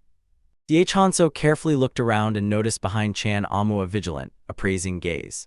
He immediately realized the main figure in this strange company was clearly not the cowardly Chan Amu. The young master authoritatively ordered the frightened merchant to stop making senseless noise because he had not even done anything to him yet, although he could have simply slit his throat to begin with. But at this decisive moment, another, more composed man stepped forward, calmly asking the heir to show mercy. Hanso was intrigued by the personality of this mysterious man. The stranger, politely bowing, apologized for not introducing himself properly earlier. His name was Chan Buren, and he was an experienced warrior responsible for the elite Forbidden Squad at the merchant's palace. The young leader turned the blade back into the sheath and shifted his entire gaze to this intriguing stranger. Yet he sternly warned the trembling Chan Amu, if he crossed the line again, he would immediately lose his head. After that, the heir openly expressed his opinion about Chan Buren, ironically remarking that the trading palace seemed to love spying very much. However, the commander calmly explained that he had remained silent only to reliably protect his master in case of any unforeseen situation. He had to make sure that Hanso would never show what he was fully capable of. This part, according to him, was the basis of the moment when sometimes it is necessary to outsmart even your allies in order to successfully deceive enemies later. Hanso found his justification too naive. The man was clearly trying to create the impression that everything was done exclusively for the good of the young heir. However, Chan Buren sincerely assured that if anything happened to Hanso, the cult of the sun would indeed be in serious danger. After all, the young lord was tired of those empty talks. When Chan Buren solemnly swore that he would personally take care of the heir's safety, he decided to believe him this time. But he firmly demanded that the commander never try to deceive him again, because the second time he definitely would not forgive him. The warrior, respectfully bowing, carefully listened to Hanso's stern warning. The young leader only calmly smiled and explained that this time he was ready to believe his words. Very soon, the travelers as a group safely reached the magnificent trading palace. This place was truly impressive. The gaze could not be torn away, and from Hanso's surprised reaction it became clear he was here for the first time. The young heir was especially struck by the large body of water that spread out nearby.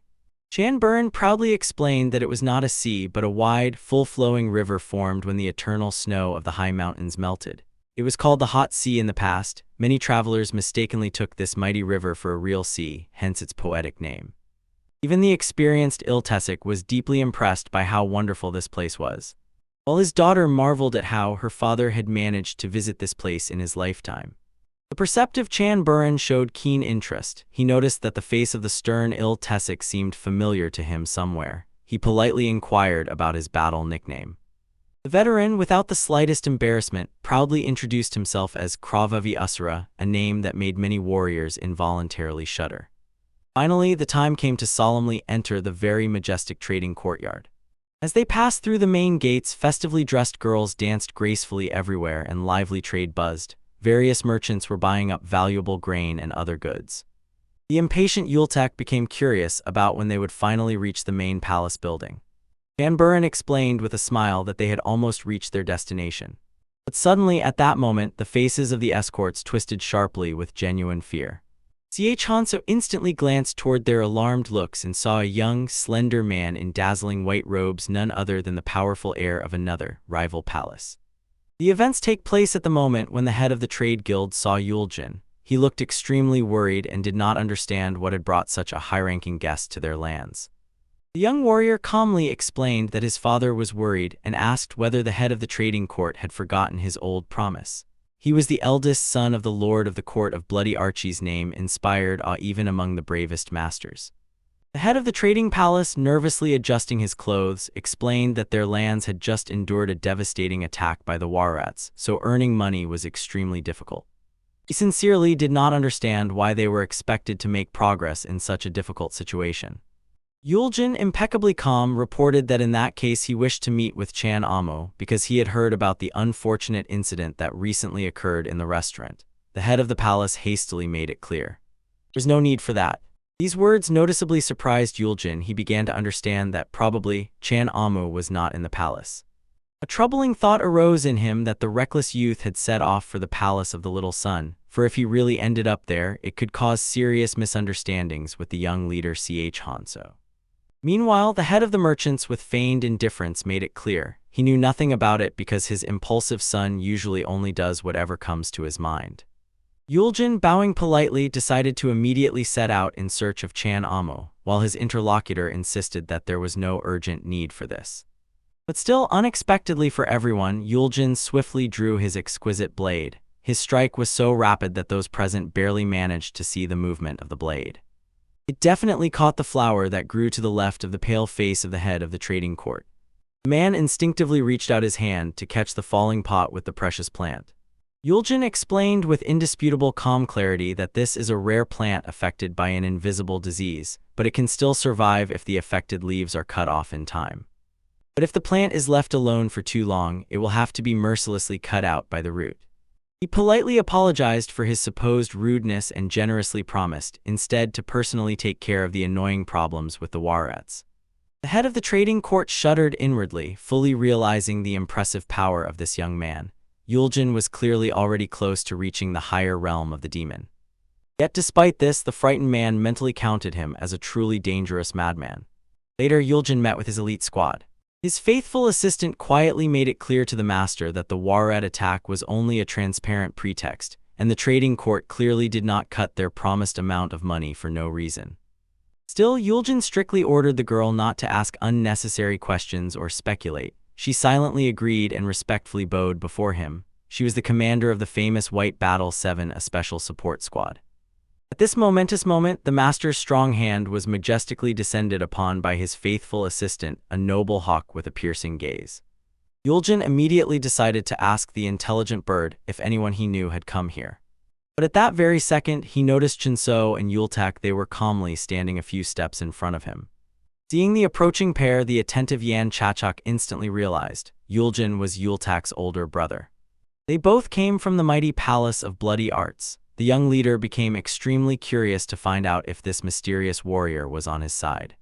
Passing by Yultak, his elder brother calmly and with dignity greeted him and noted that he had not seen his younger relative for quite a long time. When he approached Chinso, the latter decisively asked what important matter had brought the representative of the Palace of Bloody Arts to these lands. However, after thinking it over, he admitted he had no reason not to be on the lands of his trading partner. After that, the warrior posed the same direct question to Chinso. The young heir's answer turned out to be exactly the same as Yuljin's, evasive and cautious.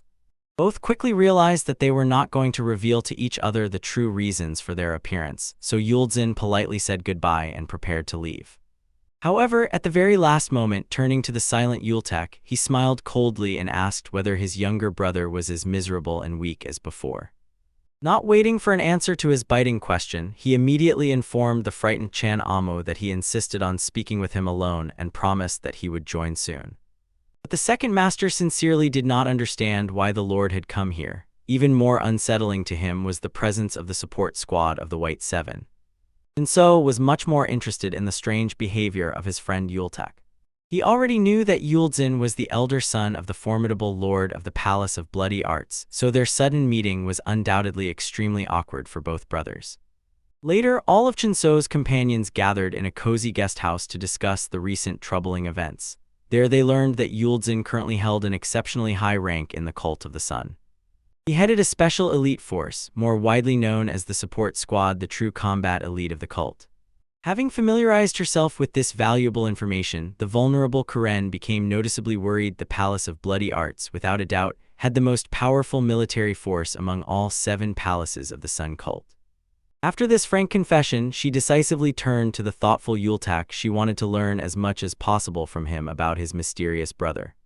However, he only sullenly remained silent. He clearly did not like the tense atmosphere that had arisen around this topic. He insistently asked his friends to stop further discussions of his family affairs. Yet he reluctantly told about the man, the almighty master of the Palace of Bloody Arts, who held second place in the struggle for leadership in the cult.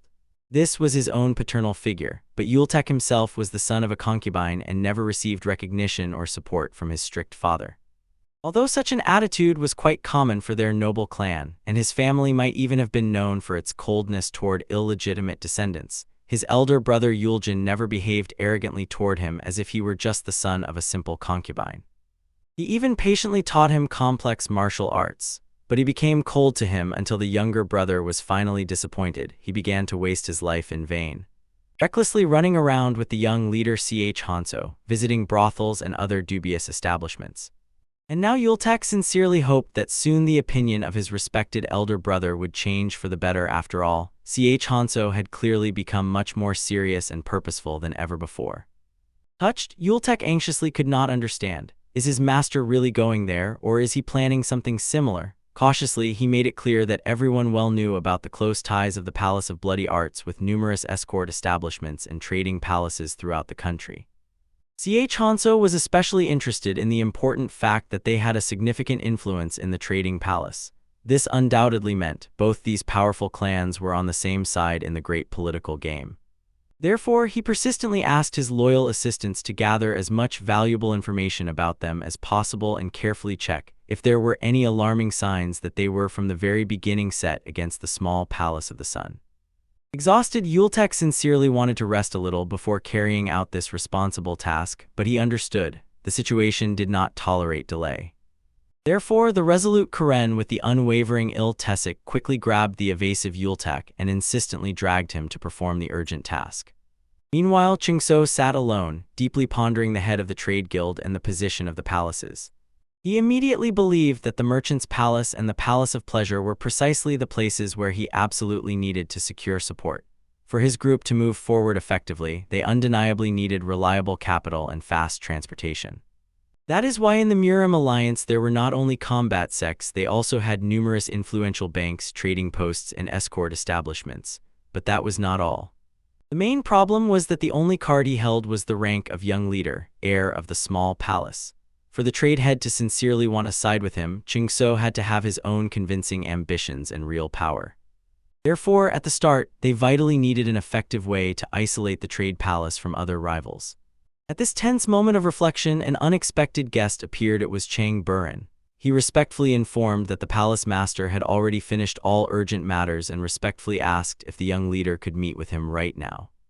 Chang So was clearly surprised. He noticed how young Chang Buren looked. The face he saw now was strikingly different from the stern image he had observed earlier.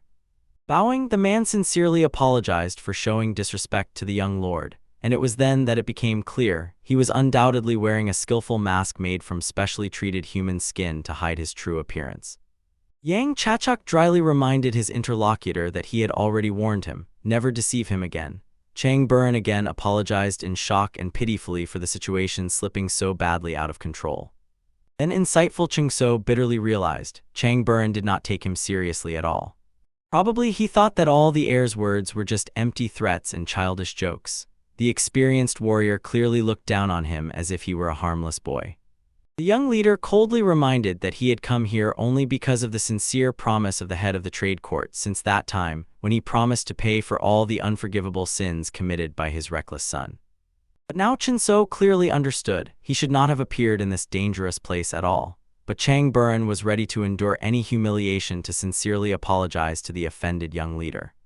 He stubbornly insisted that right now his true face had appeared before him without any masks or pretenses.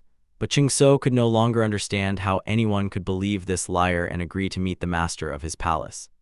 He decisively declared that he was immediately returning to the palace of the little sun. Falling to his knees in despair, the commander begged to reconsider this harsh decision and swore that he would personally ensure that nothing like this would ever happen again. But Chang So remained steadfast. Had already been shamelessly deceived twice, so it was unlikely that this trickster would not do the same a third time. The young lord could not believe empty words, so he firmly ordered to convey to the palace master he would never have any business meetings with him again. The silent Chan Buren stubbornly wanted to know exactly what he absolutely needed to do to earn the coveted trust of the young leader. Chan So clearly understood this proud commander was usually not the kind of person to allow himself such humiliating behavior. The only reason he was now so easily showing his weakness was that he sincerely considered Chan So a worthless and harmless youth. The heir decided to mock this confident man a little more and handed him a clean sheet of paper and a delicate pen. He planned to make the commander write something importante, finally be convinced of his sincerity. To begin with, Chan Buren had to write that he was the commander of the secret forbidden squad of the trading court. After these first words, the commander clearly doubted. He thought that the young leader would now ask him for some special protection. Chang So only smiled mysteriously in response to such a naive assumption. The next phrase which the heir forced the bewildered man to write was that supposedly Chan Buren was going to destroy the entire palace of the little sun. Obviously, the stunned commander immediately began to desperately argue and explain that the young Hanso must understand perfectly well how many powerful people would like to harm his palace, and that he and his family tried with all their might to protect the heir from this danger. But Hanso, who was attentive, found this extremely strange. His supposed protectors so diligently concealed their true identity from him, supposedly only to test him. He did not understand at all why the explosive son of the merchant's palace was so persistently trying to test him if they were on his side. According to Hanso's firm conviction, Chan Buren was a very dangerous and unpredictable person. But despite everything, the commander stubbornly denied it, convinced that it was not so at all. Hanso calmly noted, if he really posed no threat, then there should be no problem honestly writing what was demanded of him. In that case, there would be no unpleasant consequences. So clearly nervous and doubtful, Chan Buren still reluctantly took up the pen. But looking at his uncertain movements, the wise Hanso realized he must flee immediately, should simply go straight to the Palace of Pleasure. He understood that they were losing a potentially important ally. The desperate Chan Buren finally broke down and agreed to write everything that was required. He desperately hoped that this humiliating concession would be enough. And this was exactly what the insightful Yang Chachak was aiming for. He insisted that the commander add something weighty to this compromising letter. Chan Buren had to write that the Palace of the Little Sun itself would serve as proof of the truthfulness of his confession. If he violated his solemn promise, he could be considered a traitor without hesitation. The commander had to confirm all this with a family plaque depicting the sacred sun, a special memorial board issued by the cult itself, a peculiar identification of a member of the demonic cult. It can be said that this was no less important than life itself, because it was the only reliable way cult members could officially recognize each other. The only reason the proud owner of the palace agreed to such humiliation could be only one: he was absolutely certain of his own actions. Only in the fact that I considered the palace of the little sun merely an innocent joke.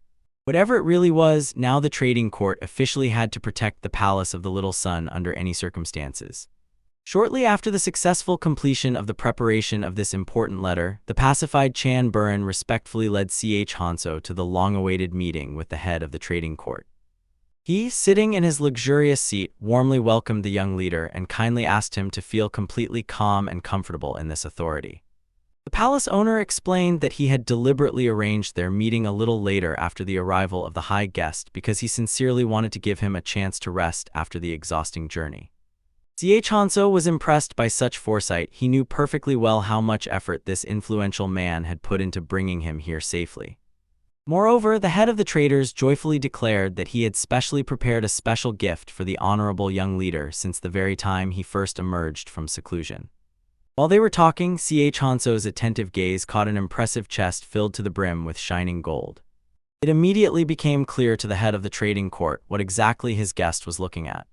He honestly admitted he could give all this wealth to the young leader if Ch Hanso truly desired it.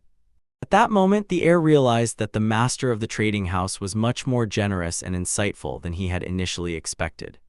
Moreover, he noticed with interest that the influential man, judging by all signs, lived a completely happy and prosperous life. Ch Hanso cited an old proverb: parents sometimes care so much about their love for their children that they do not even notice their own foolish actions.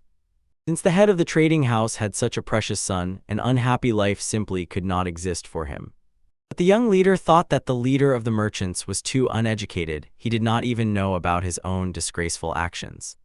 He should have openly and honestly begged for forgiveness, but instead he coldly ordered his loyal subordinates to lock Ch Hanso in the guest room. Now he sat in a much higher place and spoke to him indulgently. To the attentive heir, it looked as if the head was actually confessing to a secret conspiracy against him. But the frightened merchant immediately began to vehemently deny that this was the case at all. Yet Ch Hanso calmly repeated his insightful question. Suddenly bursting into laughter, the head of the merchants admitted he understood a lot when Ch Hanso opened his eyes to the painful mistake of his immature son. Just having risen from his seat, he unexpectedly asked the young leader to sit in the place of honor where he himself had just been sitting. Ch Hanso, as before, as if nothing had happened, walked straight across the expensive table and confidently sat in the armchair prepared for the master. Obviously, this brazen nonsense finally threw the head of the trading house off balance, but he skillfully did not show it. Ch Hanso behaved so boldly because he had already dealt with such influential people. Once, the inquisitive Ch Hanso asked the experienced leader of the beggars' sect why he looked so much like the rest of the rich and influential people, although they were at completely opposite ends of the social ladder. He wisely noted that all people are essentially similar. Some have everything in excess, and there are those who seem to need absolutely nothing. And strangely, now sitting before the heir was a man who strangely combined traits of both these types at once. Therefore, Ch Hanso admitted to the palace master with utmost honesty, and even rudely, that he hated all complications and intrigues. After he finished his long solitude, his mysterious father mysteriously disappeared, leaving him alone with only one obsessive thought. Moreover, he added, he was not at all interested in what held the attention of all the other courtiers. He simply had the right to sit on the empty throne of the cult leader because this place had long stood empty undeservedly. Ch Hanso expressed hope that the insightful master of the trading court understood what it was really about. He believed that they thought on the same wavelength as the man, so he came here to visit him personally.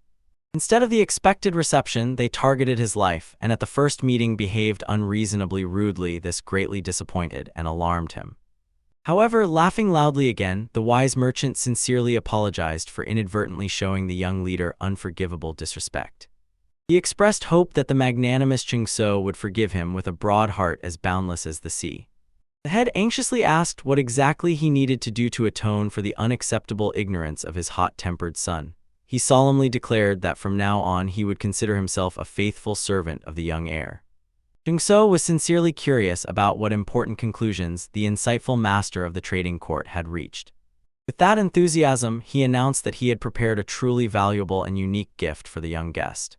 He solemnly snapped his fingers and declared that the gift was quite special, insisting that Ching-so would surely appreciate it properly.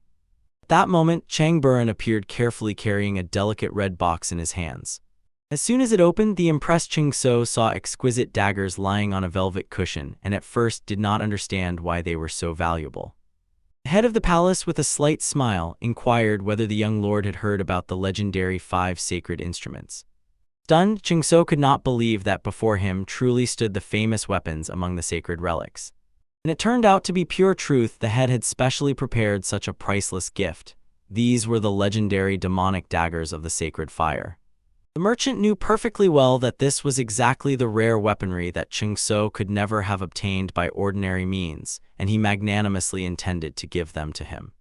That was not all. He was also ready to ensure that every month a ton of gold ingots would be reliably sent to the palace of the young heir. These generous supplies would have helped Ching-so build his magnificent palace, and eventually it would have become much larger and more luxurious than the merchant's palace itself.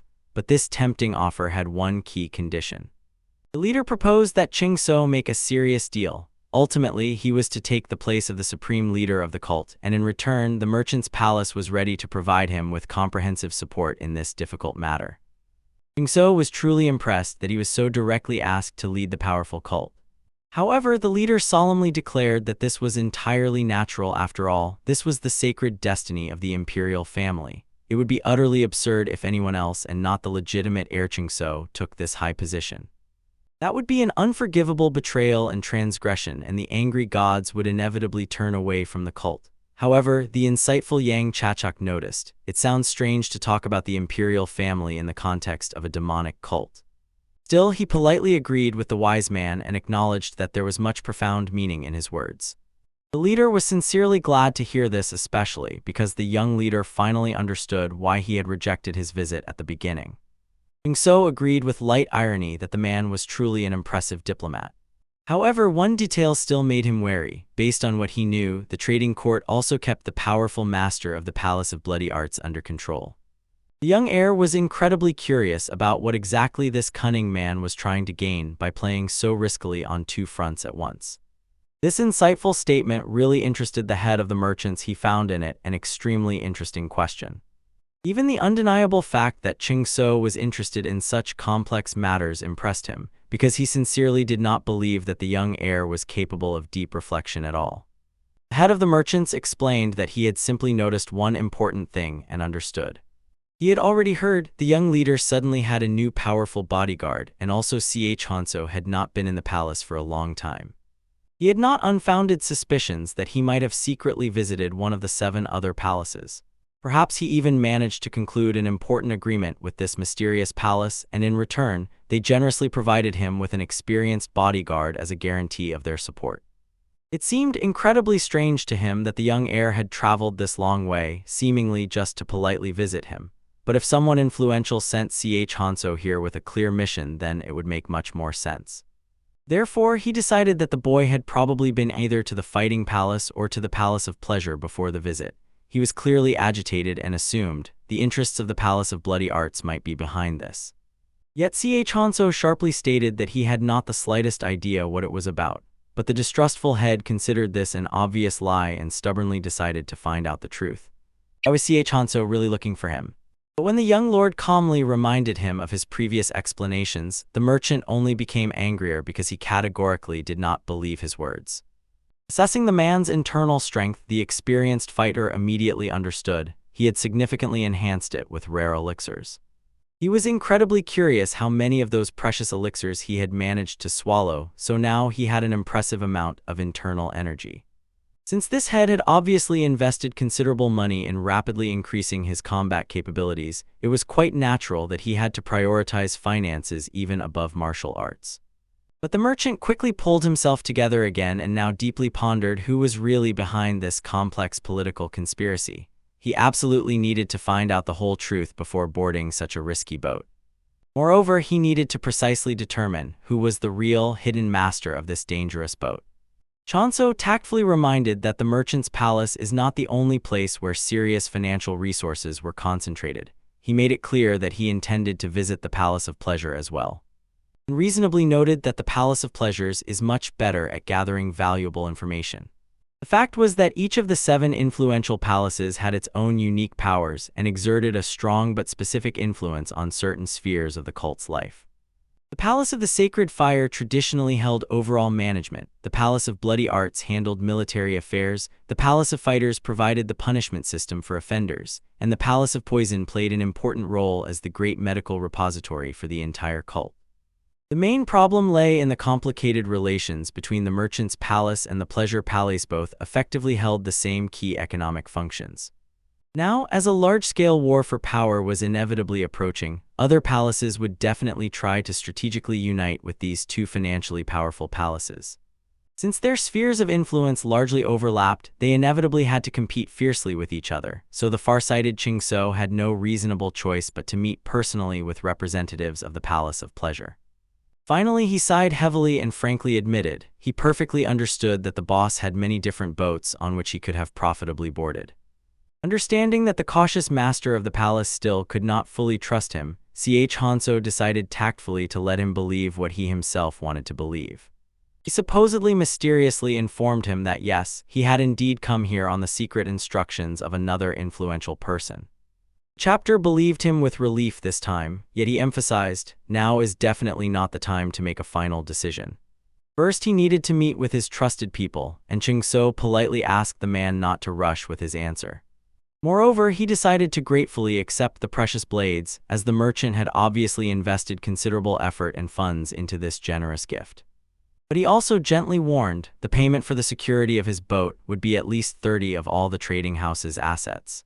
He generously gave the head a whole month to send these solid funds to his palace, and at the same time gave him time to carefully consider other boats that could potentially offer him a more profitable deal. The worried head insistently asked the young leader to at least rest a little with them before continuing on the road. The proud heir firmly stated that he did not consider himself obliged to do so. He politely asked the head of the traders not to worry in vain and calmly set off to deal with his urgent affairs. At that moment he quickly said goodbye and decisively disappeared from the palace. Shortly after his departure, having not made a final decision, the head of the trading house, puzzled, decided to urgently meet with the loyal Chan Buren. He was openly angry because, after all, he was a very capable and influential man and considered the demand for 30 a real daylight robbery. The wise Chan Buren gently asked to keep a cool head and not make hasty decisions. But the angry master could not calm down, believing that the audacious Hanso was pulling some dirty and dishonest tricks. Chan Buren calmly said that perhaps the young Hanso actually had no connection to any other palace. He admitted that he did not know for sure, but suggested that other palaces would rather try to carefully avoid such an open conflict. Moreover, the mysterious young lord mentioned some enigmatic man who supposedly guided him. Then the experienced head of the traders developed serious suspicions that the Association of Elders might be behind this. Chan Buren also felt a high probability of this assumption, but did not consider that such a development of events would definitely be bad for them. In any case, if they simply leave everything as it is, they will eventually have to support the ambitious Palace of Bloody Arts, but then the abuse of power by the new rulers will inevitably become even more outrageous. Chan Buren ambiguously implied that this was exactly what Yuljin meant, who recently promised to personally take care of this delicate matter. If such outrageous things were already happening daily, they could expect even more justified complaints when the power-hungry master of the Palace of Bloody Arts finally becomes the supreme leader of the entire cult. Moreover, according to his information, the master of the Fighters' Palace will most likely unite his significant efforts with the master of the Palace of Pleasure. The influential Association of Elders will join hands with the young lord. All this clearly meant that a great, destructive war for power was rapidly approaching, and it would be very pragmatic if they could extract some financial benefit from this chaos. However, the head of the merchants remained extremely worried, clearly had something to lose. Chan Buren perfectly understood that all this was just a masterful game led by the young leader himself was only a puppet. Although Chanso had grown significantly as a warrior recently, according to the commander, his true nature had not undergone noticeable changes. Moreover, he was firmly convinced. Audacious Chanso had already laid his hands on Kaihama. This was especially troubling news to hear it right now. Although the commander did not know all the intimate details of what was happening in the closed room, the young leader was widely known as a lustful pervert. So, seeing the confused look of the usually impeccable girl, he was absolutely sure something extremely indecent had happened there. This unexpected revelation caused a strange mixture of gloating and satisfaction on his usually impassive face. In such an outrageous case, the proud mistress of the Palace of Pleasure would definitely not let it go, and the naive Chanso, because of his foolishness, clearly did not understand what exactly he had so recklessly gotten involved in. Moreover, the young heir confidently claimed that the merchant's palace was not the only place where serious wealth was concentrated. But for Chanso, the path to the Palace of Pleasure was now tightly closed after what had happened. Therefore, the treacherous leader even began to seriously consider simply allowing the foolish youth to perish at the hands of the Avenger Kai Hama. But Chan Buran understood that this would be extremely wrong and short-sighted. The leader decided that it would be better to first save Hanso and return to his plans at a more opportune time. This sentence seemed too strange to him. He believed that the current situation was a perfect opportunity to get rid of both the overconfident young leader and the competing palace at the same time. But the wise assistant considered such an approach deeply mistaken. He clearly understood, if the palace of the little sun was completely destroyed, it would inevitably mean the end for themselves as well. In the end, the pragmatic leader still listened to his experienced assistant and ordered him to secretly infiltrate the Palace of Pleasure so that Hanso would not die there because of his recklessness. Moreover, he soberly reasoned, if sooner or later he would have to pay for the safety of the chosen boat anyway, it was better to make his strategic move first. He decisively ordered the promised gold ingots to be sent immediately to the Palace of the Little Sun. Somewhere around the same time, Hanso was calmly wandering the city and in his thoughts still returned to their recent tense conversation. He clearly understood the emotional master of the merchant's palace would definitely not hold back for long and was about to take some action. At the same time, Yultak, Tessic, and the young heron were just returning from their reconnaissance mission. Quietly listening to the noisy conversations of the locals, they caught alarming rumors. Someone had miraculously escaped near the approaches to the market hill. Apparently, something serious had happened there. One of the frightened men was stumbling and hesitantly telling that he was going to a brothel and on the way was surprised to see the entire top of the hill was black as tar. At first, he thought he was simply exhausted to death. His quarrelsome wife gave him not a minute of peace, so he tightly closed his eyes and opened them again. To his horror, he saw there a whole 10,000-strong army. The man swore he could not believe his own eyes, but his skeptical friends insisted that the whole story was outright nonsense. In their opinion, it was most likely some petty, worthless sect of poor people just going to collect leftover food. But the troubled man was absolutely sure he had personally seen the Minister of War Vu Gayam himself. He blocked all approaches to the horse market and the outskirts of the city. He was horrified to think that this was happening because the legitimate emperor was absent from the capital, and his ambitious brother had treacherously decided to take his place. But his distrustful friends categorically refused to believe him and did not want to hear any more about this absurd invention. The designated Yultak could not understand. Could this minor warrior really become emperor simply by physically occupying the empty throne? The observant heron noticed that the events currently unfolding in the powerful Warat tribe looked quite serious and alarming. But Yultak was genuinely surprised that she so easily believed these dubious words, since it was unlikely that a wild tribe would need anything from the isolated cult of Salansa. Heron calmly explained that this was not the first time they had heard about such incidents, but the servant urged her to stop unconditionally believing everything told by drunken visitors of public houses. Heron wanted to continue this argument, but suddenly she heard a quiet, painful sigh nearby. It carried the scent of a wounded man, and apparently it was a warrior. The compassionate girl sincerely wanted to help and cautiously asked if he was all right. But to her surprise, he only growled angrily at Heron, demanding that this annoying girl immediately leave him alone. Defending his daughter's honor, the stern Tessic immediately resolutely stood up for her, but at the same time calmly asked his child not to pay attention to such rude and ungrateful people as this irritated stranger. Moreover, the peace-loving Yultak wisely explained that they should not wastefully interfere in the internal conflicts of the Cult of the Sun, especially since this grim man looked like a member of the elite Nameless Squad. And the angry man, without stopping shouting, authoritatively ordered Yultak to be silent immediately, because his pitiful condition was entirely the fault of the damned Warat bastards.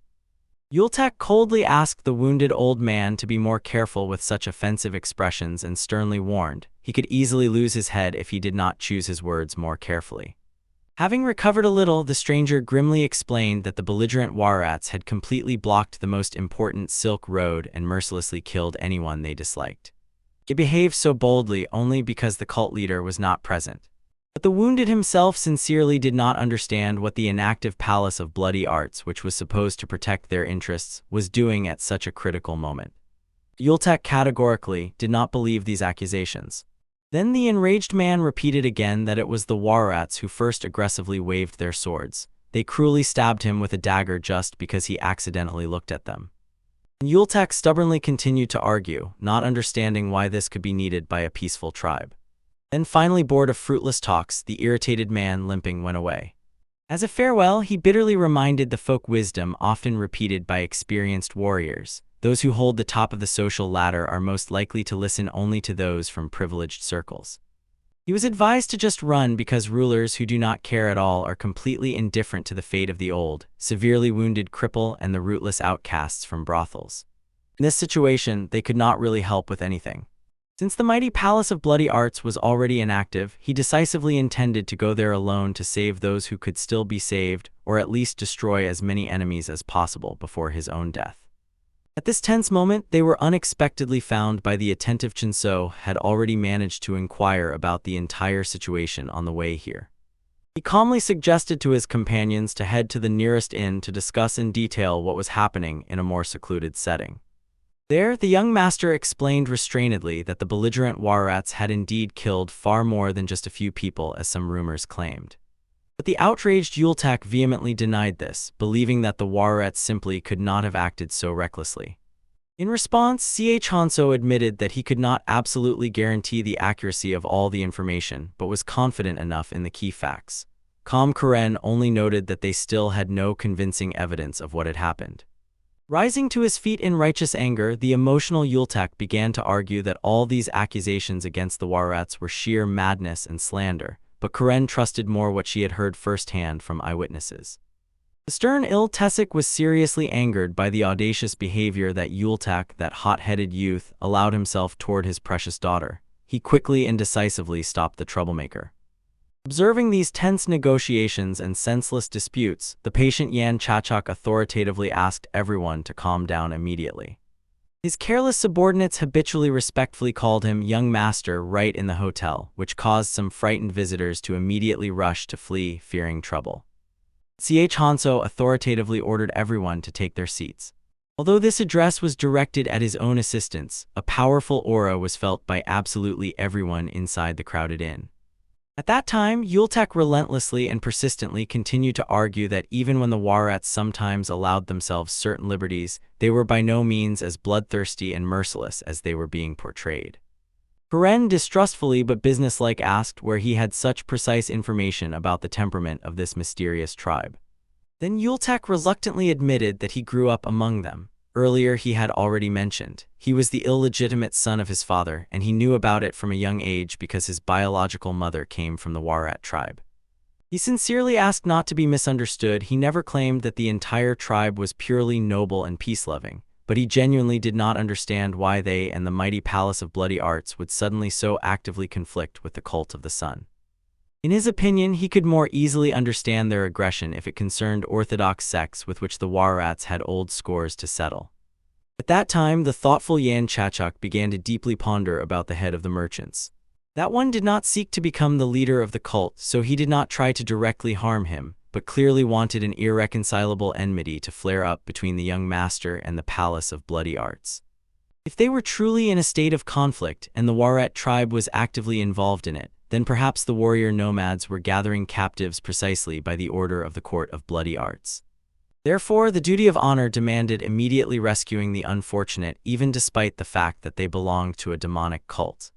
Thus, having paid for their food, the resolute Hanso authoritatively ordered his loyal assistants to immediately leave the establishment. The frightened people in the restaurant stood in complete confusion and did not understand whether they could get up. They panicked, fearing that the formidable young leader would lie in wait for them near the building's exit to mercilessly cut off their heads for accidentally witnessing his secret negotiations. Next day, when calm morning light fell on the clear sky, the worried Yultak rushed to his master's chambers. To his surprise, he did not find him there, and he did not understand at all where the mysterious young leader could have disappeared again until he noticed a neatly folded letter on the table. It spoke of his sudden departure, and the loyal servant immediately suspected the brave master was going to set off alone for dangerous confrontations. At first, he hoped that the impulsive boy had become more sensible and calm during this time, but it seemed he remained the same reckless daredevil. When Harren joined him with the stern Il-Teshchik, the worried Yultak immediately handed them the letter for review. The message elegantly stated that the young lord could not close his eyes. He pondered all night about what had happened and asked them to immediately proceed to the small palace and patiently await his return. The letter was composed in such an impeccably polite style that Yultak, stunned, suddenly, unexpectedly realized. Instead of practicing martial arts for 3 consecutive years, Hansu had been carefully studying the subtleties of refined rhetoric. Moreover, he earnestly asked Harren not to waste precious time on admiration, but to focus on the main thing where their brave young lord was currently located. However, the unshakable Il-Teshchik calmly and sensibly remarked that there was no point in worrying too much right now. The foolish Yultak was stunned by his astonishing frivolity. No one could guarantee that Hansu would return safe and sound. However, decisively pointing to the letter, the experienced warrior calmly explained, this was a direct order from their lord, so they would set off for the small palace without delay, as he commanded. As soon as these words were spoken, Il-Teshchik suddenly burned the mysterious letter as if it had never existed. Stunned, Yultak instantly realized the skilled warrior had masterfully used the mysterious purifying fire, thus restoring all his inner energy. Therefore, when the stern man directly asked if he was going with them, the confused young man had no other choice. Politely bowing before the authoritative squad commander, he followed him without resistance. Somewhere around the same time, Yan Chachak came across the majestic mountains. Looking around, he clearly understood. Any unprepared person could easily perish in the relentless search for the mysterious demonic cult if they decided to attack him alone. But now it troubled him less. He stubbornly headed northwest of the boundless hot sea in determined search of the mysterious tribe. The young master immediately set off in the only direction he knew, confidently believing that he would definitely find someone there to show the right way. The scene shifts to the Warat Great Plains. There, warriors lined up in a row guarding the tent where their captain lived. At that moment, Yulgen appeared before them with his squad. The warriors ordered him to stop, not understanding what this man was doing here. However, armed with 2 blades, Yulgen's right hand ordered them to let them pass. The warriors flared up with indignation. They did not understand how she dared to behave like that and who she thought she was. But the determined girl made them understand. If they wanted to live, they should lower their axes and let them inside. Furiously enraged, they started a fight in which, obviously, they ended up losing. The girl had excellent combat skills and quickly defeated 2 fighters who attacked her. After that, the others had not the slightest desire to engage her in a direct duel. They armed themselves with bows to resist those who came. But they were stopped by the man they were guarding. He ordered them to let these people pass. And Yulgen ordered the girl to lower her head and follow him. When they entered, they saw a man who was thoughtfully pondering how much time had passed since their last meeting. It was the chief of the Warat tribe, Grand Master Jason. Yulgen explained that he was very worried that something bad might have happened to him, and he sincerely rejoiced that he was okay. The chief was called Ensenteshi in their language. He controlled many tribes with power reaching the level of the Tang dynasty and the northern plains. Jason decided to ask his guest if the title of Grand Master suited him. Yulgen honestly admitted, to him it sounded as if he was going to become a Khan. Chief only smiled slyly. He honestly admitted, right now nothing was impossible for him. Yulgen got to the point and asked the man to stop making all this senseless noise. Jason understood it was about the trading yard and the capture of their people, but he decided to pretend he did not understand what exactly was going on. Yulgen, realizing that a normal dialogue would not happen, explained this was exactly what his father wanted. He did not respond to the remark. The chief only inquired whether the boy had mastered the bow. They say the commander made a bow from ivory and, relying on his experience, created a weapon similar to the one he had. He believed that for a person with the blood of a Khan flowing in his veins, this bow suited best. Yulgen was surprised by such a question. Suddenly, Jason attacked him with internal energy. However, the boy's body was quite strong, so it did not affect him at all.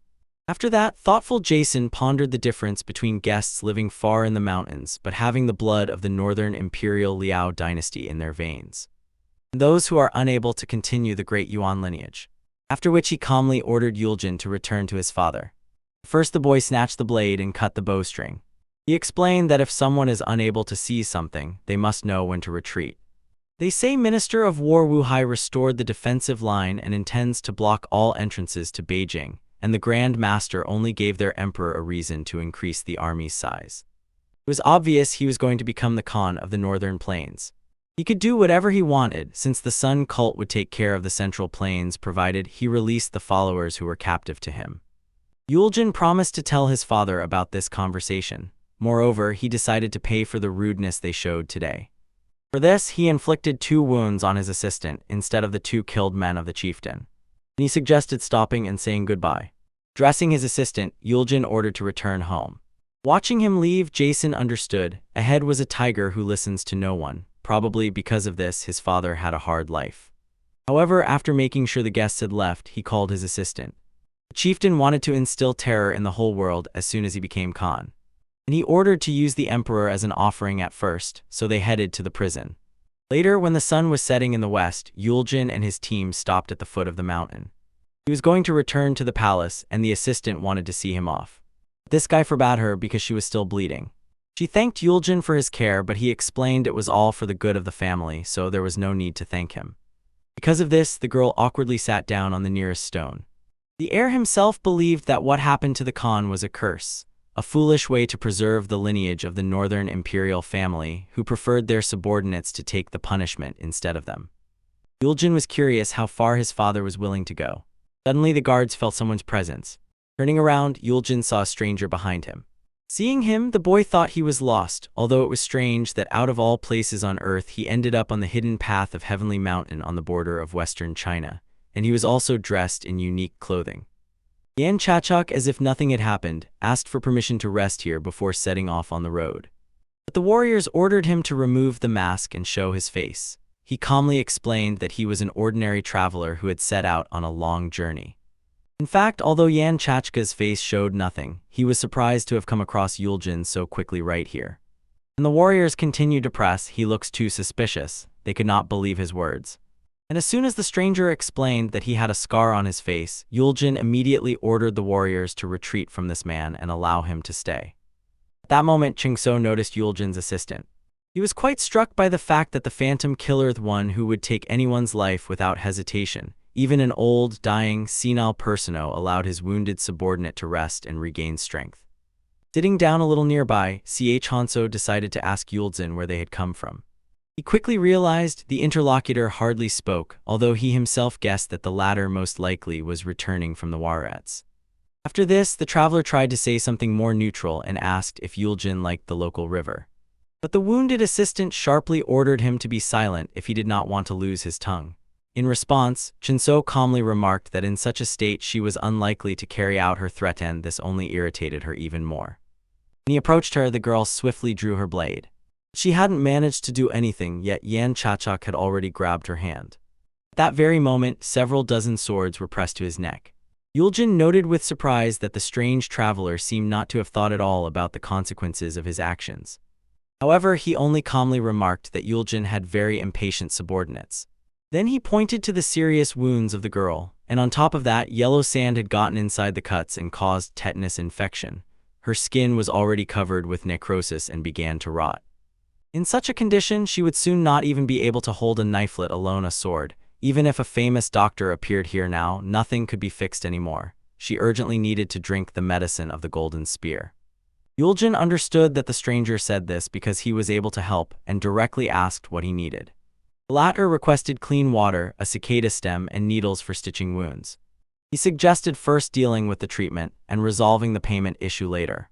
When everything was finally completed and the girl's hands looked normal again, she still continued to consider the stranger simply an annoying fool.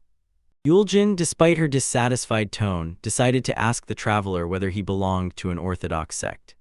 Only people from there are so hypocritical that they save someone for the sake of dried meat, which the traveler received as a reward. Yan Chachok was surprised at how unwavering Yuljin was when it came to his subordinates, and he also became curious whether strangers considered him a representative of a demonic cult or still an orthodox sect. Yuljin calmed him down and said that he had not yet reached the point of killing his benefactors. Then he decided to ask the traveler what the Central Plains were like. Yuljin froze suddenly when she learned that the interlocutor had never been there even once. Although she understood, the demonic cult had no interest in the Central Plains if not for war, invasion, and mass killings. In the end, Chinso said that if Yuljin went to Sichuan and explored the river valley to the southeast, very soon a vast lake's surface would open before him. It was the famous Daunting Lake. If he watched the sunset from the pavilion by the lake, he would notice that nature in these places is truly beautiful. People gather there quite unlike the locals. Martial arts masters who have arrived from everywhere freely communicate with each other. They inquire about each other's affairs and share stories from their lives.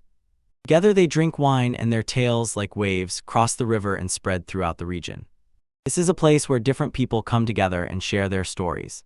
Sometimes they quarrel, but everyone there understands each other and enjoys the time spent together, realizing how quickly life passes. These are the Central Plains, that's what he had heard about them. Yuljin realized that this was a very luxurious way of life. He wondered, are these the people who truly live by the principles of loyalty and chivalry, or have they simply learned to survive in this world, having once tasted harsh reality? But Yan Chachuk asked him not to rush to conclusions. Let him see the Central Plains for himself, talk to the locals, and try to find common ground with them. Yuljin thought it was impossible, but Hanso knew people themselves are capable of changing reality. Many sacrificed their lives to overthrow the Yuan dynasty by uniting with the Ming dynasty. Back then, it did not matter whether a person was from the orthodox or unorthodox sect. As long as he remained a martial arts master, his duty was to hold the sword and fight shoulder to shoulder with everyone. Later, a world emerged where scholars began to despise martial arts masters, and they united into their own community known as Murim. Over time, as their influence grew, the Murim Alliance and the Unorthodox Assembly became mired in endless battles against each other. The same applied to the demonic cult. With the growing number of like-minded people, the same scenario would soon repeat. Everyone would try to subjugate the other to their will. Looking at Yuljin, Hanso wondered if this person could change. Meanwhile, Yuljin suggested that the stranger contact him if he needed anything. Although he found the conversation strange, the interlocutor definitely interested him. Eventually, Yan Chachuk asked Yuljin to fulfill one of his requests someday. In response, he inquired about the traveler's name. Hanso promised to reveal it during their next meeting. After this, he decided to continue the journey and did not yet understand what future awaited him, whether he and Yuljin would drink wine together or fight against each other. Soon Yan Chachuk wandered the boundless desert and regretted not asking Yuljin how to reach the road. If not for the tracks left by the warets, he would have long been lost. Fortunately, after some time, he saw a meadow and realized he was moving in the right direction. He wandered a little more among the trees, and the traveler noticed a small tent guarded by warriors. It seemed strange to him that the yurt stood in the middle of the forest. He wanted to find out who was inside. Moreover, he was also troubled by the fact that the warriors seemed to be trying to protect someone from the one who was inside. And inside the yurt itself, there were also guards. Suddenly, Yan Chachuk realized everything indicated that they had locked someone inside. He decided to find out whom they were keeping captive. At that moment, the warriors brought a girl. Wondering that the ladies from the Central Plains had such beautiful skin, they regretted that they would simply kill her. They decided to have fun with her, promising, if she gave them pleasure, they would grant her a quick and painless death. Chachuk, listening to their conversation, did not fully understand what it was about. He had never learned their language. He was tormented by the thought that these people might be directly subordinate to the Khan. However, suddenly he saw the girl cry, and he could do nothing. At that moment, she ended her life with a hairpin. Falling dead, she apologized for not being able to do anything. She could not serve her master to the end. The lifeless body was kicked by these warriors. They were scraping mud and blood off it, pressing their boots. This finally threw Chachuk off balance. Looking around, he saw many corpses, girls, men, old men, and could not understand how anyone could be so cruel. At that time, the tribe members only laughed, understanding. They should have lied to this girl, said that if she agreed to their terms, they would spare her life. At that moment, Yan Chachuk appeared before them, not understanding whether these beings before him were even human. They immediately armed themselves with axes, not realizing who was before them. Chachuk, flashing his eyes, did not understand why they had gone so far in their cruelty. Looking at the boy, the warriors suspected that he was from the Han tribe because he did not look at all like a person from the Sun cult. Yan Chachok did not answer their questions. He did not understand their language. They laughed and decided that they did not need to know about this person. Now that he had seen everything, they would have to eliminate him. But Chachok did not understand how they dared to behave like that after all the atrocities they had committed. One look at the man who approached was enough for him, and he instantly died. He literally burned alive under the power of demonic fire. All the others attacked the alien, realizing that they had to kill such a formidable opponent. Yan Chachok soared into the sky, not allowing ordinary weapons to reach him. Immediately, the archers took aim at him, but it cost him nothing to eliminate the first of them. He applied a series of higher imperial martial arts. It was the secret art of the absolute claw of the heavenly wolf. Immediately after that, the fighter's body turned into mince. Then they realized that standing before them was none other than an evil spirit or devil. And the hero, as if nothing had happened, warned that today they would all die. After that, Yan Chachok quickly dealt with everyone who was here. Finally, only the last warrior remained before him. He was kneeling and began begging for mercy. He could do nothing but cry, realizing that escape was impossible. Yan Chachok grabbed him by the head and ordered the man to disappear. A moment later, his entire body burned along with his bones. Looking at what was happening around, Chachok realized he had lost control over his own emotions and caused a massacre. The heavenly demon is the embodiment of the devil himself, so he must be more careful with this skill. Moreover, he needed to raise it to the 9th star as quickly as possible, because so far it was too dangerous to use without mastering it perfectly. After that, Yan Chachok headed to the chamber that interested him the most. There he noticed a boy who asked whether he had come to kill him or to save him. Chachok explained that he had not come for that but for something else and wanted to find out if the child had been taken captive and how long he had been here. The boy thought that a stranger would know better about this, but he replied that he was just passing by and accidentally wandered here. Obviously, the child did not believe such an explanation. Yan Chachok was already quite disappointed that he had put in so much effort only to find out that there really was a child here. The boy immediately made it clear the guy was behaving too contemptuously. Chachok was already about to run away, thinking that he had wasted his time, and advised the child to run if he wanted to survive. But he turned around and saw that the boy was almost crying with rage. It seemed to him that this boy did not look like an ordinary captive, so he decided to ask a question: are there other captives here? He had heard that the Warats had taken many people with them. He wanted the boy to tell him everything that was known. Eventually, the child decided to trust the stranger and said that all the other prisoners were in the north. Climbing along the Chu River and crossing the mountain ridge, one could reach the stone prison. Yan Chachok was about to set off there immediately, but the boy reminded him that he was not allowed to go. Chachok made it clear that he would not stay with him because he had to go north. The boy explained if he had really ended up here by accident, he would have asked to be taken to Beijing, but Chachok was not going to waste time on that. Moreover, he explained that the boy was clearly not important enough to dictate terms. And the child finally named himself Zhu Qizhen. Smiling, Yan Chachok replied that if he really was Zhu Qizhen, then he himself was Black Meteor. Yan Chachok frowned thoughtfully, pondering the named name. In the Ming Kingdom, it was strictly forbidden to use the surname Zhu or even mention it at all, because this surname could belong only to the imperial family. He could not believe that this fragile boy with a proud posture was really the emperor himself of the mighty Ming state. Seeing his confusion, the young interlocutor with brazen confidence assumed that Yan Chachok understood who he was and firmly explained that he really was the legitimate emperor. Chachok found it incredibly hard to believe such a statement. He snorted irritably, deciding that Qizhen was mocking him, and sharply asked him to stop amusing him with such nonsense. The boy with the penetrating gaze decided to clarify whether the strange traveler really did not realize that he had been held captive. Yan Chachok rolled his eyes and irritably asked how many more times he would have to repeat it. He really knew nothing about it. Then Zhu Qizhen had no other choice, so he humbly asked the stranger to save him. The boy had already internally resigned himself to the fact that the stranger did not believe him and in fact was not at all against such an arrangement. It was even safer that way. With unexpected seriousness, he explained that he was obliged to survive at any cost. He absolutely had to meet one important person. With a gloomy look, Yan Chachok explained that he had completely different priorities. If the boy could stay close while he dealt with his urgent matters, then maybe later he would help him. The boy silently left the tent but immediately froze in place. Looking around in shock, he saw in horror that there were no signs of life left in the fierce guards who had been on watch. After a minute of numbness, he found among the dead bodies one of the people he knew personally. Gloomily, with oppressive sorrow looking at the lifeless body of Wang Jing, he said with cold philosophy, he received exactly the end he deserved. Yan Chachak was frankly surprised that the boy knew this person, but the little prisoner explained with bitterness in his voice he would prefer to erase these memories from his mind as soon as possible. At that moment, Yan Chachak was already busily taking off the sturdy boots from the fallen leader and unceremoniously handing them to the boy. He pragmatically explained that the child was unlikely to climb the steep mountain slopes in his worn-out shoes. Moreover, it was raining, so he needed to wear something more suitable. Seeing how the boy looked with disgust at the blood-soaked shoes, Chachak assumed that maybe he did not want to wear the boots of the killed enemy. However, the boy quickly realized this was far from the worst that could happen to him in these wild lands. Finally, the time to run away has come. However, first Yan Chachak squatted down thoughtfully, understanding that he needed to find the horses. He closed his eyes, listened to the sounds of the earth, and finally found something interesting.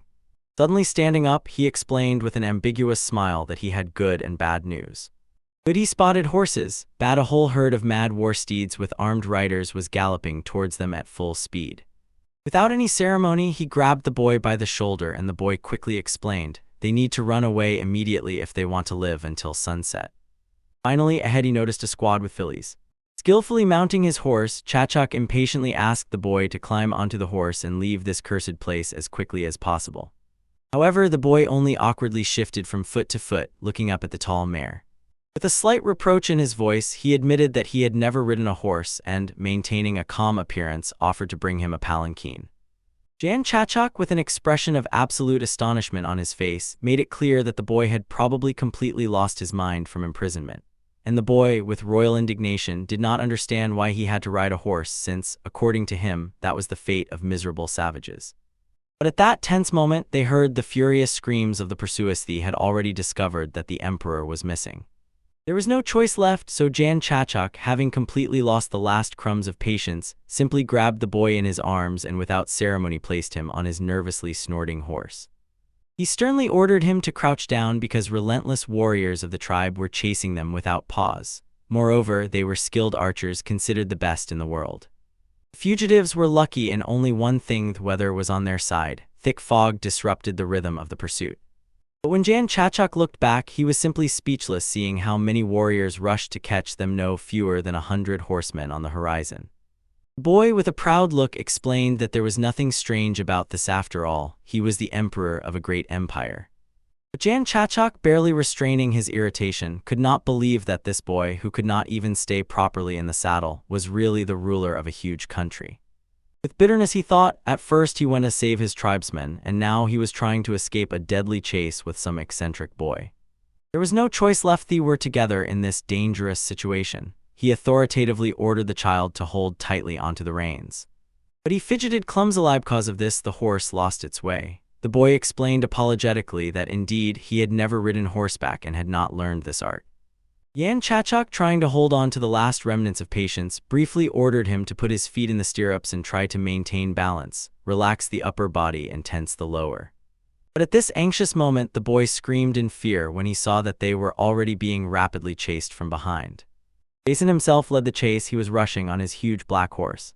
With unwavering determination, he pursued the emperor, showing with his formidable appearance that the fugitive would definitely not be able to slip from his grasp. Yan Chachak, although he did not know Jason personally, unmistakably determined that he was not an ordinary fighter. Behind the rich armor and commanding posture, he held a position even higher than that of a general. Therefore, Chachak resolutely ordered the boy to hold on tighter to the horse. Just as the pursuer almost caught them, Yan Chachak, with cat-like agility, jumped out of the saddle and turned to face the danger. He strictly ordered the boy to hold the reins tighter and not to look back. At this critical moment, Jason had already drawn the string of his massive bow, preparing to release a deadly arrow. Yan Chachak tensed, preparing to dodge the attack. He watched anxiously as he released the arrow. If he missed, they would both die. Without hesitation, he applied the mighty power of the 6 stars of the highest art of the Lord of Demons. He tried to catch the arrow with his bare hands, but with horror realized he did not have enough strength. Without losing a second, he rushed from the spot and jumped high into the air to change the trajectory of the deadly projectile. He also put all his inner energy into his strike. The arrow changed direction and, crashing into the ground, caused a deafening explosion. When the thick clouds of dust dispersed, it became clear that Jason had to retreat from the force of this attack. He reluctantly but attentively agreed. This unknown protector of the Emperor truly possessed incredible power. Yan Chachuk decided to be satisfied at least with the fact that he managed to temporarily break away from the pursuit. So, sharply rising into the air, he caught up with the horse on which Zhu Qizheng trembled in the saddle. Jason was genuinely surprised that there were still brave souls willing to save the Emperor abandoned by all. Moreover, this stranger managed to deflect an arrow made of ivory with his bare hands, which meant he truly had phenomenal strength. The experienced warrior quickly calculated that the fugitives were heading towards the stone prison. Therefore, he ordered his riders to take a different route and ambush them there. Meanwhile, the young emperor had no idea how to tame the unruly animal. And with horror, he realized ahead of them lurked a steep cliff. With a desperate scream, he tried to stop the horse that was rushing forward. Then Yan Chachuk swiftly arrived and authoritatively ordered the boy to pull himself together. Like lightning, Chachuk instantly jumped into the saddle while the confused Sijin in panic could not understand what would be done to him now. Chachuk himself perfectly understood. If he were alone, he would easily jump over this terrible cliff, but with an inexperienced child, such a maneuver seemed madness. It was already too late to stop. The horse's hooves were sliding on the edge of the abyss. Therefore, gritting his teeth, he forced the horse to accelerate even more and at the last moment directed it to a desperate leap over the bottomless chasm. Instantly assessing the distance, he realized there was no way they would reach the opposite ledge of the rock. Without losing a second, Yan Chachuk used the forbidden technique of the heavenly demon, charging his own body with energy. When the horse began to plunge down, he pushed it with inhuman strength using his own body. He sacrificed himself to save the animal and the boy. The last thing he saw before falling was the face of the crying Zhu Sijin, distorted with horror, who desperately tried but failed to grab his hand. The young emperor, finding himself alone on the opposite edge of the abyss, could not understand why Yan Chachuk acted so selflessly for him, a completely unfamiliar boy. Bitter tears flowed down his cheeks, and he could not even imagine what could be done to bring the savior back alive. With crystal clarity, he realized he had neglected his sacred duties as a ruler. He survived only because an ordinary person, whom he was supposed to protect, gave his own life for it. But fate decided otherwise. Yan Chachuk somehow managed to catch hold of a rock ledge at the last moment and thus avoided inevitable death. Apparently, by his sudden return, he scared Zhu Qizheng to death, who had already fallen into despair.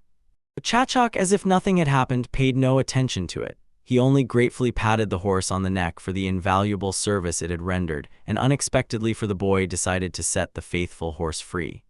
Stunned, Qizheng could not believe his own eyes. The person he considered dead stood before him alive and well. Not understanding how such a thing could have happened at all, he felt such relief that he almost fell to his knees. The joy that his savior was all right overwhelmed his heart. Yan Chachuk could not comprehend this emotional transformation of his companion at all. Although sometimes the boy behaved unbearably arrogantly and selfishly, at such moments he could be truly naive and touchingly innocent.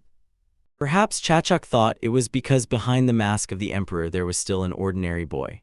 Probably he adopted this contradictory behavior by observing the former emperor. However, when they continued their thorny path, Qizheng began to grumble indignantly, saying that Yan Chachuk had thoughtlessly let the horse go and now he, the son of heaven, was all covered in mud. Traveler decided to mentally take back his good thoughts about the boy. With sincere indignation, the young emperor did not understand why it was necessary to release a valuable horse just because his companion suddenly showed sentimental mercy to some miserable animal. Now he, the ruler of the Celestial Empire, had to walk on foot like a commoner. However, Yan Chachuk, with barely restrained irritation, reminded him, if it weren't for this miserable animal, the boy would have long since parted with the life he was so proud of and clung to.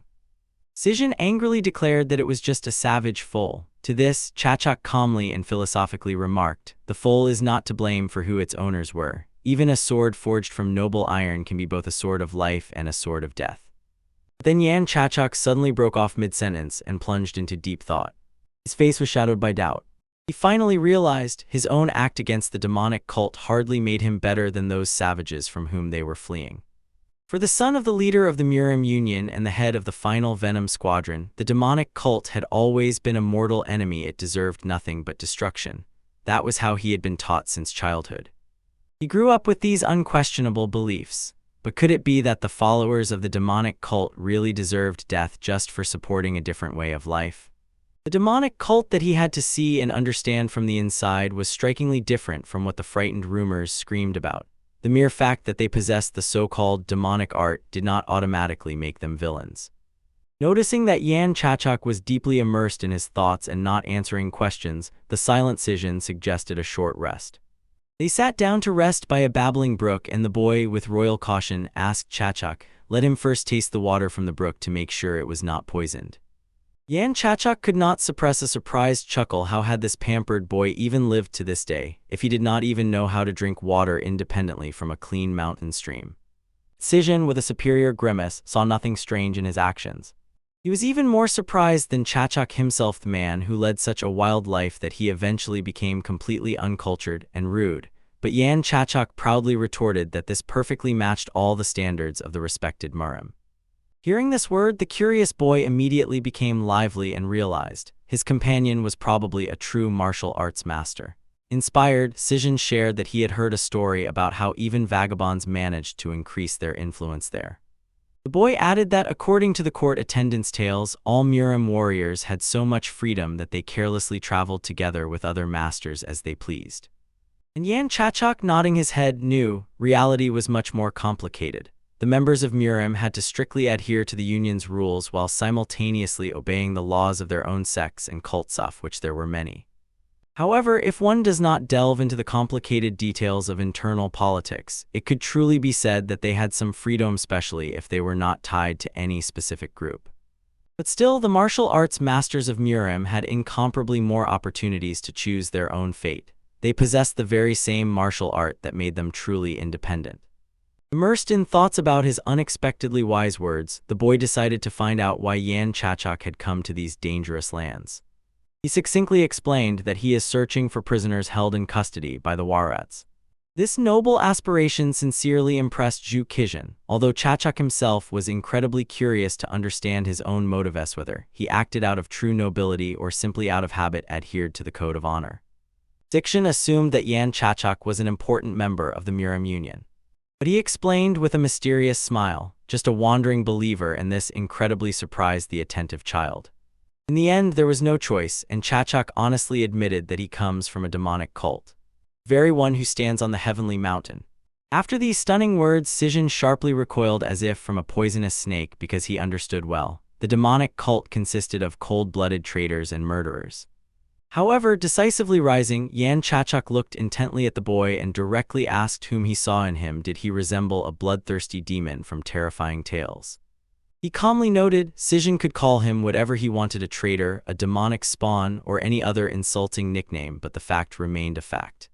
He came to these lands only to save those who were mercilessly captured, just like Zhu Qizhan himself. After this frank conversation, they continued their difficult path, hardly speaking a word to each other, each immersed in his own thoughts. The tense silence lasted until at some point Yan Chachak stopped and quietly announced that they had finally reached their destination. Carefully peeking out from behind thick thickets, they saw numerous iron cages inside were imprisoned people. Sijin instantly recognized among the captives the royal commanders. They still wore torn but recognizable uniforms of elite units. The boy, with a heart that stopped, realized this was his personal secret guard. His face lit up with genuine joy from the realization that they were truly alive despite all fears. But still, Yan Chachak held him back firmly from the impulse to immediately run out to meet them. Sijin vehemently objected that they must save his loyal people as soon as possible. But Chachak, keenly sensing some trick in this overly perfect picture, suggested the boy look around more carefully. Suddenly, Sijin also noticed a suspicious detail. The cages with prisoners were unguarded, and this seemed extremely strange. Chachak closed his eyes, concentrated, and applied his subtle detection energy.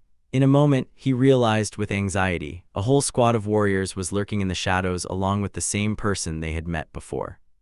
With annoyance, he realized he had made an unacceptable mistake. It was too easy for them to figure out where those who fled were heading. Moreover, Sijin himself was standing nearby. They undoubtedly wanted to kill him as soon as possible. He cautiously warned the boy a cunning trap was set right in front of them. But to his surprise, the young emperor was not at all confused in the face of danger. He dignifiedly adjusted his tattered clothes, straightened his shoulders, and raised his head. At that moment, he fervently hoped he looked as a true emperor should, even though he was not wearing the traditional dragon robes. He was still the legitimate ruler of his great country, and this fact could not be changed. With unexpected sincerity, he admitted, when he was only 9 years old, he was placed on the imperial throne, although he did not understand the tangled intrigues of politics at all. Under the full influence of the treacherous eunuch Wang Jing, he unresistingly pronounced death sentences on people he did not even know personally. Moreover, once he led a 50,000-strong army to repel an warhead attack, but shamefully lost the battle, suffering monstrous losses. Feeling the familiar name, Yan Chachuk immediately realized, the mentioned eunuch is the same man whose legs were cut off for abuse of power. Sijin did not stop confessing. With bitterness, he explained that long, painful months had passed since these people kidnapped him. All this time, he was forced to obediently feed their horses and take care of the animals like the lowest servant. Several times he desperately tried to escape, but each time he failed and eventually resigned himself to his fate. Then he could not even understand who he really was, a majestic emperor or just a miserable groom. The young man with amazing wisdom admitted that he never actually wanted to become emperor, not once in his short life. It was just that one day he was suddenly appointed ruler without his consent. He had neither a drop of freedom nor any real choice. That is why he always dreamed of renouncing the throne that weighed on him, but now, when everything had gone so far, he suddenly realized he wants to bear the burden of imperial power with dignity. Yan Chachuk anxiously asked what the boy intended to do in this hopeless situation. He explained with impressive composure, returning to his former life was impossible because there was no longer a place for him in the empire. Now he was only a former emperor, and he was sure that someone else was already sitting on his throne. He just wanted to return home because he believed there was a person there who desperately hoped for his return. Now he clearly understood. Fate had determined the path he always had to follow and the loyal subjects he was obliged to protect, giving his last breath. It does not matter whether he sits on the throne or not. What matters much more is who he really is. Now he was ready to prove it with action.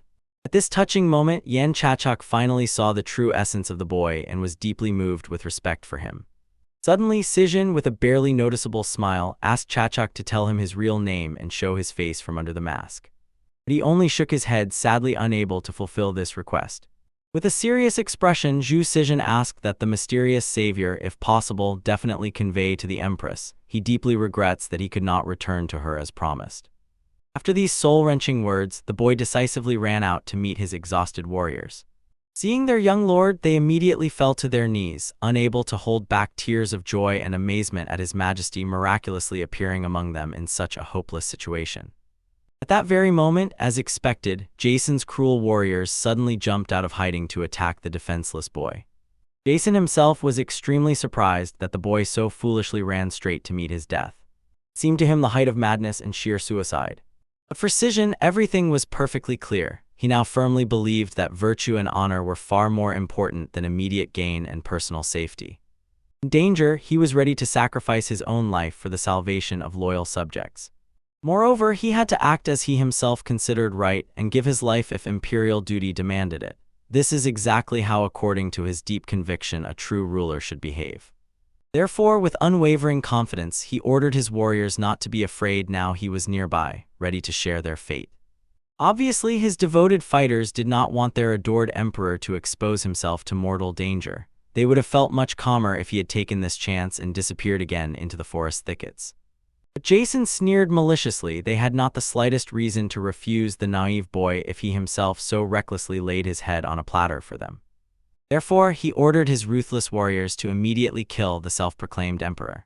The boy simply calmly closed his eyes, tenderly recalling the image of the beautiful empress, the only person who always believed in him, and awaited his return. But at this dramatic moment, Yan Chachuk unexpectedly intervened in the uneven fight. He burst into battle like a hurricane and arranged a real bloody massacre among the confused enemies. He was amazed that Sijin actually intended to face an entire squad of assassins alone. He understood he would hardly be able to forgive himself if he allowed this brave boy to die right before his eyes. Go back a few minutes at the moment of decision, Yan Chachuk cold-bloodedly analyzed the situation. He understood as soon as these ruthless warriors killed the young emperor, they would immediately disappear from the battlefield. Then he could calmly free the prisoners unnoticed. And all that was needed to leave the reckless boy under the deadly blow, sacrificing one seemingly insignificant life to save many others. However, in his memory, the sincere words of this amazing child echoed.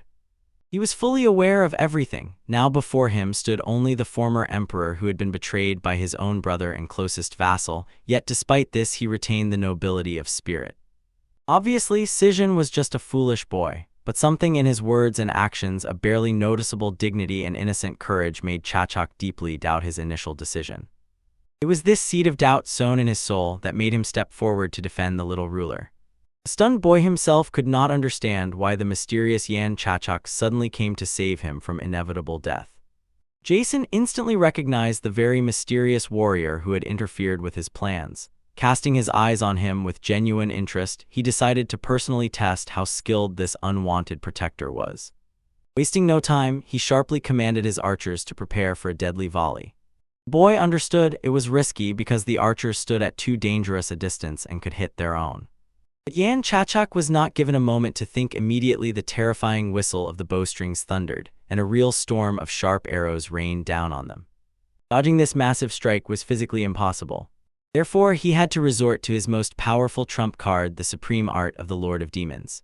This rare technique, known as the Strike of the Legion of the Heavenly Demon, allowed him in fractions of a second to split his own body into several shimmering shadows that impressively intercepted the flying arrows.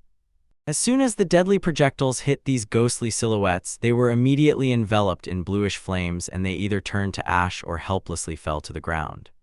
Watching this incredible spectacle, Jason respectfully acknowledged that his mysterious opponent truly possessed incredible strength. Sijin literally gaped in amazement, unable to comprehend who exactly Yan Chachak really was. Even the famous commander of the Royal Elite Warriors did not have even a tenth of such superhuman strength. Jason arrogantly addressed the unknown warrior to find out his identity, but Chachak, with icy composure, asked not to seek unnecessary things and simply to retreat while he mercifully spared his life. This confident statement caused a contemptuous laugh from the experienced warlord. He openly admitted that his burning desire was to find out who was hiding behind this mysterious mask, and he certainly did not expect to meet such a powerful warrior in such a wilderness. Chachak realized that this dangerous opponent had no intention of retreating under any circumstances. There was no choice left. He had to accept this challenge. He focused his inner energy and prepared for the decisive clash. At this tense moment, enemy archers swiftly moved from their positions, slowly closing the circle from all sides. Yan Chachak anxiously realized, if arrows flew toward them from all directions, he would not even be able to determine where the threat was coming from. Moreover, the defenseless prisoners would inevitably fall under crossfire. Jason explained to Zhu Sijin with icy composure that in his eyes he had long ceased to be an emperor.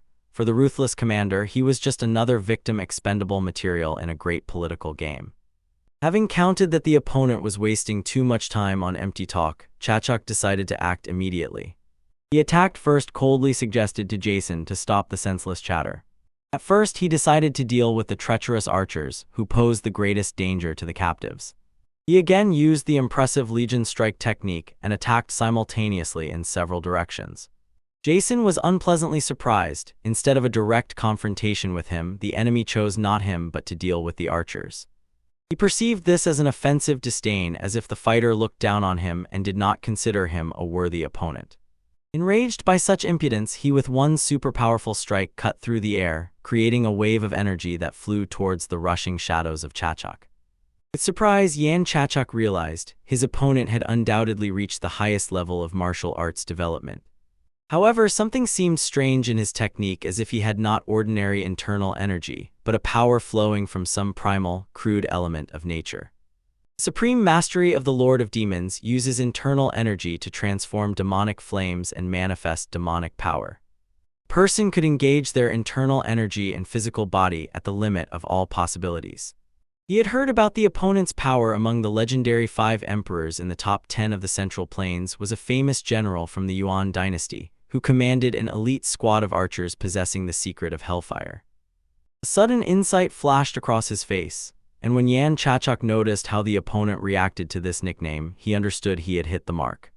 He clearly realized he would have preferred to avoid this deadly duel, but there was no choice left. The man, instead of guesses and hesitations, suggested focusing on their fight. He decided to help the opponent, focusing attention only on him. With these words, he instantly attacked. Chachak had no other choice but to focus all his attention solely on the deadly danger. From this swift attack, which was already flying straight at him, Yan Chachak was saved only at the last moment. He jumped back with inhuman speed. With growing unease, he realized, before him stood a true martial arts master, almost legendary level. It became obvious if the confrontation dragged on, it would create problems for him that could not be overcome, and this meant only one thing: he had to deal with the opponent with one decisive blow. For this, Chachak used a series of supreme imperial combat strikes. Gathering all the energy available to him, he performed the deadly technique time-destroying palm and directed it precisely at the opponent's chest. The force of the blow was such that it threw Jason several meters back, forcing him to fall to his knees, although, surprisingly, he did not drop his weapon from his hands. Yan Chachak was confident that this attack was supposed to decide the outcome of the duel. He put so much power into it that it could break even a stone wall. Despite the fact that he had been mastering this incredibly complex art for only 3 years in secluded caves, the power of his strike should have been enough to destroy any opponent. But instead of the long-awaited victory, Chachak was overwhelmed by true horror when Jason, bent down to the ground, suddenly burst into a chilling laugh. After that, he rose to his feet with incredible ease, as if he had not received a mortal blow. Yan Chachak could not believe his eyes. How could this man take a direct hit from the destroying palm and not only survive but seemingly become even stronger? Jason, seeing the shock on his opponent's face, explained with a self-satisfied smile that even the most powerful wall-breaking weapon could not harm him. However, one circumstance intrigued the experienced commander. His armor continued to burn with a bluish flame and did not extinguish even once, even some time after the blow. He removed the charred pauldron and carefully examined the nature of the damage. Growing curiosity led him to the assumption that his mysterious opponent was from the legendary Heavenly Mountain. But Yan Chachak's origin no longer mattered to Jason. He made a firm decision to bring the deadly clash to an end. Obviously, such unrestrained fighting zeal could not fail to instill anxiety even in the heart of the most fearless hero.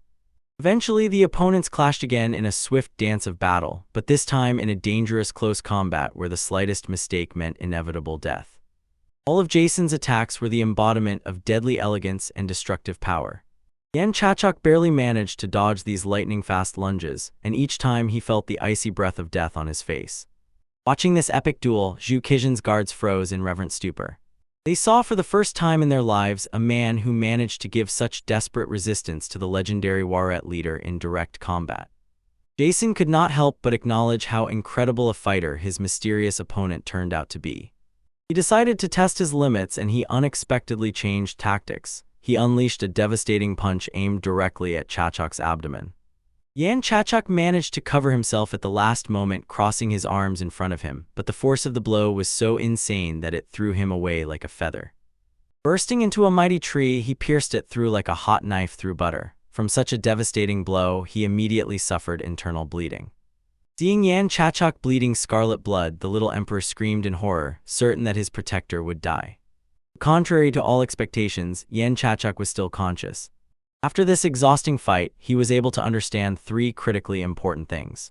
First, his current body has a clear limit for using higher imperial martial arts. If he stubbornly tries to apply the righteous art of combat, he will not be able to utilize even 30 of the potential power of these techniques.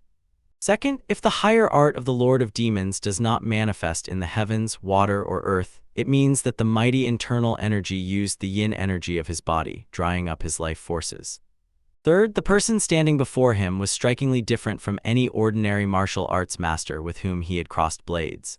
With such a colossal level of strength and experience, Yan Chachak could not even leave a serious scratch on him. Seeing that the opponent was weakened and disoriented, Jason decided to immediately end the duel and take the life of the audacious brave man with one devastating blow.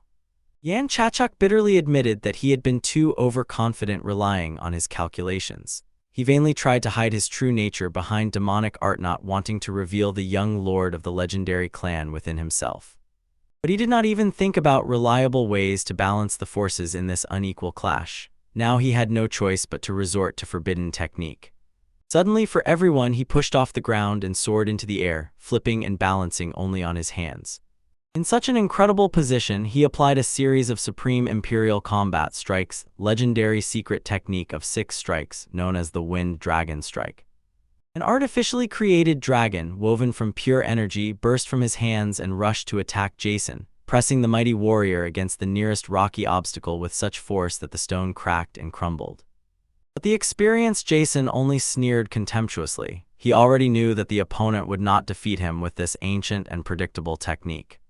But the cunning Chachok did not count on winning with just this move. He used the spectacular attack only as a diversionary maneuver to stealthily approach his adversary. After the devastating energy clash, he was again thrown back to the nearest ancient tree with such force that the trunk snapped. Taking advantage of this favorable moment, Jason grabbed his huge battle axe and swung to cut the rebellious enemy in half with one blow. Only incredible reaction and years of training allowed Yan Chachok to dodge the deadly blade at the last moment. This further enraged the formidable commander, considering that the boy had led him into the very heart of the forest. He understood perfectly. That boy was probably retreating into the thicket, either trying at all costs to save his life or not wanting witnesses to see his inevitable death. But to Jason, confident, it was obvious the outcome of this uneven clash was already decided, and he firmly resolved to put an end to the prolonged fight. Eventually, the most desperate phase of the battle began, a fight not for life but for death, which literally tore everything around to shreds. Every strike generated a shockwave that bent trees and scattered stones. Yan Chachok, surrounded by a shimmering barrier of internal energy, was struggling to hold the defense. He clearly understood that he was now in an extremely dangerous position, especially now, when a warrior capable of delivering blows of such incredible power solely thanks to external energy gained from years of training was coming against him. In despair, he decided to resort to his last trump card, paired blades, since other cult members were still not nearby to come to his aid. These magnificent swords were given to him by the head of the trading house himself, legendary weapons known as the Swords of the Sacred Fire. As true weapons of the Lord of Demons, they had to unquestionably obey the supreme art of the demon. As soon as the blades shone in his hands, Yan Chachok instantly became significantly stronger. Their attacks could now equally match Jason's blows. The experienced commander was amazed. He could not comprehend how his opponent had suddenly mastered such colossal combat power in such a short time of the duel. He even had to retreat briefly to assess the new threat and disperse Chachok's most powerful attack, which threatened to tear off his arm. At that moment, Yan Chachok seized a moment of rest and carefully examined his blades, which shimmered, slowly realizing their true nature and power. Judging by their names and demonstrated strength, they had a unique ability to absorb and amplify the art of the Lord of Demons. Although he perfectly understood that he should not rely too much on a weapon he did not master well enough, in this situation these blades were the only thing he could count on. Gathering the last grains of his inner strength, he used the highest technique of the Lord of Demons' embodiment of heavenly wrath. When Jason saw this technique, his commanding face instantly distorted with genuine horror. Within a second, he recovered and laughed disdainfully and proudly. He decided that this was just a desperate, last attempt by his opponent to survive in a hopeless situation. He raised his huge battle axe and rushed forward to finally finish off the audacious stranger. And finally, they clashed again in close combat, where the attack power prepared by Yan Chachok was truly apocalyptic. Around this time, one of the surviving cult warriors was struggling to catch his breath in the dense forest after managing to kill several dozen enemies. Suddenly, he saw in horror something resembling a supernatural hurricane of bright purple color wildly furious right in the very depths of the forest thicket. This energetic vortex was so powerful that even those who were just standing nearby were mercilessly swept away, like autumn leaves. Sijin, completely not understanding what was happening, fell to his knees in panic and bitterly wept from the fear that was consuming him entirely. When the dust and smoke cleared, Yang Chachok stood in the center of the huge crater, and before him sat the severely wounded and burned Jason. The legendary warlord finally realized the level of opponent he had carelessly engaged with. He understood before him stood not just a warrior, the very Lord of Demons, and to Chachok's surprise, he did not beg for mercy. Instead, with dignity, he asked to be granted a swift death as a worthy adversary. Contrary to expectations, Yang Chachok remained completely calm. Instead of delivering the finishing blow, he unexpectedly decided to extinguish the demonic fire that was consuming the mutilated body of the defeated enemy. After this act of mercy, he asked him only one question that troubled him: why Jason did not dodge his last strike. At this tense moment, the surviving warriors of the tribe began to gather around their fallen leader, and Yang Chachak suddenly realized the danger all these warriors posed. They had already witnessed his true nature. They had seen the Lord of Demons himself in action. If he leaves them alive, he will inevitably face many problems in the future when rumors about him spread across all lands. With a heavy heart, he realized that he would probably have to kill all these people to keep his secret. But Yan Chachak never dared to shed the blood of defenseless warriors. Eventually, he completely dissipated his deadly energy and silently left the battlefield. Jason was stunned, not understanding what this mysterious opponent had planned. When he did not even look back at his call, the wounded leader frantically shouted that if Yan Chachak did not kill him now, he would surely regret this thoughtless mercy in the future. The steadfast warrior still did not raise his blades against the fallen man. Then Jason, to the surprise of all present, began laughing uncontrollably, realizing the absurdity of the situation he had gotten into. Deep down he understood, maybe it was a sign of fate, a hint that it was still too early for him to claim the title of Khan of the Great Steppe. He admitted with bitterness it was already too late to retreat. The path was predetermined, and he was to become the sovereign ruler of the Yuan Empire. He revived no matter the cost. As a sign of recognition of the enemy's strength, Jason threw his medal at the feet of the victor. It was payment for sparing his life. He openly admitted that he no longer wished to deal with the demonic cult. With the appearance of the demon lord himself in this game, the outcome of the confrontation was already obvious. But before parting, Jason called Chachak over and, barely patting him on the shoulder, warned him, "Let him wander more carefully, because everything that happened was a carefully planned work of the master of the Bloody Palace." Yan Chachak was sincerely surprised that Jason seemed to know everything. Confused, he tried to clarify the details of the conspiracy organized by the Palace of Bloody Arts, but Jason did not answer this question. However, the boy understood. It remained to sort everything out with the master of the Bloody Palace, who was simultaneously Yuljin, Mathepian, and the Lord. At this tense moment, the excited Sijin finally ran up to Yan Chachak. Unable to hold back his feelings, he tightly embraced his brave rescuer. With tears of sincere gratitude in his eyes, the young emperor thanked him for saving not only himself but also all his loyal people from inevitable death. Yan Chachak was deeply impressed that the stern emperor could show such sincere emotions. With a barely noticeable irony, he remarked that probably this scene was worth all the dangers he had to go through to save them all. The boy perfectly understood that Yan Chachak said this with a slight mockery, but still accepted this manner of communication because this mysterious warrior had become his true friend, so he was allowed to behave informally even with the emperor. Finally, Yan Chachak, gathering the remnants of his dark energy, suggested that all survivors return home. Following the ancient teaching of the Sun cult, in which Yan Chachak held the honorable place of the Black Sun, he solemnly freed all the people taken captive. Among the freed were those who belonged to the demonic cult. At first, they could not believe their sudden release, but as soon as they saw the characteristic black flame, they simultaneously burst into laughter and tears. The freed prisoners scattered in all directions, hurrying to return to their families as quickly as possible. Meanwhile, Sijin calmly told the rest of the Empire's soldiers about Yang Chachak's heroic battle with the formidable leader Jason, revealing every detail of this epic clash. The personal situation of the young Zhu Sijin remained too tragic. He had nowhere left to return as ruler. Even if he arrived in the capital, exile or something worse inevitably awaited him. Yang Chachak, moved by sympathy for his fate, offered to go with him to the mysterious heavenly mountain, but Sijin explained that there was still a person in the empire who honestly awaited his return. Even though he had lost his high status as emperor, he still had other, no less important duties. The only thing he dared to hope for was that fate would one day bring him together again with the mysterious Yang Chachak. At the end, with childlike straightforwardness, he asked that at their next meeting Yang Chachak remove his mysterious mask and show his true face. In response, with a slight smile, he promised that everything would depend on the behavior of the boy emperor himself. Yang Chachak looked back one last time, cast a farewell glance at everyone, and then literally in a moment transformed into a swift black meteor and rushed home.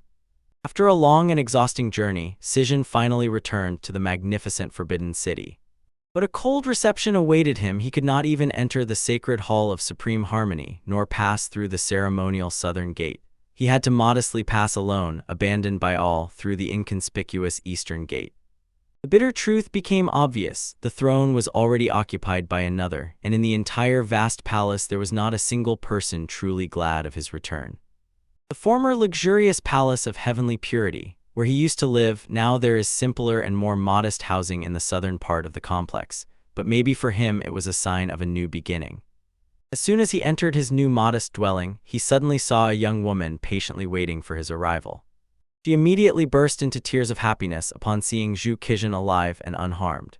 Embarrassed by such a stormy reaction, he quietly and cautiously inquired how his faithful empress endured all these torments of separation. Eventually, unable to withstand the emotional tension, she abruptly stood up and rushed towards him, firmly and tenderly embracing Zhu Qizhen. Touchingly and sincerely, the boy confessed that he missed her boundlessly so much that all his thoughts were captive only to her and their possible meeting. Crying from the overwhelming feelings, the empress confessed, all these long months she lived as if in a nightmare, painfully wondering every day when and if Cixin would be able to return to her at all. His return seemed to her a beautiful dream she was afraid to wake from and find herself again in the cold reality. Cixin, with unexpected maturity and wisdom, assured her, he absolutely does not care that people consider him a worthless ruler or contemptuously call him a pathetic deposed emperor. All that truly mattered to him was his beloved empress, and even after death he would seek her soul to reunite. He confessed touchingly and sincerely that he returned through all dangers and trials only for her alone. Such was the amazing fate of the sixth emperor of the Ming dynasty, Zhu Qizhen. The events of the story are transferred to the mysterious cult of Min in the Palace of Bloody Arts. As soon as an unknown man arrived there, carefully hiding his face under a spacious cloak with a hood. Yes, unnoticed by everyone, he reached the Svetli Pavilion, and only after that, having ensured safety, was finally able to speak. With undisguised relief, the mysterious guest honestly admitted to the owner of the luxurious room that he could not get used to the oppressive atmosphere of this frightening place. The imperturbable owner of the Palace of Bloody Arts calmly inquired of the newly arrived man how his risky adventures had ended. He reported in detail that, under the instructions of the highly respected master, all preparations for the supreme heavenly festival of the cult were almost completely finished.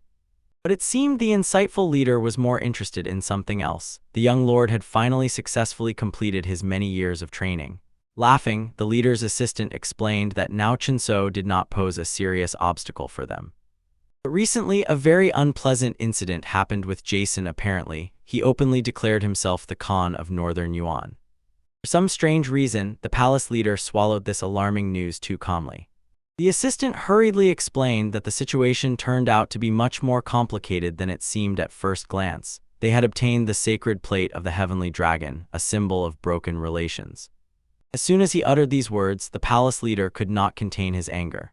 His inner energy spread throughout the room, knocking over light objects and raising a noticeable wind. At this tense moment, the assistant, maintaining outward calm, continued his report about the mysterious man nicknamed Black Sun. This warrior appeared out of nowhere right in the heart of the Warak camp and managed to save Emperor Zhu Qizhen.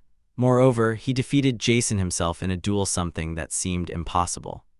The chapter understood the transfer of the celestial dragon plate meant only one thing: Jason had decided to sever all ties and alliances with him once and for all. With poorly concealed madness, he abruptly ordered his assistant to immediately summon all the chiefs to a joint urgent emergency meeting between the palaces. Cunningly smiling, his faithful servant disappeared to carry out the received order. Left alone, the head of the palace gloomily pondered the impending events, understanding Jason, once loyal, would certainly not go unanswered for such treason. Meanwhile, Qingso, as if nothing special had happened, calmly returned to the territory of his small palace. At that moment, In was diligently training there. Noticing the master's approach, he respectfully bowed in the traditional greeting.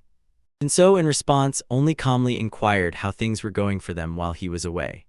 Suddenly, their conversation was interrupted by the irritated shouts of the displeased Yultek. He was loudly protesting, not understanding why Karen had so rudely woken him up at such an early hour. He was especially fiercely opposed to the girl, stubbornly suggesting that they weed the palace garden. And at that very moment, Yultek suddenly noticed the gentleman who had turned around. He froze in place and did not understand why Qingso looked so exhausted and dirty, as if someone had dared to attack him or throw stones at him. With sincere anxiety, he reminded the lord of his long-standing, persistent request not to leave the palace grounds alone. Hanso, clearly tired of the endless reproaches and guesses of the assistants, perfectly understood that he was hopeless in his excessive care. At that moment, attentive Heron approached them and with undisguised concern decided to ask the Lord what had happened to him while he was absent, and if everything was all right. And he, for his part, also sincerely cared about the Lord's condition and resolutely proposed, let him give the order and they would gladly deal with those who wronged him. But Hanso simply silently headed to his home, understanding it was still too early to involve them in all the details of what had happened. He still had much to think over and decide himself. Yet, turning around and seeing the deeply troubled faces of his faithful assistants, he realized he could not just leave them in ignorance. Therefore, bowing slightly, he made them understand that he had returned safely, and sincerely thanked them for so devotedly guarding the house in his absence. His assistants were immensely surprised by such unexpected gratitude, but at the same time sincerely rejoiced at the full return of their master. Meanwhile, the events shift to the ominous lunar peak of the demonic clan's brothel. At this fateful moment, Shival, the famous leader of the elite team of soaring ghosts, came to the mighty palace master. She appeared specifically to personally receive a new order from her strict master. The mysterious female master, without unnecessary ceremony, asked to deliver a special message to the residents of the third room. They needed to discreetly go for a walk to the small palace and pick the ice flowers. In the third room at that moment were the legendary three demons of ruthless steel, the most dangerous mercenary killers in the entire Palace of Oblivion. The request to take a walk literally meant an order to kill the designated victim. Since the conversation turned to ice flowers, it clearly indicated their target was a noble lady who lived there. Noticing a shadow of doubt on the face of her usually unflappable assistant, the master, with noticeable irritation, assumed that she was frightened by the possible consequences. In fact, the girl really felt fear, but not for herself. She perfectly understood. Her capricious mistress would be truly satisfied only when she cruelly avenged everyone who had ever dared to offend her or stand in her way. With hidden unease, the assistant realized, choosing the small palace of medicine as the target was too risky. At this tense moment, as if reading her secret thoughts, the master acknowledged with unexpected insight, if she were in Chivon's place, she too would be seriously worried. She said that even if the girl was just an ordinary prostitute in this cruel world, there are still certain boundaries in life that even the most powerful people should not cross. Suddenly, she announced that Chivon must be the one to personally give the order to set off to the small palace on a special mission. The head of the household inquired in passing about how Kai Hami was feeling now, and Chivon reported with restrained anxiety that, possibly due to the recent severe shock she had experienced, she still did not dare to leave her room. She also said that as soon as the girl arrived to them, she immediately began to insist that supposedly the servants of the young master from the small palace had done something terrible to her. Hearing this, the head of the house suddenly made a decision, whether Hami should also go with them on the dangerous mission, because if the girl continued to retreat in the face of life's hardships, she would never be able to change her bleak fate for the better. Chivon deep in her soul understood. Kai Kami ardently sought revenge on her offenders. Moreover, the mistress said that recently 32 new girls had arrived at their establishment, and she gave a separate order to take good care of them. On this note, they concluded their strategic negotiations. When the deep dark night came, all participants of the secret operations silently set off on their dangerous mission to the small palace. Kai Kami, who was also issued a special spy uniform for covert infiltration, was extremely dissatisfied that one of the ruthless fighters nearby exhaled unbearable stench. She felt that the famous demons of the merciless steel had probably never heard of such a simple concept as ordinary washing. Deep in her soul, she even thought of finally confessing the true truth about what happened between her and the mysterious Hanso. And she understood, most likely, she would simply receive harsh punishment again from the hot-tempered young master and that particularly irritating man from his entourage. At the same time, the vigilant Chang Buren closely monitored the covert advance of the group of spies. He instantly recognized the distinctive gait of elite assassins. They were the legendary three demons of the merciless steel.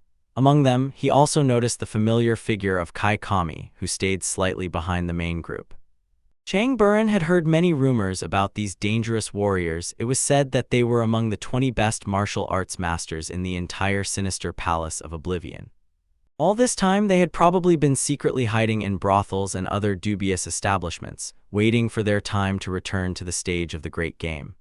Finally, he realized what was hidden on the other side and understood. Now Ching So faces inevitable danger. A letter surfaced in his memory which the young man had signed under pressure, and suddenly it became clear what threat it posed to him. He recalled the palace master's words that the current trade palace must at all costs seize the palace of the small son. That is why he obeyed the senseless order of the young lord. If these people find out about the secrets in the letter, all the blame will undoubtedly fall on his shoulders. Therefore, he immediately called upon his loyal comrades for help again. They responded to Chang Burn's call instantly. Two of them rushed toward the small palace with him. Frightened man understood he must save Ching-so and everyone there. At the same time, events were unfolding in the library, where the hero had arrived.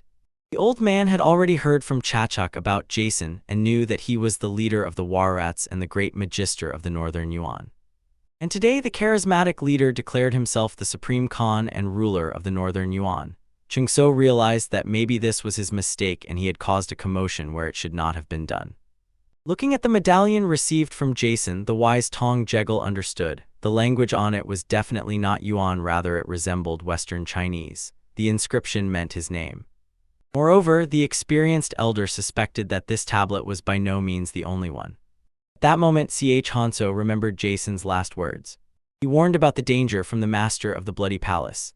Jegel, having learned about this, decided that the information was too interesting because the Bloody Palace was closely connected with the Warrats, and he did not understand why Jason ordered Hanso to be wary. Yang Chachuk asked Tong Jegel, skilled in secret knowledge, to help him decipher the meaning of these things and why Jason warned him. Tong Jegel agreed to fulfill his request, but now that he had become the High Khan, doing so would be extremely difficult. Yet the young Hanso had no hopes. Moreover, he needed new martial arts techniques, so he asked Jegel for help.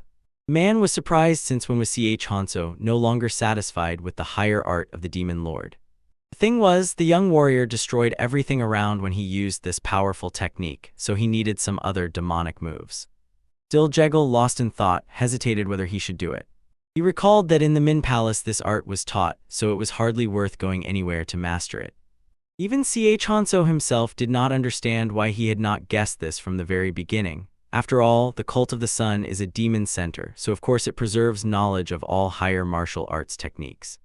Tong Jegel, understanding that the determined Hanso would be sent there, asked him to look into the library of the Supreme Lord. Moreover, after that, he suggested moving on to another urgent topic. Even the almighty Hao clan would not have succeeded in finding out what Ching-so was talking about with the master of the Trade Palace. Eventually, the young warrior, smiling, understood what exactly was going to be discussed now.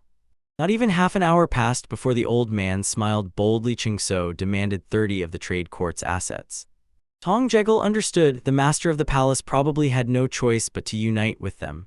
Yang Chachuk also realized a cunning man like him would definitely not miss the chance to grab the gold right under his nose. Insightful Tong Jegel knew the relationships among the 7 palaces were truly strange and complicated. The Silk Road was the main artery of life for the Trade Palace, so they were very cautious with the Palace of Legal Arts, which had connections with the Warrats. The Bloody Palace possessed the highest techniques of martial arts, so they kept close the creator of the sacred fire, the one who oversees the enforcement of the law.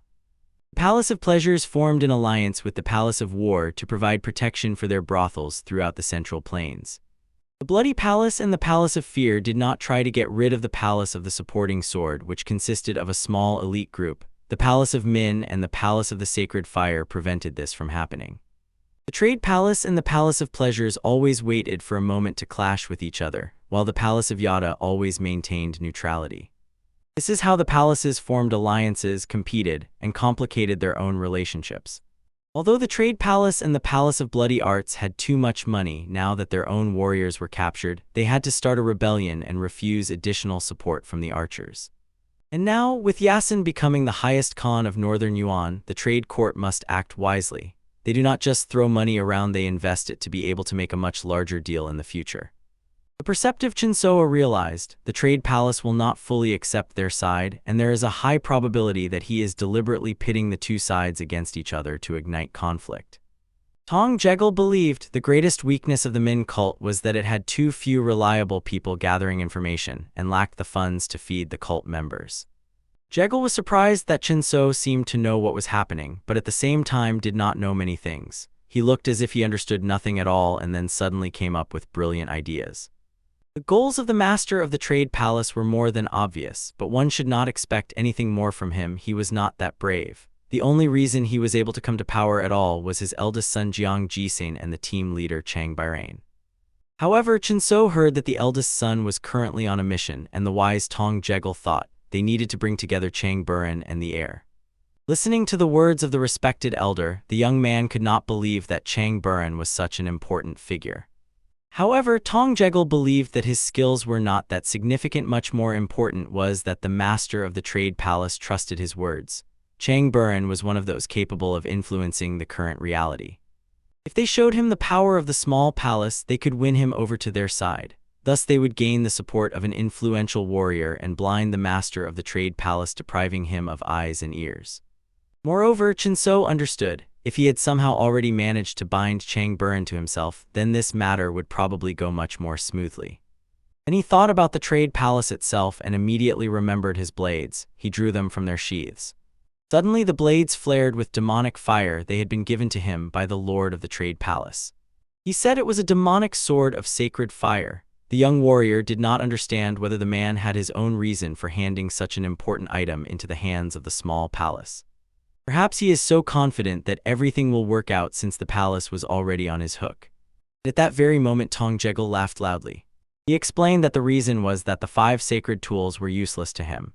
Only one who has mastered the art of the demon lord can use the 5 sacred implements. He himself would not want to give them to anyone, but he knew a massacre would begin if others sniffed out that these implements were with him. Her only way out was to give them to the worthless young master. The reason he told Hanso about the implements was simply that he wanted to befriend him. Tong Jegal considered it pure luck that Hanso managed to master 2 sacred implements at once. The stunned Hanso could not imagine that it was so difficult. But he was also surprised that out of all the weapons he received the dagger. He had never learned to use such a weapon, even during the practice of advanced combat strikes. Moreover, he used it for other purposes as well. But the knowledgeable in secret knowledge Tong Jegal knew, the third elder possessed information about the combat art technique of Western China, so Hanso could set out to search for it. A wise mentor always shares knowledge quite carefully, so now he can teach his followers the technique for a lifetime. Now he lives on the Fire Peak. Determined, Hanso promised to take up this matter and asked Tong Jegal to inform the Hao clan, because he would not be able to return here for information every time. But the gray-haired elder handed him a disc, explaining that the Hao clan was nowhere and at the same time everywhere. He could simply throw the disc on the ground when help was needed, and they would immediately find him. Thanking him, Yan Chachuk immediately accepted such a valuable thing, and Tong Jegal realized, now Hanso is on the way to the palace. Moreover, recently unpleasant rumors about Kai Kama surfaced. However, Hanso explained that nothing of the sort happened there. He just needed to talk to her. He believed that the Pleasure Palace should already give him its answer. Tong Jegal assumed that what Hanso did was intentional, but was it his special strategy to meet the master of the palace? For some reason, this greatly alarmed the old man. He immediately grabbed the nearest book and began flipping through it. He realized that it was the time of the snake, and the Pleasure Palace had just sent 4 people somewhere. This meant that they had already managed to achieve their result.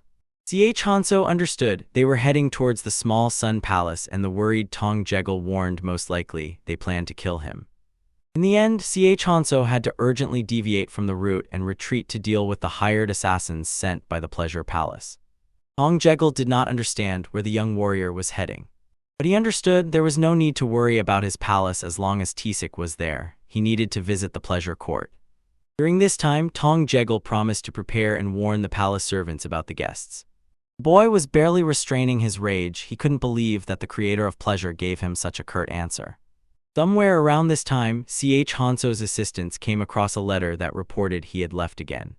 Heron didn't understand why he always acted that way and why he didn't trust them, but Yultek thought the master was just going through a transitional age. In this difficult situation, Tishik remained calmer than everyone else. He understood if he went after the master, his daughter would be left here completely alone. The master definitely didn't want to put him in a position to choose. Yet still, he couldn't take Heron with him and drag her along, so he began thinking about how to entrust her care to Yultek.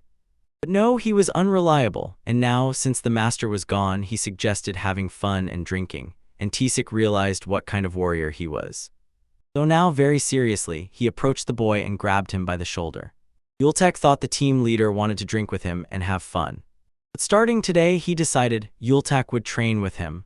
Yultek thought it was nonsense and didn't understand what the leader was aiming for. However, the warrior believed that Yultek was incapable of protecting either the respected leader or his daughter, so he absolutely had to train. After that, despite dissatisfied shouts and complaints, Yultek was forcibly dragged out. He was shouting and fighting back, not understanding why he himself had to protect the young master and Karin herself. At that time, lively conversations buzzed in the summer brothel. Since the young leader had finished his long training and returned to Heavenly Mountain, there had not been a single peaceful day. People whispered that he had caused a real commotion in the spring pavilion.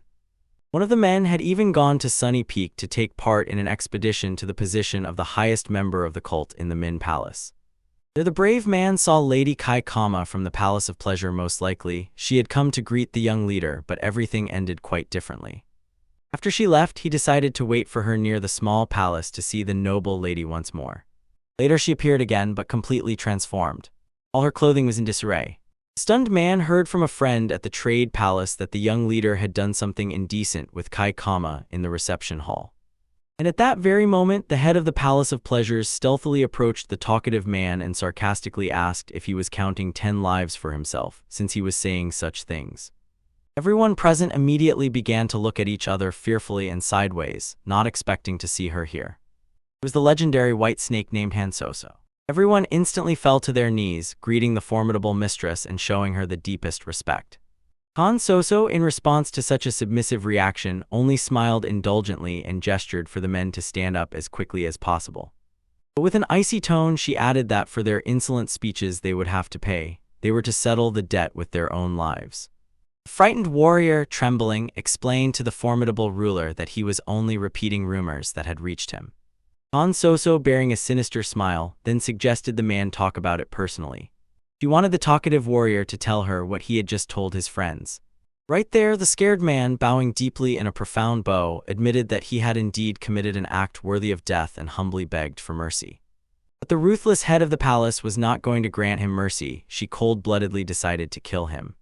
At that critical moment when it seemed the sharp knife was about to strike the unfortunate man in the face, something forcefully pushed him away. It was a massive vase that changed the trajectory of Hansoso's knife and made it fly past. The unknown man, as if nothing had happened, expressed extreme dissatisfaction that such disgusting wine was served in this establishment. He explained his sudden action by saying that he got drunk incredibly fast. However, raising his elegant hat, he asked the stunned Hansoso with curiosity what she was doing here. At this fateful moment, everyone present recognized him as the young master and immediately fell to their knees, showing the high-ranking man their boundless respect. Hansoso, as if nothing had happened, watched the impudent young man attentively with undisguised interest. After that, Yang Chachak casually approached the nearest table and noticed an unfinished cup of exquisite alcohol. He measuredly poured himself some wine, recalling that about 10 years ago an incredible incident occurred. Numerous bodies were found in a pavilion in Shinsia. All the people who were there, including high-ranking commanders, were found brutally killed. At that tragic moment, the entire Muram alliance was deeply shaken by the fact that one of the respected elders of the HWA Mountain clan was among the dead. They instantly deployed the legendary Heavenly Net but still could not catch the elusive criminal. Only after some time did the world learn that the ruthless killer was an elegant girl named Hansoso. This valuable information, once obtained by the former owner of the body now inhabited by Yang Chachak, proved very timely. It turned out that he was gathering compromising material on Hansoso simply because she seemed attractive to him, typical behavior for him. Now he could not even imagine that the most magnificent lady of the Pleasure Palace would descend to visit this place.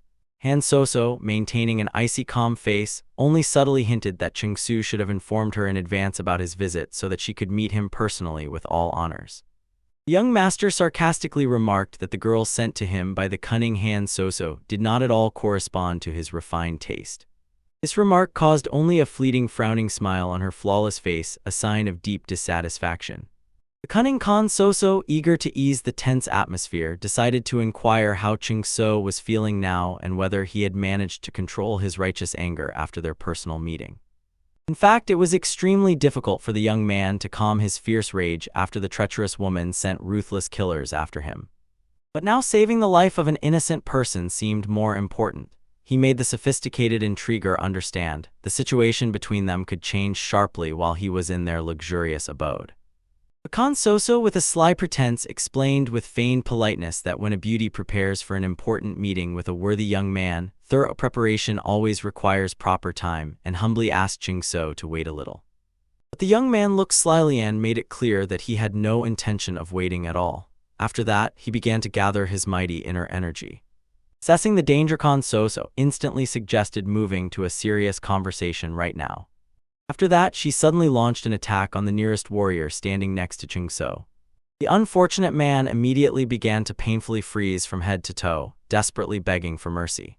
This cruel spectacle was able to unsettle the usually cold-blooded Ching-so. He did not know that her boundless power allowed her to so easily kill cult members who did not show proper respect, and even do it in front of the young leader himself. But Khan Soso did not even think of reacting to his outrage. She only remarked with a coquettish smile that during the time they had not seen each other, the young leader had become significantly more attractive and eloquent, so she could sincerely be proud of him.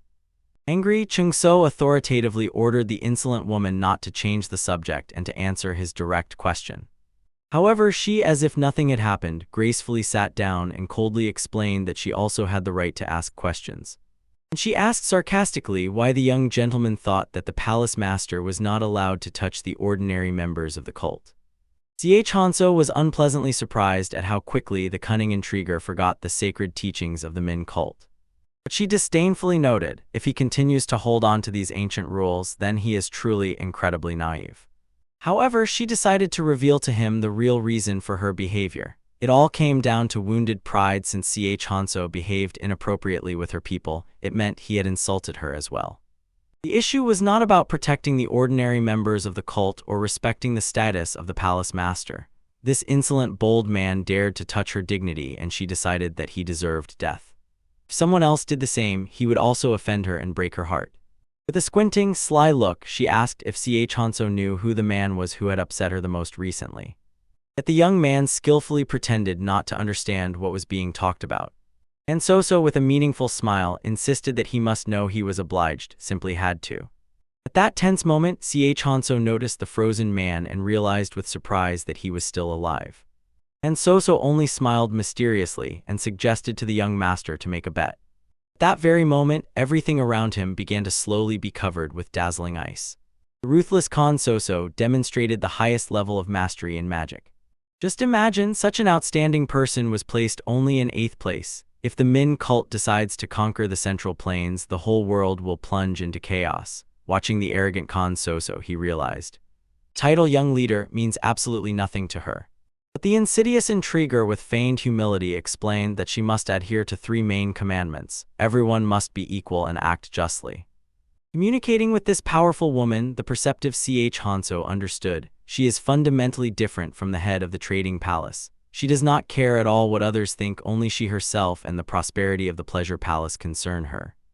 Finally, the decisive young man agreed to the proposed bet, since proud Khan Soso wanted it so much. She laughed melodiously. It brought her sincere pleasure to understand that Hanso had not changed at all. After that, the majestic woman asked Shival to come forward. Women accompanied by a young girl immediately began to descend gracefully down the elegant stairs from the upper floor. Shival respectfully asked the mistress why she had called her, and the powerful lady ordered all the guests to be escorted out and announced that the establishment was closed for today. As soon as this happened, the slender girls politely but firmly indicated the confused men the way out of the brothel. Those not daring to resist immediately obediently left.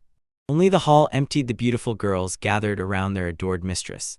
Khan Soso, smiling mysteriously, explained that she had not seen Hanso in these parts for a long time, so she could not just let him go. Therefore, she offered him to spend at least 2 days in her domain in complete comfort, and that was her seductive bet. With a charming smile, she noticed that her condition was easy to fulfill. The boy reminded that he could still refuse. At this tense moment, the devoted handmaidens of Han Soso instantly drew their sharp swords. What would happen to him in case of refusal remained unspoken but obvious. The essence of the bet was clear, but the young leader did not know what would change in 2 days. However, the cunning Han Soso, with feigned concern, suggested maybe Ching-so would like the local place and he would leave here alive. She would definitely remind him of what happened in the past. Then the resolute Ching So, to the surprise of those present, agreed to stay, but under one important condition. Since Han Soso was the first to bring up this topic, he also wanted to propose something, because relying on the rules where everything had to be fair, she could not argue with that.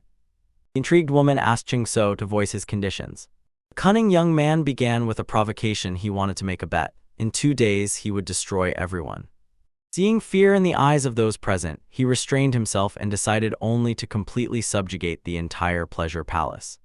Without a doubt, this could not but alert the vigilant mistress. The perceptive woman noticed with distrust that Ching So was going too far with his audacious jokes. But the unyielding young man authoritatively ordered them to simply wait for his inevitable arrival. Han Soso laughed melodiously, promised that she would eagerly await Hanso like a faithful wife, and would even prepare a fragrant bath for him herself.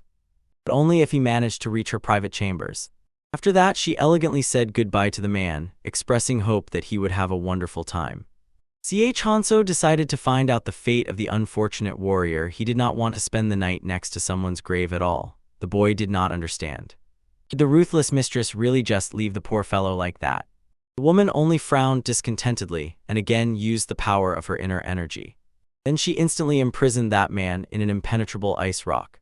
Noticing the surprise reflected on the guest's face, the proud Khan Soso, with feigned concern, asked Hanso, as soon as he finished his drink, to go up to the 6th floor. There she had already prepared a luxurious room for him. At this critical moment, Hanso could no longer contain the fierce rage raging inside. He firmly decided to come for the head of the overconfident lady from the pleasure palace, no matter what. At that time, evening had already fallen in the small palace of Min, but the exhausting training continued relentlessly. Clumsy Yultak could not manage to correctly repeat the complex techniques of his strict teacher, who became increasingly irritated, realizing that with such miserable abilities the student would not even be able to save his own life. He was not even capable of protecting the young master, let alone the fragile heron. After another failed attempt, the patient mentor again began to correct his movements with a bamboo stick, pointing out the gross mistakes.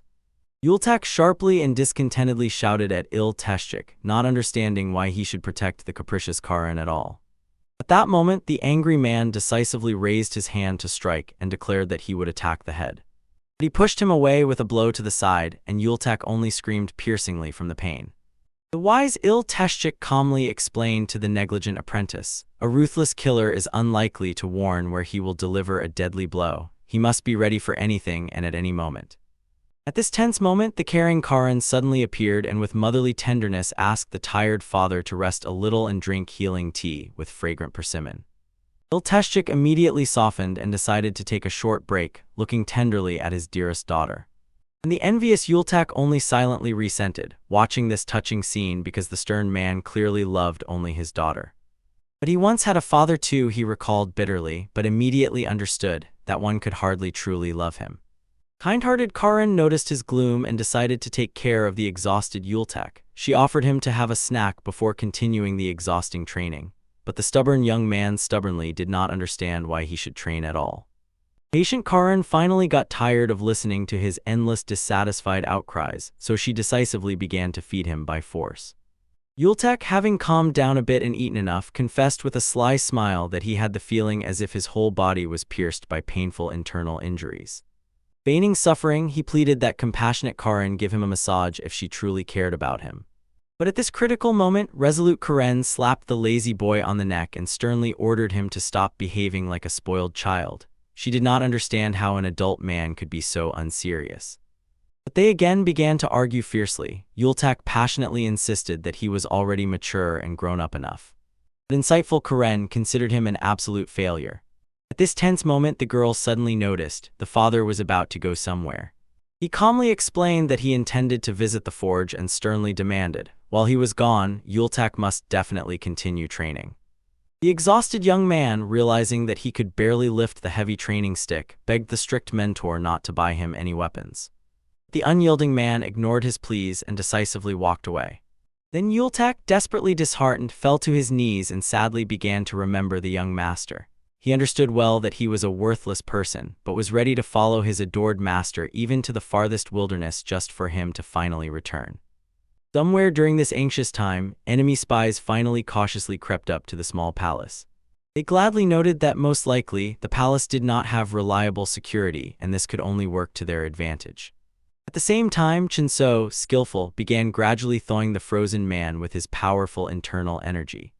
He decided to use the ancient art of heavenly blood, a secret demon technique, and soon felt a weak but encouraging reaction from the body that had already frozen. He still had to cope with a difficult task, and he sincerely hoped that luck had not abandoned this unfortunate man, so he would manage to survive. Over time, the solid ice began to gradually crack, and the frozen body slowly thawed. Finally, the ice block turned into an ordinary puddle of water. Caring young man carefully sat the half-frozen man on the ground, after which he began to fill his weakened body with healing internal energy. Soon, the unfortunate man was able to regain consciousness and understood. This meant that he was lucky. After this amazing rescue, Chungso immediately covered the trembling man's mouth and firmly made it clear, if he wanted to stay alive, he had to keep absolute silence and hide, avoiding any contact if possible. The man immediately nodded, showing the noble rescuer that he fully understood his instructions. The determined young man himself headed to the upper floors of the mysterious building. He knew that the summer pavilion was the very pleasure palace everyone talked about. But up to the 5th floor, this place was considered an ordinary pavilion, and only from the 6th floor did it turn into a real palace of delights. Finally, opening the door, he confidently entered the floor where beautiful girls were already waiting for him. They greeted the young master warmly. He was clearly dissatisfied with such frivolous jokes. Suddenly, at this tense moment, a mysterious smoke appeared from somewhere. Elegant girls whirled around, begging the honorable gentleman to play with them.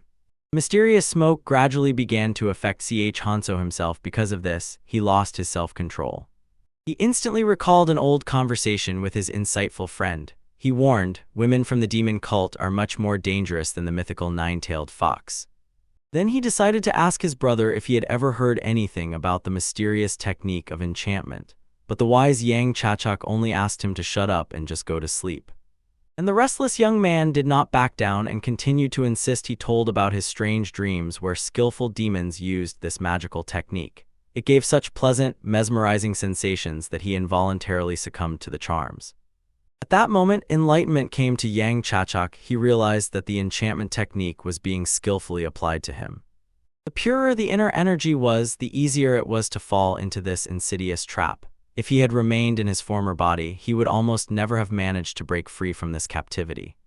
Just now, these charming girls, wrapped in his charms with feigned care, decided to find out if the noble gentleman missed them, because he had not been around for a very long time. The boy remembered that only 5 floors were available to guests of the small palace, but she spoke as if she had been here not for the first time. Now he was surrounded by a tight ring of 12 enchanting girls. Moreover, the mysterious girl skillfully played a musical instrument behind the screen. He was truly the heart of the art of charm. At this dangerous moment, the treacherous girls pleaded for the master to hold them tightly, saying they were supposedly very cold and sad when he became so distant and cold. But suddenly the girl behind the screen saw a dazzlingly bright light. For a moment it blinded her. At this critical moment she faltered and stopped playing because she was suddenly distracted. And in the next moment the young leader himself suddenly appeared behind her. Somewhere at this very time, on the top floor of the luxurious brothel, the majestic Khan Soso towered. She was thoughtfully stroking her exquisite snake when her faithful assistant respectfully approached her. The curious woman wanted to find out what the insightful Shival thought about the amazing event that had just occurred. But the wise girl philosophically noted that the young master was always difficult to understand. Moreover, a lot of time had passed since their last memorable meeting. Khan Soso, insightful, felt something inexplicably strange about this mysterious boy. She did not understand why he behaved as if he was in these walls for the first time. Perhaps the great leader of the cult himself had done something irreversible to him when he sent him into the mysterious corridor of the great demons. The assistant immediately flinched in fear upon hearing the mention of the formidable cult leader. They were strictly forbidden to speak about him. It was an unspoken but unbreakable rule, so she did not understand why her mistress so lightly broke it. But for the authoritative Khan Soso, none of this mattered at all. The young leader had come to them, they were obliged to serve him at the highest level. Moreover, the clever assistant understood. As soon as the skilled Yuval entered this delicate matter, everything would be decided instantly. Khan Soso only smiled mysteriously, understanding that this masterful girl would surely be overly happy to see the young lord after so many long days. she feigned indifference and inquired about how things were going in the small palace. The maid respectfully reported that soon they would probably hear detailed reports from the most loyal warriors themselves. Then the satisfied Khan Soso dismissed the assistant, understanding that she had already learned everything she needed. She thoughtfully pondered that everything was happening exactly as last time, but she could not change anything. It was all doomed the day he was born. She had already prepared a special gift for him, only patience remained to await his arrival. At this tense moment on the way to the mysterious girl, Yan Chachok suddenly felt something necessarily strange that he could not explain. He was sure that the girls from the Pleasure Palace had studied the art of deadly ice. These girls were incredibly easy to defeat. Moreover, the enchanting atmosphere of enchantment completely dissipated. Therefore, he unmistakably understood that he had found the one who masterfully possesses the technique of enchantment. At that moment, the frightened girl suddenly turned around and looked tremblingly at the unyielding Hanso. It became obvious to the guy she definitely knew him. With a trembling voice, she introduced herself. Her name was Yuval, and honestly admitted that she had not seen the master for a long time. At that moment, Hanso, confused, did not understand what was happening with the scared girl. He only slightly restrained her with his inner strength, and she already noticeably blushed. Intrigued, Hanso decided to find out where that mysterious girl knew him from. The confused girl reminded him, in the past, they had spent a lot of time together. Then the stunned Hanso instantly realized, all this was the inevitable consequences of the reckless life of the former owner of this body. He decided to ask this mysterious girl one more extremely uncomfortable question: had she done this with him before? However, the beauty had already blushed and with an awkward smile reported that then, on that memorable occasion, they had definitely had a good time. Then the shocked Hanso realized, 3 years ago, just before the former owner of the body went into the mysterious corridor of the great demons, something indecent happened. This stunning discovery meant the young girl, who was not even 16 yet, could already then virtuously apply the insidious technique of enchantment. Yang Chachoku found it incredibly hard to believe that he had possessed the body of a person who was undoubtedly a true sexual maniac. In this troubled time, sinister spies have already silently flown over the strong walls of the small palace. At first, Yultak, carefree and frivolous, lit up joyfully, naively believing that his adored young master had finally returned. The joyful smile quickly vanished from his face as soon as he saw the strangers wrapped in black. Staring intently at the unexpected guests, he painfully tried to understand who these mysterious people were. Among them stood out a clumsy shorty, a weakling, an immensely fat man, and also a mysterious girl who accompanied them. But his penetrating gaze quickly recognized in her the infamous Kai Kami, although she wildly burst into an argument and unconvincingly insisted that it was not her. For the quick Yultak, it was easier than easy to recognize this person. Hardly there would be another eccentric madwoman who would choose such bizarre shoes for an absolutely black, gloomy outfit. Kai Kami's shoes hardly interested the cautious young man. He clearly understood that these unexpected guests were truly dangerous madmen. He could not comprehend what they had planned again. Not only had they brazenly crossed the walls of their sacred palace under the cover of dark night, but they also cowardly hid their faces behind frightening masks. The confused Heron struggled to understand why these suspicious people needed to visit their abode, but the confident Yultak, boldly sneering, declared that he knew perfectly well the real reason for their visit. That time when the passionate Kai Kami was here, a maniacal gleam clearly burned in her predatory eyes. Surely this was exactly what she had planned from the very beginning, because she always looked at him with such a predatory gaze and clearly dreamed of luring him into her nets. He was firmly convinced the brazen temptress with all her tamed passion sought to kidnap him and possess him, so she shamelessly came here under the cover of the starry night. However, the noble young man explained that he could not reciprocate her feelings. His sacred mission was to steadfastly stay close to the young leader and protect him at the cost of his own life. At this fateful moment, the enraged woman completely lost her composure and disdainfully ordered the terrible little frog to be silent immediately. She did not understand why this insolent youth suddenly decided that she wanted to unite her fate with such a scoundrel as he.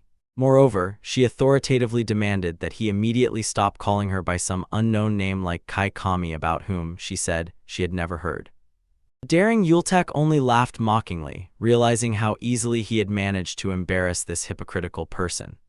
After that, he sarcastically asked her to stop playing the fool if she wanted to attract his valuable attention. She had already succeeded, so she could calmly stop pretending. However, at this critical moment, the warriors who arrived with her swiftly armed themselves with their deadly blades. Then it painfully became clear to Yultek, the treacherous Kai Kami came here not because of his irresistible person. And she was a ruthless intriguer. She ominously stared at the innocent Karen and made it clear without hints that she came here for only one thing: to cold-bloodedly deal with the defenseless girl.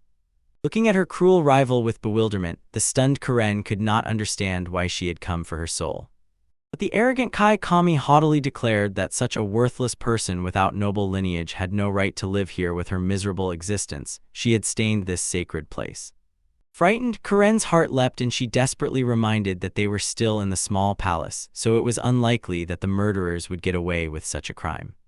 Snickering sarcastically, Kai Kami mockingly suggested that naive Karen probably meant she had already managed to establish close ties with high-ranking palace residents. The cruel mercenaries who arrived with the ruthless Kai Kami impatiently proposed to kill this annoying girl quickly and immediately get out of there. Moreover, before that, they decided with sadistic smiles to amuse themselves with all sorts of disgusting tricks on the defenseless girl. And at this tense moment, delicate Karen was truly frightened, for the first time desperately ordering the bloodthirsty warriors to immediately leave their home. But they only laughed contemptuously, not understanding how some miserable girl dared to order them, experienced killers, around. Embarrassed, Yultek tried to somehow calm the enraged Kai Kami, but she only became even angrier at the tactless youth, after which she decisively ordered her thugs to immediately attack and mercilessly kill the hated rival. Immediately after this sinister order, their sharp blades mercilessly aimed at the trembling Karen. The defenseless girl barely managed to close her eyes in horror. She understood that she could not avoid the deadly attack that was already being prepared. Yet at the last moment, clever Yultek desperately defended her, swiftly throwing a heavy flower vase right into the face of the main attacker. After which he clumsily pretended that the precious vase had accidentally slipped from his trembling hands.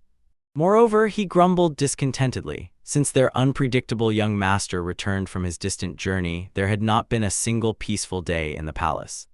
He sarcastically reminded that he came to the small palace not for such a dangerous life full of deadly intrigues. After that, he authoritatively addressed the frightened girl and sternly warned this was the last time he generously saved her life. Then he unconditionally demanded that Kai Kami immediately get out and leave them alone. Then he suddenly, with unexpected seriousness, reminded her that he had sincerely tried to understand her motives after that strange incident, but it seemed to him, by choosing such low goals and dishonorable methods, she was going too far in her revenge. Finally, completely enraged, the bloodthirsty Kai Kami decisively declared that they would have to kill these two insolent ones in order to successfully complete their secret mission. After that, her henchmen immediately rushed at the fearless boy with furious rage. Yet Yultek timely shouted that perhaps they would want to find out whose son he was. He significantly reminded them that his formidable father was not just an ordinary warrior, he himself was the almighty master of the bloody palace. Obviously, this loud declaration did not impress the skeptically minded Heron and Kai Kami at all. The sharp blades of the mercenaries suddenly stopped a millimeter from his bare neck. Cautiously, they glanced around their leader, waiting for further instructions. The enraged duo screamed piercingly, demanding that they immediately finish off this annoying liar and the defenseless girl. However, the stubborn youth, looking at the enraged Kai Kami, sincerely did not understand how she could look so arrogantly at the modest girl, not even knowing who the truly powerful father was. The arrogant intriguer coldly replied that she did not understand why she should know the worthless genealogy of some commoner. Although she suddenly became worried, could this inconspicuous girl be another secret daughter of some influential court master? However, at this tense moment, the perceptive boy pointed meaningfully behind them and explained that finally her damn scary daddy had appeared. No sooner had they turned around in fear than a deafening explosion thundered behind their backs, shaking the walls, and an angry warrior appeared in the smoke clouds. The outraged swordsman could not believe that these insolent strangers dared to allow themselves such a thing in his house, and Kai Kami, who had turned pale with horror, realized with surprise who the shy girl's father was. Events swiftly moved to the luxurious summer brothel. The unflappable C.H. Hanso was leisurely strolling the mysterious 7th floor and accidentally came across swordswomen who were diligently training. With surprise, he realized it turned out that in this mysterious place, the elite team of soaring ghosts, deadly assassins known for their ruthlessness, was secretly training all the time. Stunned by the sudden appearance of a stranger, the frightened warrior girls did not understand why the insolent Hanso had come into their secret chambers at all. But the young man sincerely did not understand why they were so surprised by his appearance after all. They themselves had insistently asked him to come up here just a few minutes ago. The girls quickly scattered in different directions across the huge hall, and the young man perfectly understood. Surely, they hurried to find out what had happened in order to immediately report to their mistress. Suddenly, the extremely surprised Yan Chachak noticed several little girls. They looked no older than 10 years. This was a truly shocking discovery to see innocent children within the walls of the famous Palace of Pleasures. Moreover, absolutely unexpectedly, one of the miniature girls boldly approached, trustingly tugged Hanso's sleeve, and greeted him with childlike straightforwardness. The touched young man gently ran his hand through the silky hair of the little one, and warmly responded to her sincere greeting. Hanso involuntarily was surprised by her stunning fearlessness, and she only with a disarmingly smile ingenuously informed that this year she would turn a full 9 years old. The softened Yan Chachak also politely introduced himself in response, but inside he became wary. The girl seemed to him somewhat strange, too calm for her age. At this touching moment, mysterious women majestically approached them. They insistently asked Chachak to immediately go upstairs. For the last time, he thoughtfully looked at the quiet children. They saw him off with a vigilant, unusually attentive gaze for children. Looking into their innocent eyes, he intuitively felt there was clearly something wrong with these unusual children, as if behind the childlike shell something more was hidden. At this alarming moment, one of the frightened assistants anxiously reported that the fearless young master had already successfully reached the 7th floor, and the 6th was completely overcome. Obviously, the girl was extremely worried by this alarming message. When someone in the Palace of Pleasures was called defeated, it meant only one thing: the prostitute had unconditionally surrendered to the enemy. The reason why the Palace of Pleasures was considered weaker than others in terms of combat strength was that besides the classical art of fighting, they had to actively rely on the art of love pleasures. Moreover, the worried assistant knew perfectly well, among the elite fighters they sent against the invincible Hanso, there was not a single tail spirit. But according to her calculations, he was definitely not destined to stand, because they additionally sent 5 powerful soaring spirits and 3 ruthless lunar spirits. According to ancient legends, 1 soaring spirit can single-handedly defeat 10 experienced men, and 1 majestic lunar spirit a whole 100. So this time they were absolutely certain victory was inevitable for them. But despite her unspeakable horror, another breathless girl galloped up to her and fearfully reported an urgent message. As it turned out, the 8th floor had also fallen. Elite defenders could not withstand the harsh pressure of the relentless Hanso. This news pushed the lady's personal assistant into a cardiac shock even more. She could not comprehend how such an incredible event could have happened and how he managed to defeat so many skilled female warriors in less than 2 hours. As it turned out, the stunned woman personally went to see the defeat. Edge could not believe what she had heard. Not a single one of the proud defenders could even stand on their feet after meeting the mysterious young man. And there was something else extraordinarily strange that was definitely worth noting. On their flawless bodies, there was not a single trace of the young leader, as if he had never touched them at all. Stunned, the girl instantly realized Great Chingso masterfully controlled his body. This is an unattainable level for any man who, according to ancient legends, was reached by the emperor of the Sui dynasty, spent as many as 12 nights with 80 of his beautiful concubines. She was absolutely sure had perfectly mastered the ancient art of love pleasures, which is why he came here so casually and confidently on his own.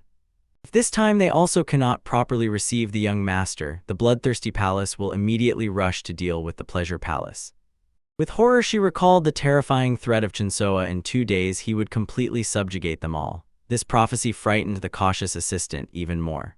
If this continues, even the most invincible lady could be drawn into this whirlpool of events. As a personal assistant, she was obliged to prevent this catastrophe at any cost. Therefore, she immediately ordered the frightened girl, urgently send men's cologne. No matter how skilled a lover he was, he could not conquer men. We must do everything possible to prevent him from climbing even 1 step higher. After this categorical order, the girl immediately disappeared headlong from sight, and the frightened assistant fully realized, if the uncontrollable Yan Chachak climbed even 1 more floor, he would inevitably reach her level's 10th. If he somehow ended up there, she was firmly ready to risk her own life to protect her beloved mistress of the palace. Somewhere in this anxious moment, the enraged Teshik with undisguised fury resolutely approached his treacherous enemies. He sternly warned that he had long known they should have expected uninvited guests, and he definitely did not expect that they would brazenly visit from the enemy's palace of pleasure. The flower of the white snake, Khan Soso.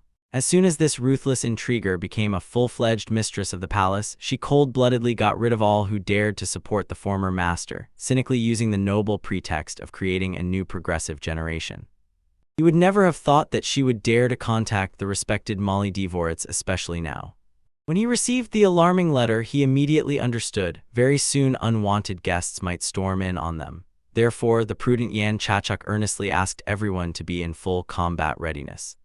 Noble leader, burning with righteous anger, finally realized this ominous report was absolutely true. All three hired killers clearly felt, from the formidable Teshik came a completely different, frightening aura. This unremarkable-looking man could be extremely dangerous when angry. However, the stubborn Kai Kama with a haughty smile reminded her accomplices, they definitely will not be safe if they do not complete this important task to the end. She cold-bloodedly explained that two of them must actively distract the warrior while the third sneaks up unnoticed and mercilessly kills the defenseless girl. But the unyielding Teshik sternly warned whatever they might devise or do, they will all inevitably perish by his ruthless hand. Finally, the fierce battle began. Two desperate warriors simultaneously rushed at the mighty warrior. This epic battle was truly uneven, but it was uneven for his confident enemies because he neutralized them lightning fast. When the first opponent was swiftly taken out of the game, the second, seizing the moment, sneakily creeps up behind him, skillfully engaging in battle with his deadly blades. And just as quickly as in the first case, Teshik managed to deal with this unsuccessful fighter in an instant. All the sharp blades that whistled towards him and all the other formidable weapons were somehow stopped literally a millimeter from his invincible body. After that, the enraged defender fiercely grabbed both fallen fighters and began mercilessly strangling them with his mighty hands. Before finally dealing with them, he gently asked the innocent Karen to immediately close her eyes, not wanting to traumatize her fragile soul. After which he mercilessly crushed their skulls and left absolutely nothing of them. In a furious rage to the limit, the last surviving warrior, a pathetic weakling, was incredibly outraged that someone dared to so mercilessly deal with his sworn brothers. Rushing headlong at the defenseless Karen, he firmly decided he must kill at least her, otherwise he would return to his mistress in shame. But just in time, when the trembling girl was already covered by danger, Yultak came to the rescue, brave, composed, decisively armed with his faithful sword. He looked displeased at Teshik because he perfectly understood. He himself could easily handle the pathetic weakling and did not understand at all why he left this small job to the young warrior. But the experienced man with a wise smile decided it was the perfect training fight for the inexperienced youth. Eventually, a fierce clash began, and gradually the determined Yultak managed more and more clearly and confidently to repel the furious attacks of the enemy. After several skillful maneuvers, he unexpectedly and deftly approached closer to the confused opponent and even accurately cut his pants, thus mercilessly disgracing the unsuccessful mercenary. Then the young trickster caught a lucky moment for the decisive blow, and the doomed man, as if in a trance, himself headed straight for his sharp sword, submitting to inevitable fate. The stunned warrior could not believe his eyes. Yultak, who all this time looked so clumsy and weak, suddenly fought with such strength and grace as if a mighty demon was hidden inside his frail body. But the whole illusion instantly vanished as soon as Yultak, barely receiving a minor scratch, immediately and hysterically began to scream in pain. Severe Karan only discontentedly reminded the pampered boy that he was barely scratched and he must immediately stop whining so humiliatingly. Piercing Teshik, looking attentively at the contradictory Yultak, clearly understood this disheveled boy was truly incredible. Even though he behaved like a third-rate warrior, most of the time he still somehow managed to easily defeat a dangerous high-class mercenary. Such refined skill cannot be learned just by studying standard martial arts. It is only possible when you already have vast combat experience and innate talent. Only the treacherous Kaihami remained to be dealt with. The frightened intriguer, desperately defending herself with trembling blades, hysterically ordered the formidable man not to even dare approach her. But he explained in a cold tone that if she dared to take even a step, she would immediately die mercilessly by his hand.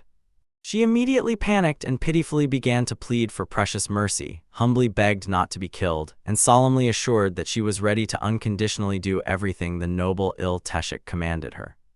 The merciless warrior with a stone face coldly ordered the trembling girl, "Kill yourself." She froze in unspeakable horror and did not understand when everything went so irreparably awry. Perhaps inviting these ruthless thugs was a fatal mistake, or was it all the fault of this unpredictable Yultek, who unexpectedly won precious time for ill Teshik? But at this fateful moment, to everyone's surprise, Yultek inexplicably to all suddenly stood up to defend the trembling Kai Hami. He magnanimously offered to spare the unfortunate girl and grant her life. Looking intently at the fallen Kai Kama, he reproachfully reminded her that he had warned her not to go so far in revenge, and he did not understand at all why she had arranged all this so senselessly and thoughtlessly complicated. Confused, Kai Kama could not figure out why Yultek was defending her after everything she had tried to do. At this tense time, Hanso, invincible and purposeful, rose even higher to the next mysterious floor, where those who met him already greeted him respectfully. There stood burly men reverently, and it seemed they were eagerly awaiting the young leader. Hanso was truly deeply surprised when he saw not only beautiful women but also men in the pleasure palace. He thought they were needed here only to carry out difficult tasks. At this awkward moment, the majestic men enthusiastically declared that it was the greatest honor for them to serve the incomparable Hanso. Embarrassed, Yang Chachuk honestly admitted to himself that he did not expect the men to be so sincerely happy to see him, and with anxiety realized it seemed this time he would have to use combat techniques in a clash with these strange warriors. At this tense moment, the charismatic leader of the mysterious male spirit squad introduced himself with a smile. After which he significantly hinted to the embarrassed Hanso that he could simply call him Dear Javan, and this greatly confused the bewildered hero. As soon as this unexpected assurance sounded, a mysterious intoxicating aroma wafted from all sides in the spacious room. And the man with a promising smile explained, today they, the invincible squad of the male spirit, would definitely make sure to thoroughly satisfy every part of the precious Chachuk's body. Immediately after this shocking statement, the stunned Chachuk saw with horror how the leader of the men shamelessly drooled in anticipation. Poor young man suddenly felt unbearably ill. His tense body involuntarily convulsed from a painful spasm as soon as he finally fully realized these strange men are not innocent boys running errands, but something much more sinister. Unable to contain his growing rage any longer, he instantly used the powerful art of the high-rank demon lord. This unfortunate floor literally began to collapse before his eyes from the force of his attack. After all the male attackers were swiftly incapacitated, they, confused and satisfied in their vague dreams, collapsed chaotically all over the devastated room. Finally, he triumphantly reached the next sinister floor, where his tense personal assistant of the superior Khan Soso awaited him anxiously. Confusion froze in her eyes. Could it really be expected that the best warriors of their palace could stop the invincible Hanso, if he so easily managed to deal with even the elite squad of male spirits? However, the unshaken young man only smiled contemptuously, implying that if this is really all the famous pleasure palace is capable of, then it somewhat depresses and disappoints him. Yang Chachuk sarcastically remarked that 2 days to fully conquer this miserable place was already too generous a term on his part. He authoritatively ordered an immediate report on where the palace master was hiding. Then the clever girl clearly understood Hanso came here fully prepared and with a clear plan of action. Nevertheless, she explained with feigned regret that under no circumstances could she summon the great master of their palace. She diplomatically assured that she did not even intend to ask Hanso how he managed to reach such a high level of their vault. Yet she persistently asked him to leave the palace immediately as soon as the agreed 2 days expire. Irritated young man made it clear without unnecessary hints, this option categorically does not suit him. But the girl cold-bloodedly explained, she did not ask him for a favor at all, she was just giving him friendly advice which he could ignore. Intrigued, Chinso was extremely curious to find out why they so stubbornly tried to kill him, but Shiwal only explained they were trying to stop him from making a mistake. The confident guy just laughed boldly, mockingly, and humiliatingly, and wanted to find out how this delicate girl could stop him at all. And she perceptively noticed, since they could no longer defeat Chinso in bed, it was unlikely they could offer anything else from their wide arsenal. After this apt remark, she decisively showed her 2 deadly weapons, and this greatly surprised the fearless young man. Could it be that this desperate girl is so recklessly confident in her own fighting abilities? And she mysteriously hinted that she had no idea where and how Chinso mastered the secret art of love pleasures. but even if he perfectly knows martial arts, it will be extremely difficult for him to defeat her in an honest duel. And if he continues to attack so aggressively, she will inevitably have to stop him by the most radical methods, although she strongly advised not to bring the situation to such a limit. Thoughtful Chinso noted with surprise that this confident girl had too much personal space for just a servant.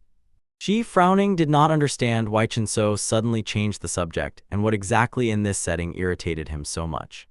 At this tense moment, the unpredictable young man cold-bloodedly calculated that the time spent in this mysterious place was already coming to an end. About 4 hours remained until the full end of the promised 2 days.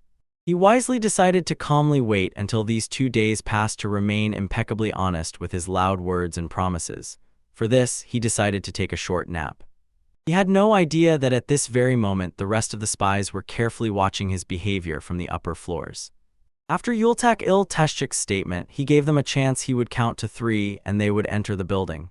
But Yultak understood. This was literally an invitation to take Kai Kami as a wife, and he began to resist desperately. He explained that Il-Teshchik was clearly overstepping because marriage is an important event in every person's life, and if only one side agreed to it, it definitely would not work. But it seems Kai Kami was even more against this idea than Yultak himself. When the count was already approaching 2 out of 3, Yultak panicked. It seemed Kai Kami would have to die because he did not want to take her as a wife. But at that very moment, warriors from Chan Buren's squad unexpectedly appeared. Yultak immediately recognized the Forbidden Squad, not understanding what they were doing here. He suspected that they also came to kill Haran, but they declared that they arrived to save her. Seeing how miserable they looked, Yultak could not understand where they had managed to fight and why they now looked so terrible. In fact, when they hurried here, they had already met someone. It was Il-Teshchik who decided that those dangerous guests were exactly the ones they had been waiting for. So at first, he decided to neutralize them. After that, they were completely defeated, and they lay on the ground. They should have fled. That would have been the right decision, to use the remaining strength to reach the Palace of Trade and report the situation. Chan Buren wanted to find out who that man was. And as soon as he saw how this man single-handedly dealt with the elite mercenaries and demonstrated superior blood art, he understood everything. It was hard to imagine how someone could so easily defeat 3 demons of ruthless steel from the highest level of development. The only one capable of that in their time was the leader of the higher demon squad, but he would definitely have recognized him, so it became clear. This was a warrior who supported the young leader of the Min Palace. Once I heard that Il-Teshchik became disabled and it was unclear how he returned, but now it was obvious it was not a time for recklessness. They had to flee immediately. But at some point he felt a frightening energy emanating from the warrior. He realized that one had noticed him. If he just took a step forward, he would definitely become a corpse, so he stayed in place. Yultak could not believe that they had really come to save them, but Chan Buren explained they were worried that the young leader might be in danger. And Yultak went mad and realized they initially knew about the plans of the Palace of Pleasure. This intention greatly frightened Chan Buren because he understood what it could threaten him with. At that moment, Il-Teshchik approached him and patted him on the shoulder. He did not understand why Chan Buren looked insanely scared, and he began to explain that he had never felt anything like this before. Calmly approaching his face, the warrior demanded that Chan Buren look at him and answer the question. Does the man guess who stands before him? Fearfully, he declared that he had absolutely no idea who the man before him was. Smiling, Il-Teshchik asked his question again, while at the same time asking Chan Buren to think carefully. This time, Buren despairingly admitted that he had gotten into a catastrophic situation. He explained that he did not even know what the highest demonic squad Mina was, a group of warriors who possess martial arts, guard the cult leader, and can kill people inside the cult. Each member of the squad is a warrior with the highest level of development, while the squad leader is a warrior with the highest level of martial arts mastery. This especially applied to the former leader. No matter how many days he fought, his energy did not deplete. He was incredibly cruel and always clearly divided his sympathies and antipathies. If you add to this letter which he wrote to the young leader, then everything was exactly like that, so Buren declared that he knows who Il-Teshchik is, and the warrior immediately set out to kill him. Falling to his knees, Chan Buren promised that he would forget about this for the rest of his life. He even swore by 3 generations of his clan, otherwise he would become a dog. However, Il-Teshchik, just raising his hand to the sky, concentrated all his inner energy. The warriors instantly flew into the air with the force that Il-Teshchik unleashed on them. And Chan Buren did not calm down, begged for mercy, but Il-Teshchik was not going to do that. At first he reminded, from now on Chan Buran is an ordinary person who belongs to no one anymore. Chan Buran immediately declared that he understood his words and would definitely remember them. Only then did the warrior release both the man himself and his people. And he turned his gaze to Kai Kama, utterly terrified. He ordered Chan Buran to tie up this girl until he himself went to the young leader. There his warriors moved to the girl and tied her up despite her screams, and then led her away from the small palace. In fact, Tishik did not want to kill the girl. He understood it was enough to make a few adjustments to her behavior, and this could bring some useful benefit. Finally, the time came and Chung So woke up in the same place where he had been. By his own feelings, he realized the woman was still nearby. Stretching, he just noted that 2 days had already passed, and the assistant asked the man to leave. But he explained that some matters still kept him here. She was impressed that Chung So continued to insist and reminded him, because of her, he would not be able to pass. But he was curious, why did the girl give exactly 2 days? When she did not answer, he decided to ask the question differently. Did she know why he waited for her exactly these 2 days? She was clearly struck that the young leader waited specifically for her, and this simply caused amazement. However, as soon as he got up from his place, the girl tensed. She also sprang to her feet, armed with her own blades. Looking at her, the warrior uttered the name, and she felt an inner energy emanating from her body. His frightening gaze revealed determination as the young man proposed to the girl to make their bets. At that moment, behind him appeared Teshik, who carried Kai Kama on his back. Captive immediately screamed upon seeing Shival. Tears flowed from Kai Kama's eyes, and the confused Shival did not understand how the young leader managed to pull this off. Hanso, drilling with his gaze, decided to make a bet: whoever moves will die instantly. Looking at the strength of the guard standing behind the opponent, Shival realized he was not lying. Moreover, the warrior saw blood was flowing from his hands, and this red liquid definitely did not come from the fighter's own wounds. The young leader only hoped that the warrior had not exterminated everyone in the pleasure palace, but he explained he had taken only one life and no one else was harmed. The boy understood in that case he needed to praise Teshik, who honestly admitted that he did everything he could. Avoiding killings was not so easy for him. Frightened, Shival began to scream, not understanding what the young leader had planned. But approaching closer, he decided to find out. Did the girl ask about this because she did not know or because she did not understand? Hanso explained that this was his bet from the beginning. The palace defender believed that in this case Hanso lost because he moved first. The fighter did not understand what this was supposed to mean. Could it be that Shival really thought he was about to die? After that, he gave the order to Teshik and reported about 3 soldiers above the ceiling. Of course, everyone immediately became alert, and Hanso also reported about 4 warriors hidden in the bushes. He ordered, if anyone moves, the subordinate must act without hesitation and kill them on the spot. At that moment, the frightened Shival tensed even more. She did not understand how the uninvited guest found out about the location of the soaring ghost squad on the 10th floor. Hanso, approaching closer, explained that he had waited a whole 2 days. Also that they would understand who they had really gotten involved with. Seeing that the enemy rolled closer, Shival began to attack, but the young man did not lose his composure. He decided to let the warrior feel his power, but she could not do anything. Before she could understand anything, stairs descended behind her back. The voice of the palace mistress rolled out. She ordered Hansu to speak only with her from now on. The young leader, smiling, decided to go upstairs. Shival, frightened, called the palace mistress. She could not allow the lady to do that. The woman ordered the guard to let him pass. Eventually, Hansu calmly stood up, and in the room Han Soso was waiting for him impatiently. The young man simply reminded her of his promise. He knew they would meet again. It seems the woman was satisfied with how things turned out. Han Soso was surprised that he came here alone, but Hansu thought, there is no place here for unnecessary people. Then the palace mistress wanted to close the door behind him, and the young leader did not object. Immediately after this, cunningly flashing a glance, Han Soso surprisingly realized that Chinso, it turns out, was not just aimlessly wandering without purpose. Once he simply ran at the behest of various desires. Yang Chachok did not like to hear this, but now everything had changed. The palace mistress did not expect him to come here, suppressing his anger. She did not understand. Could someone have ordered him to destroy the palace of pleasure? The woman heard that he dealt with all her people. It is unthinkable to achieve this only through the art of love affairs. She thought that perhaps he possessed the art of passion and wanted to know who taught him this. The owner believed it was the cult leader, and Yang Chachok did not understand how she could have come to such a conclusion at all.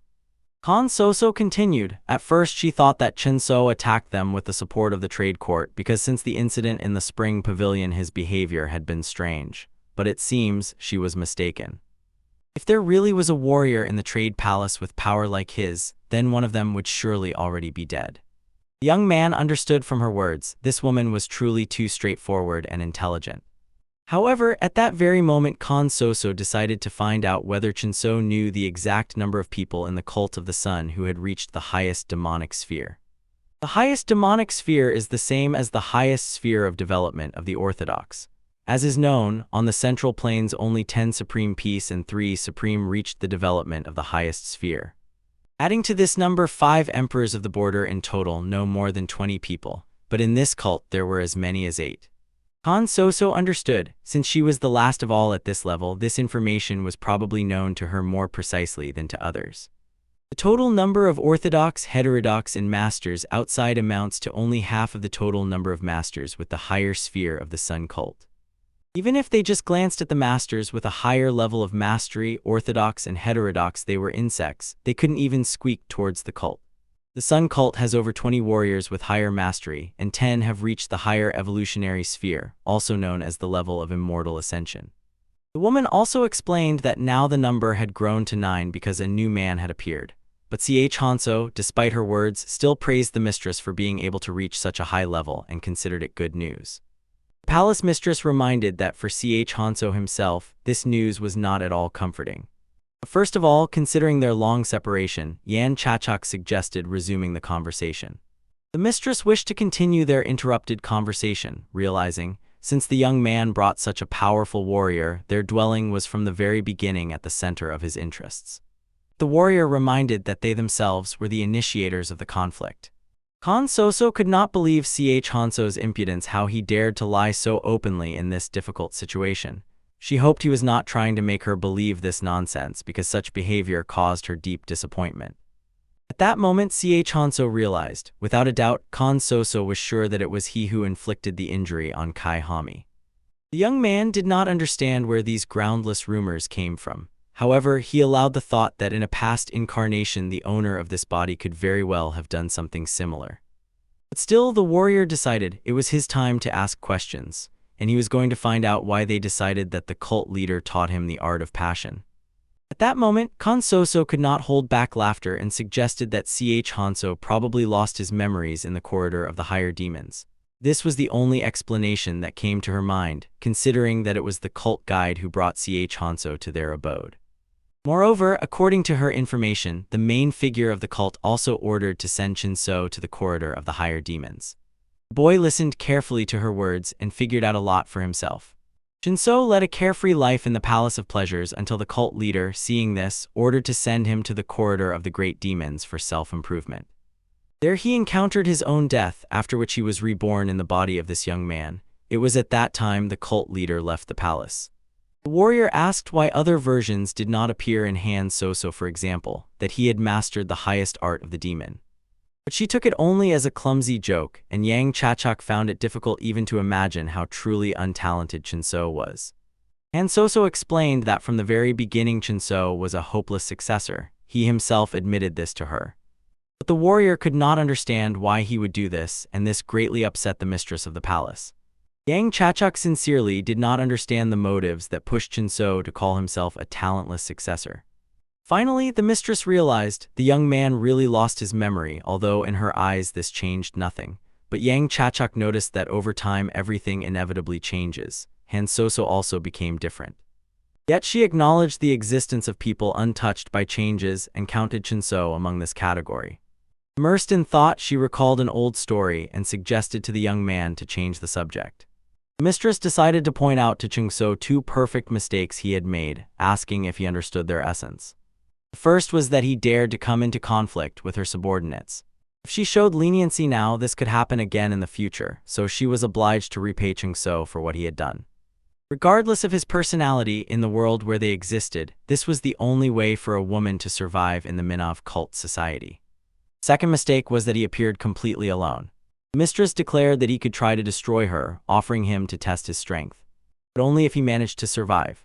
For this, the young man calmly addressed Han Soso by name, and she ordered him to stop begging. The mistress was impressed by the metamorphoses that had occurred in Chingso, but she was incapable of mercy. The warrior could not comprehend that all her actions were determined solely by the protection of the palace. This did not explain the murder on the first floor, where she took the life of her guest simply because he dared to spread rumors. However, she explained, this was meant to be a lesson for others. Although Yan Chachak considered it extremely controversial, Khan Soso knew the more powerful one is always right. Such was the philosophy of their cult. Ch. Hansuo was outraged by the principles they themselves had created. Because of these teachings, many people parted with life. So would they really gather to continue this path? Khan Soso noticed it was not typical for Ch. Hansu to express such judgments. After which she attacked the young man again. To her own surprise, when he was completely bound by ice, the warrior still retained the ability to move. Obviously, Khan Soso was stunned. She recalled the demonic art of ice, an alternative version of the higher demonic art intended for women. That is why the maidens who mastered the art of ice remained in deep subordination to the master. This martial art was created specifically to serve their lord, the supreme demon. Now Ch. Hansu easily dispelled this sorcery, after which familiar purple lightning swirled around him. It reminded Khan Soso that earlier she had spoken about 9 persons who had reached the higher sphere of development, but she was mistaken. Earlier she asked why he came alone, and he simply had no reason to bring someone else with him. The warrior decided to destroy Khan Soso because she did not want to change, so she became feudal. Therefore he used his supreme demonic power, intending to deal with her personally. The frightened woman immediately tried to defend herself by resorting to the power of ice. But her defense collapsed instantly, and the mighty hands of Chachak closed around her neck. After this, she realized in horror that she was standing before the supreme demon. This meant only one thing: from the very beginning they did not have the slightest chance of victory. Yan Chachak, casting an angry glance at the woman, decided to find out for whom the Palace of Pleasure even existed, and she knew the answer. It was created for the supreme demon. Look, Khan Soso has not changed, everything remained as it was. But Khan Soso suddenly realized, if Chinso becomes the supreme ruler, he will be able to seize the cult of the sun. She did not understand how they would then be different. The woman felt injustice and did not understand why women of her gender had to live in such miserable poverty. In response, Ch. Hanso reminded, first and foremost, she is a master of martial arts and only then a woman. It is unlikely that she had reasons to kill. Han Soso only smiled and explained that the reason could have been an order given to her. At that moment, Ch. Hanso finally realized Han Soso really was a dangerous woman. Strangely, as she was dying, she asked for mercy not for herself but for others. This truly impressed Yan Chachak. He did not understand why he should spare them. Han Soso revealed the truth: all the inhabitants of the Palace of Pleasure had either been sold before or kidnapped by someone. Han Soso herself was also a child born in the Northern Sea, not in the cult of the sun. Recalling Yuval, Ch. Hanso realized that the girl, judging by her appearance, was of mixed blood. There was something foreign about her. So the children he saw together with the squad of soaring ghosts were also kidnapped from their parents. Finally, he understood what the Palace of Pleasure really was. Children who found themselves in a similar situation lived here and taught each other and raised each other. This place resembled a family, but it was hell. And Soso admitted that she was ready to do everything possible to break this vicious circle. It seemed strange to her that Ch. Hanso called them evil, although in some ways he was right. But she did not understand who, if not them, could endure and go through what they had gone through. Ch. Hanso understood all her words. Their life was too twisted and wrong, but he was sure everything was done for the sake of the Palace of Pleasure. The warrior decided to find out if the woman really wanted to save them. The mistress of the palace explained, if Ch. Hanso has to offer some pathetic solution, he better hold back. He already knows her answer. Then it became clear to the young man, Han Soso hates and despises the cult more than anyone else. He declared that he was going to change this place and create a sanctuary where everyone could live together without division into higher and lower. It was supposed to be a different cult, not demonic, but the true cult of the sun. Han Soso objected that it was nonsense, that it was impossible. The young leader thought differently. He had to do it, even if he had to destroy the heavenly mountain itself. The mistress did not understand at all why the young man wanted to go so far, and Ch. Hanso gave Han Soso a chance. If she wants to break the vicious circle of the Palace of Pleasure, she must help him.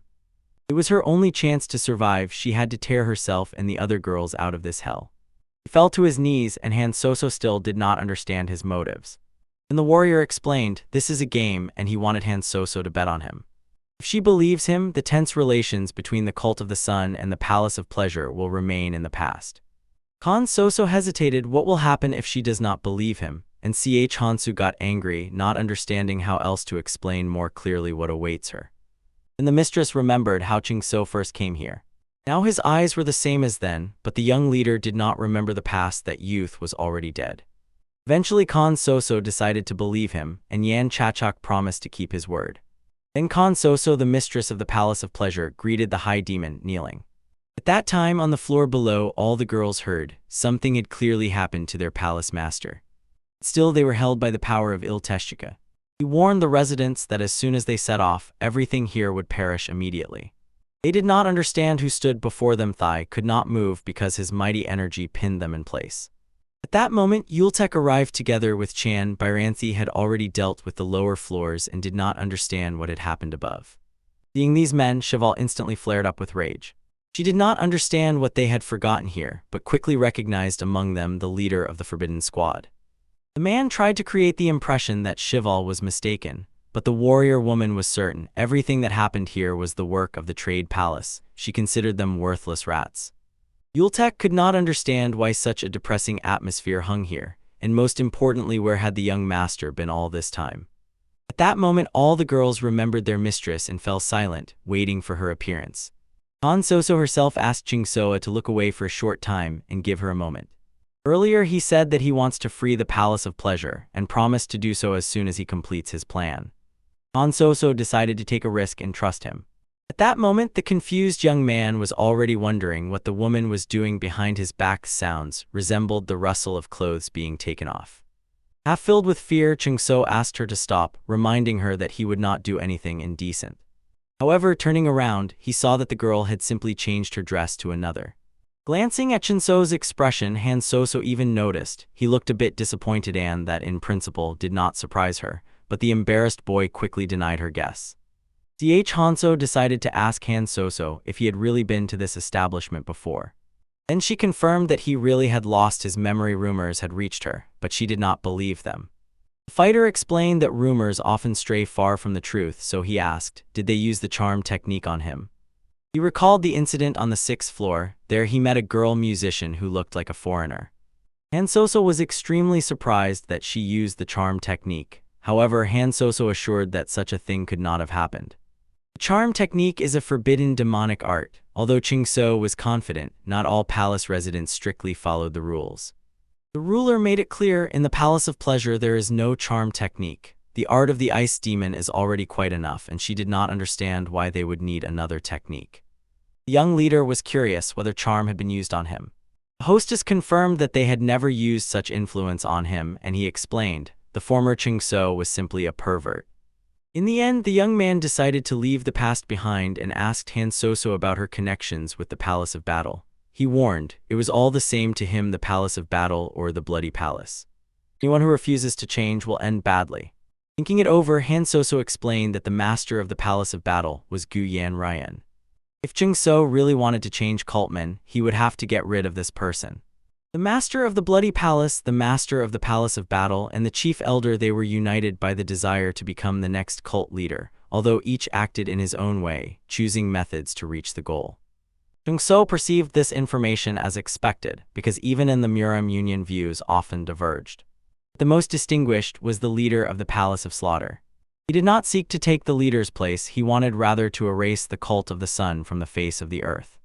This man was an ordinary psychopath who derived pleasure from killings.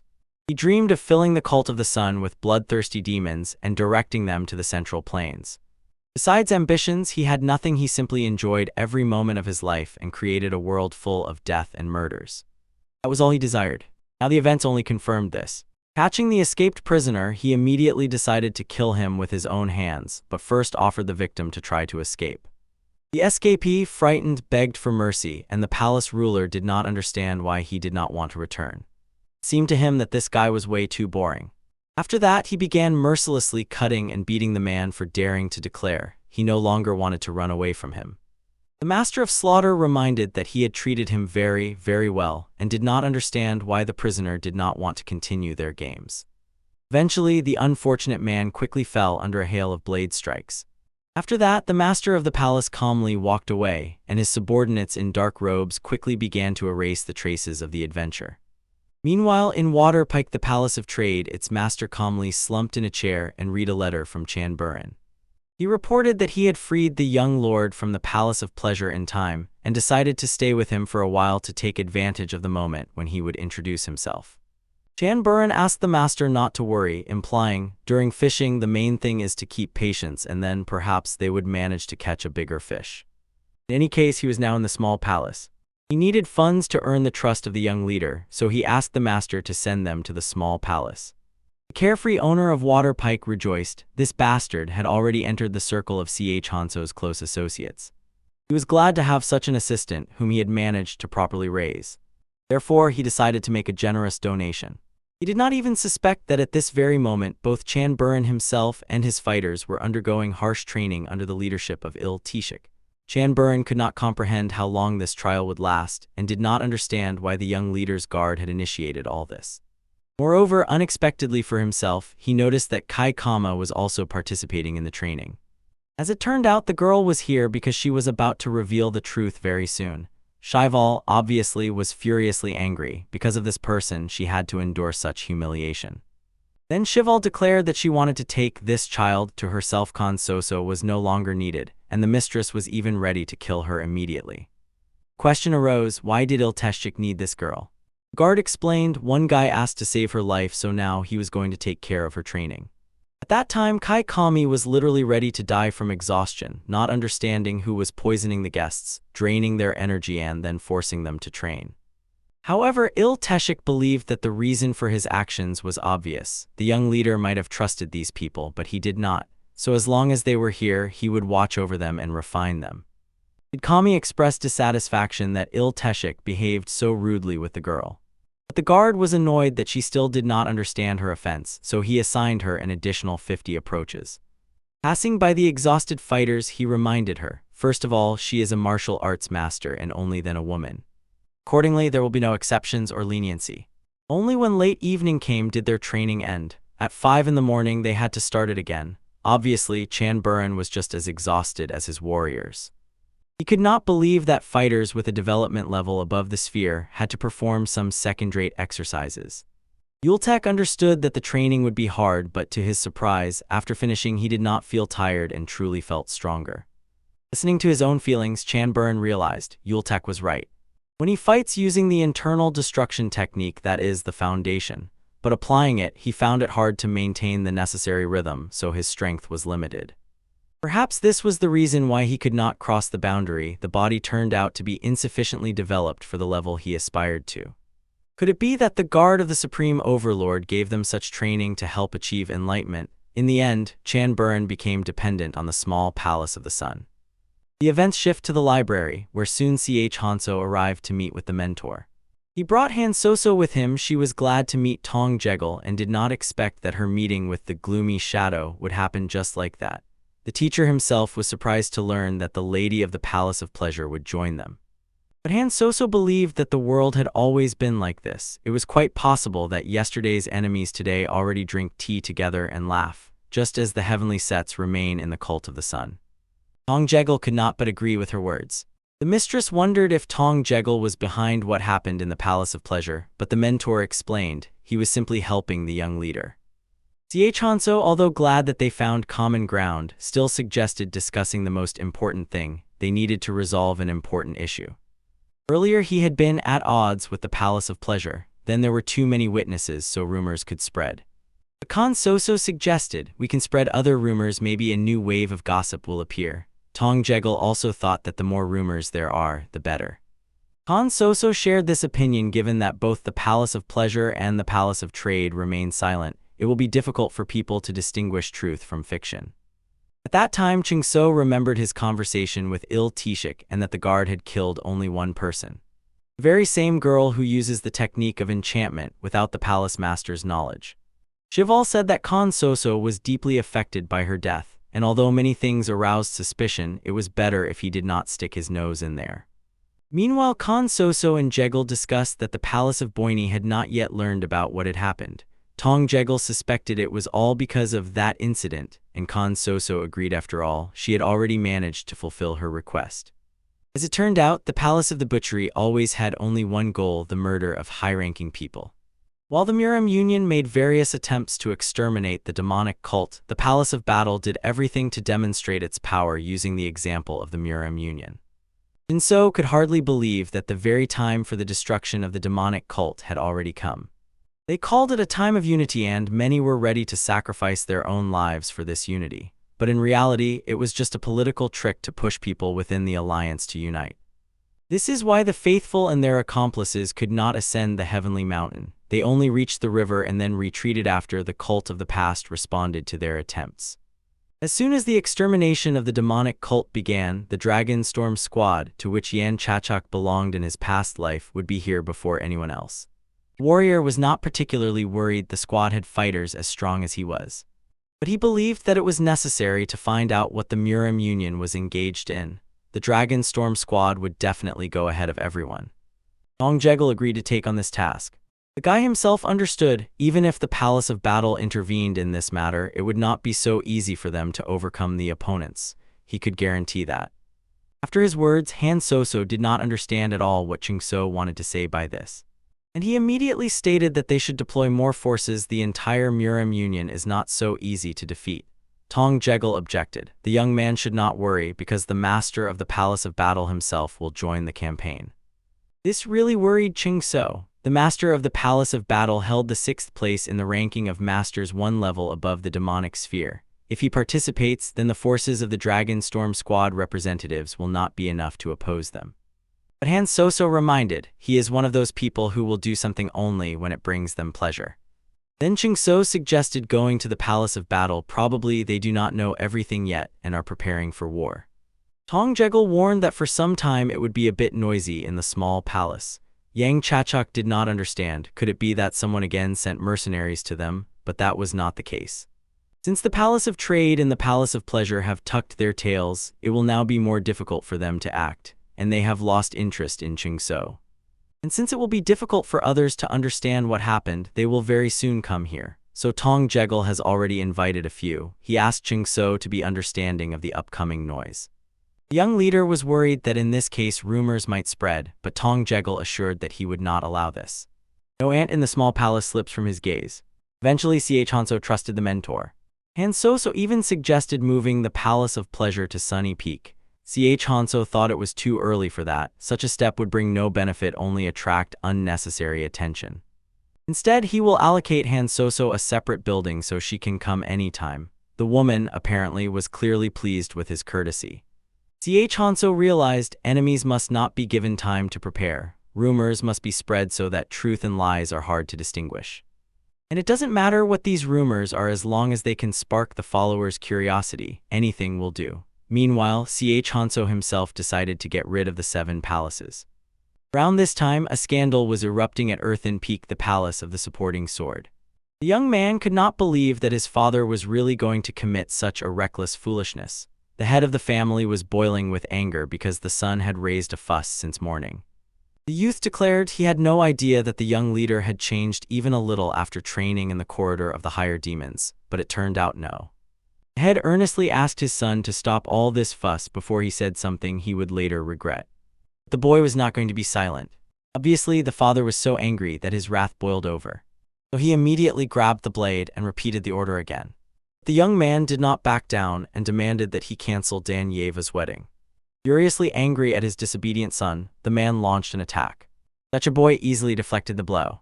He realized that his father still considered him a child and reminded him he had already become the leader of the extermination squad. The son could not understand why his father did not feel sorry for his daughter at all. After all, just a few days ago her fiancé was having a good time at the Palace of Pleasure. Though he was a young leader, for the sake of their palace and for the sake of his sister, the engagement had to be cancelled. He thought that his father simply had no right to act that way. Recalling the past, he knew his father had always been passionate about the art of swordsmanship. And so, because he himself was not talented enough, he trained day and night. When the brother looked at his younger daughter who inherited the family talent, he thought she had everything necessary for success. But it seemed that this was not at all what she really needed. All she wanted was to have a family, a brother, and a father. Therefore, the young man was furious with rage, realizing that the person dearest to him was about to commit such cruelty against her. He could not forgive his father for this, so he decided to change everything himself. The fleeing son was followed by the head of the family, who involuntarily admired his skill. Thanks to persistent work, the young man was able to overcome the lack of innate talent and was almost at the peak of development. However, he expected nothing else from his son. He called the leader of his squad and he decided to find out, was his son telling the truth? The head of the family was deeply upset when he realized that it was not a brazen lie. The young man realized he must immediately bring this libertine to the palace. He had already tried to do this before, but then Yan Chachak was not in the palace. He had to return empty-handed, but this time everything would be different. After all, there was a difference between just bringing and bringing by force. At the same time, unaware of anything, Yan Chachak was calmly meditating. He already knew the Palace of Battle, the Bloody Palace, and the Palace of the Supporting Sword differ from the others. They were created for war. He was curious to what level he could now conduct affairs with them. After all, they numerically surpassed the small Palace of the Sun. If a war starts with the Palace of Boina, they will definitely lose. Therefore, it was necessary to stay away from these opponents to keep at least some chance of victory. Moreover, Yan Chachak heard that elders were supposed to arrive, but there had been no news from them so far. However, strange sounds occasionally came through the floor, though he could not determine exactly where the underground tunnels were being dug. Suddenly, the warrior heard a cry. They demanded that the young lord finally appear. It was a combat unit from the Palace of the Support Sword. They demanded to open the gates. Worried Karen did not understand what was happening. Hami expressed her dissatisfaction with their loud behavior. The girl asked Karen to let the uninvited guests in. If they try to do something, her father will be able to stop them. This remark angered Karen. She did not like that Kai Kami was trying to blame all the problems on her father. Finally, Yultak, awakened by the noise, got an explanation from Karen. Some unknown people from the Palace of the Supporting Sword came for the young leader. Obviously, this seriously angered the assistant. Approaching the gate, he immediately opened it. Glancing at the warriors who had arrived, he understood there were many of them. The young man who stood at the head of the squad immediately declared that they had come for the young master. Yultak rudely reprimanded the uninvited guest, reminding him that the young cult leader was not his friend. One must treat the ruler with due respect. However, such words did not scare the young man at all. He did not care who Yultak was. Moreover, he insisted that the young master had obligations to his sister. Finally, Yultak realized before him was the very same unlucky heir of the Palace of the Supporting Sword. The young man clearly did not like these biting comments. But the assistant explained, a man should not be so foolish as to interfere in the personal relationships between a man and a woman. He wanted to know why he had come to take the young leader away. But Dan Jiko himself wanted to ask a question. Is it true that the young master had been to the Palace of Pleasure? At this question, the embarrassed assistant even stumbled. Kami confirmed that her information about him was reliable. She suggested that perhaps Dan Jiko would also like to get there, but immediately added, as the heiress of the Palace of the Supporting Sword, she could entertain him much more strongly. Even more enraged, Dan Jiko finally found out about Kai Kami. Yultak understood how ambiguous this looked, so he hurriedly explained to the man that that girl had been seen in the Palace of Pleasure. Breaking free from madness, Dan Jiko immediately launched an attack, almost hitting even his own assistant with a powerful kick. He shouted loudly and demanded that the young leader come out immediately. Yultak immediately ordered everyone to retreat further from the gates. Finally, Yan Chachak himself appeared, pondering that the guests from the Palace of the Supporting Sword had come with the intent to kill him. Looking at him with anger, Dan Jiko demanded an explanation. How dare he do such a thing to his sister? Obviously, Yan Chachak was confused because he feared that the former owner of this body might have done something indecent to the girl. Dan Jiko, without going into details, only stated that Yan Chachak's action was equivalent to declaring the Palace of the Supporting Sword his enemy. However, Yultak sharply declared that despite Dan Jiko's sister's status as the young lord's fiancée, the heir of the Palace of the Supporting Sword had no right to speak in such a manner. At that moment, Yan Chachak bitterly realized a staggering truth. He had ended up in the body of a man who was clearly a lustful pervert. The warrior could not understand what kind of father would dare to give his daughter to such a libertine. Dan Jiko, unable to contain his outrage, exploded with an angry speech about what an ignoramus Yan Chachak was, having forgotten that his sister was his fiancée and daring shamelessly to visit the Palace of Pleasure. Yultak, fearing further escalation of the conflict, rushed to the lord and hastily explained that he should by no means listen to such insolence from such an ill-mannered boy. The assistant demanded that the young leader immediately summon the old man, the bloody master, to show this uncontrollable youth what he was truly capable of. The enraged Danjiko ordered to deal with the assistant himself, after which the man sharply pressed his palm over his mouth and pulled him away. Left alone with the uninvited guest, Yan Chachak cautiously inquired about the name of his fiancée. Danjiko, stunned by such impudence, exploded with indignation. How dare this man forget the name of his precious sister? Heaving a heavy sigh, Yan Chachak realized the hopelessness of his situation and reluctantly agreed to go with them to the palace. Meanwhile, in the palace, the nanny raised her hands in claps, uttering frightened sounds and being immensely worried about her ward. The girl had vanished without a trace, and the woman begged, next time Dan Yewa must definitely warn her about her intentions. The young beauty, smiling guiltily, explained with undisguised admiration that she was going to leave this place forever. The stunned nanny pleaded, explaining that such a reckless act would finally sever the already strained relationship with her father. She begged her ward not to act rashly, as she sincerely cared about her future. But Dan Yewa, with burning determination in her eyes, denied this, saying that it was her father who methodically destroyed her life with his despotic decisions, and she could not allow him to control every step she took. Moreover, as the nanny reminded her, the girl had already reached the age when she was supposed to choose a life partner. That was the essence of the problem. Dan Yewa had already found a suitable man. Her face literally glowed with inner light when she spoke about him. The nanny, observing this metamorphosis, assumed that the ward had finally seen a worthy man in the young master. But the beauty burst out in an indignant tirade, declaring that she would never tie her fate to that vicious creature and would simply break off the engagement. She did not care at all if someone heard her brazen desire. Moreover, she could not forgive him for his recent entertainments at the Palace of Pleasure. The girl did not understand why she was not allowed to do the same, to date one man and marry another. Obviously, such free-spirited speeches deeply shook the elderly woman. The water-bearer Dan Yewa was about to tell her about her beloved, a mysterious hero in a mask and cloak. He appeared as if from nowhere like a ghost, to save Emperor Zhu Qizhen when he got into dangerous troubles and to free the warriors in the cult of Ming. This elusive hero became a legend. He defeated Khan of Northern Yuan himself, one of the 5 mighty border emperors, and then vanished without a trace, like morning fog. People called him the Black Sun.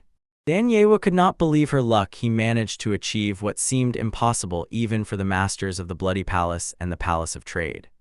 The alarmed nanny begged the girl not to go anywhere and reminded her that the young leader would arrive any moment. Dan Yewa did not understand why he came, and the woman explained he arrived specifically to meet her. The nanny persistently advised her ward to throw out of her head thoughts about the mysterious Chyornoi Salnsi. Soon the arrival of the young leader was announced. He was immediately taken to one of the rooms, left to wait for an audience, and warned not to even think about leaving the quarters assigned to him until the master of the palace himself deigned to visit him. Suffering in solitude, Yan Chachak could not comprehend the logic of the master of this palace, the one who decided to give his daughter to such a dubious creature, who was obviously the former owner of his body. He only knew the girl's name and had heard absolutely nothing about her before. Moreover, he was torn by bewilderment why his assistant Yultak had not said a word about this engagement. The warrior firmly decided that as soon as he returned home, he would definitely call him to account. He looked out the window and noticed the already familiar girl. But as soon as her gaze fell on the young master, she curled up in fear and began to retreat quickly. Yan Chachak swiftly blocked her way, and this caused a real storm of emotions. The beauty broke the silence with piercing screams, and he could not understand how much longer she intended to behave so unfriendly, considering that he had overcome the entire way to the Palace of the Supporting Sword and had indeed met her. Dan Yewa, gasping with indignation, reminded that during their last meeting he did everything possible to show how much he did not want to see her. Yan Chachak clumsily explained that it was not about her personally at all. He could not understand why she so openly showed her dislike for him, and honestly admitted that he did not particularly pity himself either, so he could fully understand her antipathy. Yet the fighter assured that he himself felt no hatred towards her. He knew that she studied martial arts, so he was confident that there was no need to worry about her safety, but he asked that she not leave the palace without a good reason in the future. Moreover, Yan Chachak suggested that she settle in the small palace, convinced that this was her place from the very beginning. Obviously, these words incredibly embarrassed the girl. Later, when she secretly left the palace, her cheeks burned with a rebellious blush at the memory of his words. However, she firmly believed that the young man had obviously mastered the art of love spells and undoubtedly simply enchanted her with his magnetic charm. Therefore, she was unwavering in her decision to go to the village of Slesny Ruchi, where the mysterious Chyornoy Solncy was last seen. Meanwhile, Yan Chachak was accompanied to the training ground. It seemed to him that arranging a meeting in such a specific place was clearly over the top. But soon the palace master himself appeared and announced that he had heard about Ma Chin-so's completion of training. He wanted to meet him here to talk as a father-in-law with his future son-in-law. As soon as Ma Chin-so saw this man in person, he instantly understood why he was nicknamed the Sword Demon. The man, as if nothing had happened, suggested Yan Chachak arm himself with any blade of his choice and stand in the center of the arena. The young warrior did not fully realize the significance of what was happening. With confusion, he reminded that the master had invited him here supposedly for a conversation, not for a duel. The head of the palace thought, it is better to exchange blows than to have empty talks. Ma Chin-so tried to say something else, apologizing for not paying proper attention to his betrothed. His interlocutor, already armed with a sword, calmly stated that he could judge whether his words were true only after the fight. It became clear that the young warrior had no other choice but to cross blades with the master. Now, standing opposite the head of the sword support palace, it seemed as if he was facing an impregnable mountain. The man possessed truly mighty and unwavering strength, the embodiment of a true martial arts master of blue blood. Yan Chachak could not afford to lose to such a person. When they crossed their blades, something happened that made the master freeze in amazement. His sword and Yan Chachak's blade cracked at that very moment. The man realized the strength of this boy was equal to his own power. As if nothing had happened, Yan Chachak cold-bloodedly announced that the wedding would not take place. The head of the palace recalled that the young man had previously expressed a similar desire and sought to cancel the engagement. The sword demon burst out in a furious scream and declared that the decision was made not by Ma Chhin-so at all. The young warrior simply asked the man to allow him to meet his bride so that he could offer her sincere apologies. But the enraged palace leader reminded him, Yan Chachak has no right to decide the fate of this engagement, otherwise he would make the sword support squad his sworn enemy. Until that moment, Yan Chachak had tried to reason with his interlocutor, reminding him of compromising rumors surrounding his name, but the master seemed not to be troubled at all. He left and the head of the palace promised to give an answer regarding the engagement in a few days. When the formidable master left, Yan Chachak realized with surprise he had managed to stop the blow that split and destroyed. He was confident that he could block the attack even if the enemy unleashed all their power on him. And he was curious how their confrontation would turn out, so he ordered to seize that highest imperial-level self-improvement technique and strike with it. Finally, Danjiko came out onto the training ground and invited Ma Chhin-so to follow him. They came across another arena where at that very moment warriors from the extermination squad were honing their skills. Yan Chachak awkwardly did not understand why everyone was looking at him so intently. Danjiko explained to his surprised comrades that the young leader would become part of their extermination squad for some time. The warriors were outraged, but Danjiko reminded them that this was a direct order from the palace master. Yan Chachak, as if nothing had happened, suggested they all get acquainted since they would have to share blood for some time. This phrase only provoked a contemptuous laugh from Danjiko. He explained that the extermination squad was filled with unrestrained people. They had explosive temperaments and did not engage in small talk with spoiled idlers. Yan Chachak was surprised at how contemptuously this person spoke about the explosive temperament and recalled that initially the Dragon Storm squad also had a similar disposition. At the same time, deep in the labyrinth beneath the small palace, Han Soso, Il Teshik, and Tong Jegel gathered. The Keeper of Silence cast off his fury because the young leader set out for the palace of the supporting sword completely alone. Tong Jegel only thoughtfully noted that events were unfolding faster than he had expected, and Han Soso explained it was all because rumors were spreading at an incredible speed. Then it became obvious that these two had been initiated into what was happening from the very beginning, and it seemed everything was unfolding according to their secret plans. They were only surprised that Il Teshik allowed his master to go alone. The Keeper of Silence knew his lord possessed extraordinary power, one that was unmatched by anyone. Moreover, if this was indeed the master of the supporting palace they were talking about, he would treat Ma Chin-so favorably. Returning his thoughts to the sword demon, Il-Tishik realized he was not at all ready to fight other opponents. And Tong Jegel was also sure the head of the palace would do nothing, because very soon they were to become relatives and sons-in-law. The only problem remaining was the palace of battle. They needed to take care of it before the fact of their union was recognized there. Because if that insolent one still made the first move, a sharp escalation of the conflict could be expected. However, Han Soso felt anxiety. What if the head of the palace of battle still made his presence known? Tong Jegel understood this dangerous man would not easily come out of the shadows. He even hoped that he could be encouraged with substantial commissions, but Han Soso objected. Then the old brothel would starve for half a year because they would have to pay the head of the palace of battle an unheard-of sum. Tong Jegel asked if Han Soso had other smart ideas, since the Bloody Palace was inciting everyone against the Palace of the Sun. Now, with the deterrence for the Palace of Trade gone, the master of the Bloody Palace would not sit idly by and wait calmly. But in this lay a window of opportunity for the head of the Palace of Trade to restore relations with all the other palaces. He would probably take advantage of the situation, further complicated by the fact that the leader of the Forbidden Squad lived in the small palace. So Han Soso decided to start by weaving new bonds, tying the hands of the impatient master of the trading palace. For this, she persistently asked the Bloody Master to go negotiate together with Tong Jegel. Meanwhile, the rest of the extermination squad warriors gathered for a meal after exhausting training. But when Yan Chachuk approached the cauldron, he was firmly refused and told that they had run out of all side dishes. The cook bluntly stated that the boy should come later or be satisfied with just some dried beef. Ma Hanso clearly saw that there was still food left, and it seemed to him that the cook was overdoing it by behaving so prejudiced towards him.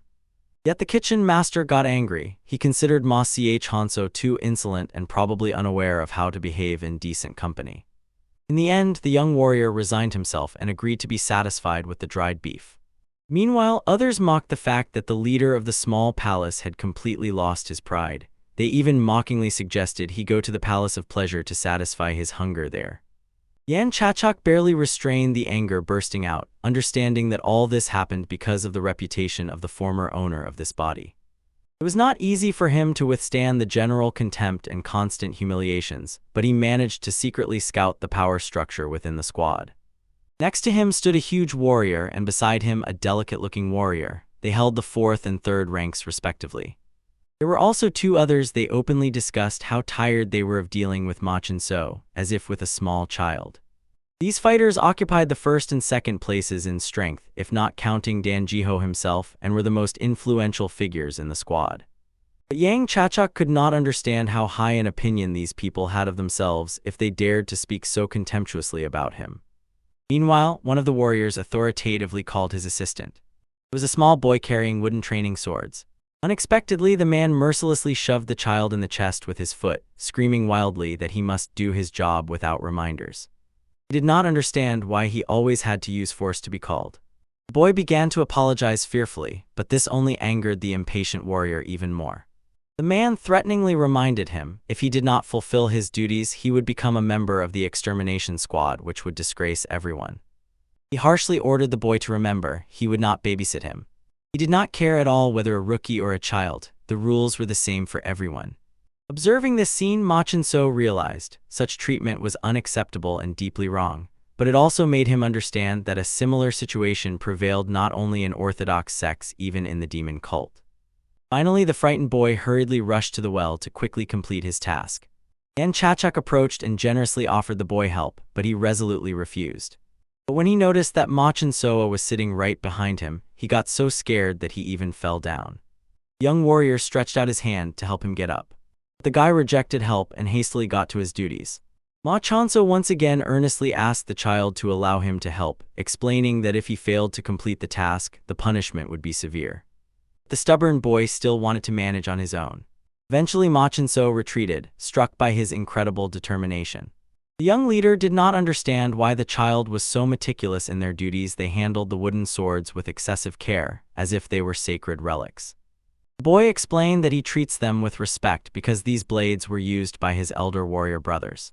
Moreover, he did not understand why Ma Chin-so still did not leave his side. Yan Chachuk bitterly noticed that even this young protege already felt animosity towards him.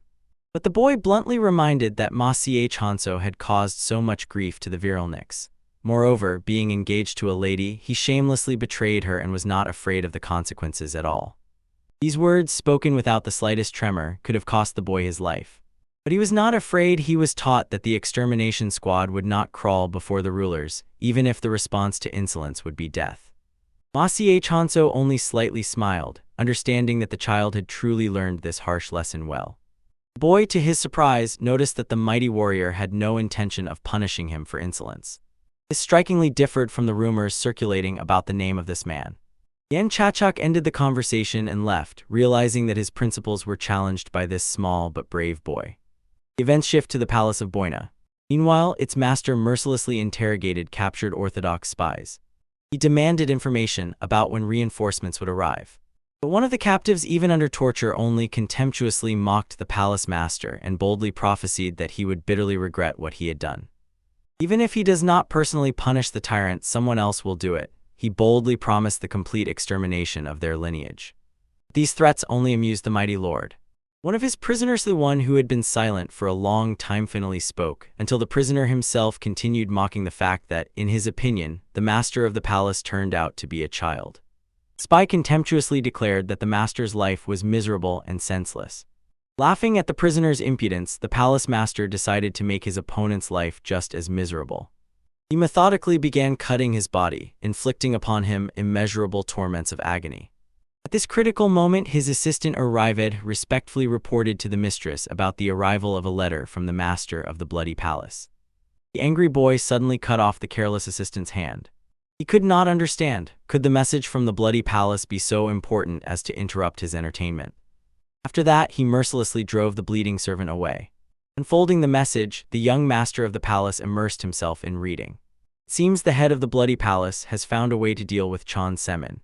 Therefore, the master of the palace of slaughter bid farewell to his prisoner with feigned regret, mockingly asking, "Just don't die from the torment yet." At that time, the unfortunate prisoner, overcoming unbearable pain, bitterly thought about his friend Yan Chachok and mentally begged him for forgiveness for everything he had done. After a while, the palace of the supportive sword was again filled with screams, but now these were the furious shouts of the palace's head himself. He had just found a letter from his daughter and realized that she had disappeared without a trace. The head's assistant immediately suggested organizing a search, but the wise man understood perhaps now it was even for the better. For now, he needed to focus all his attention on the young leader. He decided to find out how Ma Ch Hanso was doing. The situation looked ambiguous. The young warrior remained silent and patiently endured insults steadfastly. Some of the warriors brazenly pointed fingers at him and made indecent remarks. The head of the palace suspected such behavior could be a consequence of memory loss or the youth was simply hiding his true nature. However, his faithful assistant believed that the young protege was not capable of such perfect deception. At that moment, the head of the palace, wishing to test his assistant, swiftly directed the same deadly attack at him that he had previously used against Ma Ch Hanso himself. In the end, his assistant proved powerless. He was unable to stop the master's blade. In a moment, the head stopped and by doing so saved him from inevitable death.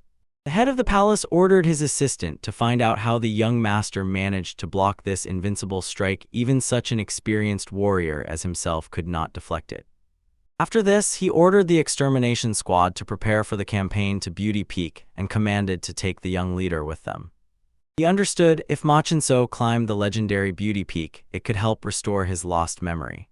Finally, the squad of warriors set off on the road. As the path continued, the talkative boy told Ma Chinso about the structure of their warrior brotherhood. They were divided into several categories. The first consisted of experienced, battle-hardened warriors. The second, the most numerous, included the main backbone of fighters. Finally, the elite extermination group, which always went at the forefront. Their organization strikingly resembled the structure of the Dragon Storm Squad. To Yan Chachoka's surprise, the average age of these fierce warriors was noticeably lower than in other combat units. As it turned out, the essence was that the extermination squad mostly consisted of those who had no family. They were all orphans, and having come here, they took the leader's surname, gaining a new home and a new fate. That is why the lady treated them like her own children, and she was more important to them than all the treasures of the world. The boy added that now, having learned all these secrets from him, Ma Chinso would no longer talk to him. At that moment, the senior warriors, amused, laughed at the serious little companion and jokingly ordered him to take care of the young leader. Frightened boy immediately reluctantly agreed. From the conversation between them, Machin-so understood. Once this boy lived here, but that was the part of the past he absolutely did not remember. Immersed in thought, Machin-so grasped a profound truth. Every person had a past that, from time immemorial, invisibly connected them with the mysterious and almighty cult of the sun. But at that very moment, Dan Jiho authoritatively commanded the entire squad to stop and pay homage to the dead. Approaching closer, Machin-so bitterly realized that they stood before numerous graves. The heir of the Sword Support Palace sorrowfully explained that these brave warriors had died in the treacherous mists and deadly smogs of Beauty Peak. At that moment, it became clear to Yang Chachak the reason for such cruelty towards the little boy. This child had grown up on the ominous Beauty Peak, a place that mercilessly took the lives of members of their families. Dan Jiho, with bitter wisdom, understood his warriors needed an object of hatred, although deep down he knew that such treatment was wrong. They continued to harshly cling to the boy, yet at the same time did not drive him away. Moreover, the squad commander could not understand why Machin-so believed he had the moral right to judge them, as if he had appointed himself the supreme arbiter of justice. He sharply reminded the young leader of his own vile deeds towards his sister, and demanded that he not forget his own sins. But Machin-so rightly objected. No matter what his past sins were, that did not mean he should close his eyes to the injustice happening right before him. Reflecting, Dan Jiho supposed that during his isolation in the mysterious corridor, Machin-so might have been able to comprehend the depth of his sins. That young warrior calmly replied that he had simply decided to start life with a clean slate, leaving the corrupt past behind. The man warned that the path ahead would be full of dangers and hardships. He suggested that Machin-so stay here, promising not to inform the court master if he refused to continue the journey. But the resolute Machin-so rejected this possibility and declared that he could not stand being in ignorance and wanted to meet the secrets of Pika face to face. Finally, reaching the huge cave, Dan Jiho solemnly announced that they would set up camp here for the night. The warriors immediately scattered in search of food, but soon it became clear all the badgers in the area had been mercilessly exterminated by previous expeditions. Due to this sad circumstance, the squad faced a painful 2-day hunger strike. Badgers were the only reliable source of food in these harsh lands. Dan Jiho, with fatalistic resignation, realized they had no choice left. They would have to overcome hunger by willpower and plunge into restless sleep. However, Machin-so expressed quite justified dissatisfaction. If Dan Jiho warned about the dangers lurking ahead, it was hardly wise to face these trials with empty stomachs and weakened by hunger. The palace heir arrogantly reminded that true warriors are capable of drawing strength from spirit and inner energy, at the same time doubting why Yan Chachak even went with them without proper determination. The young leader only calmly exhaled and walked away.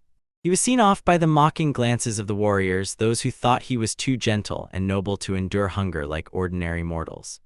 But soon Machin-so dived into an inconspicuous crevice and came across something unexpected. Frightened warriors, hearing his exclamation, looked at each other with disbelief. Such a thing simply could not be. Burning with curiosity, he boldly descended into the dark cave to see what it was all about.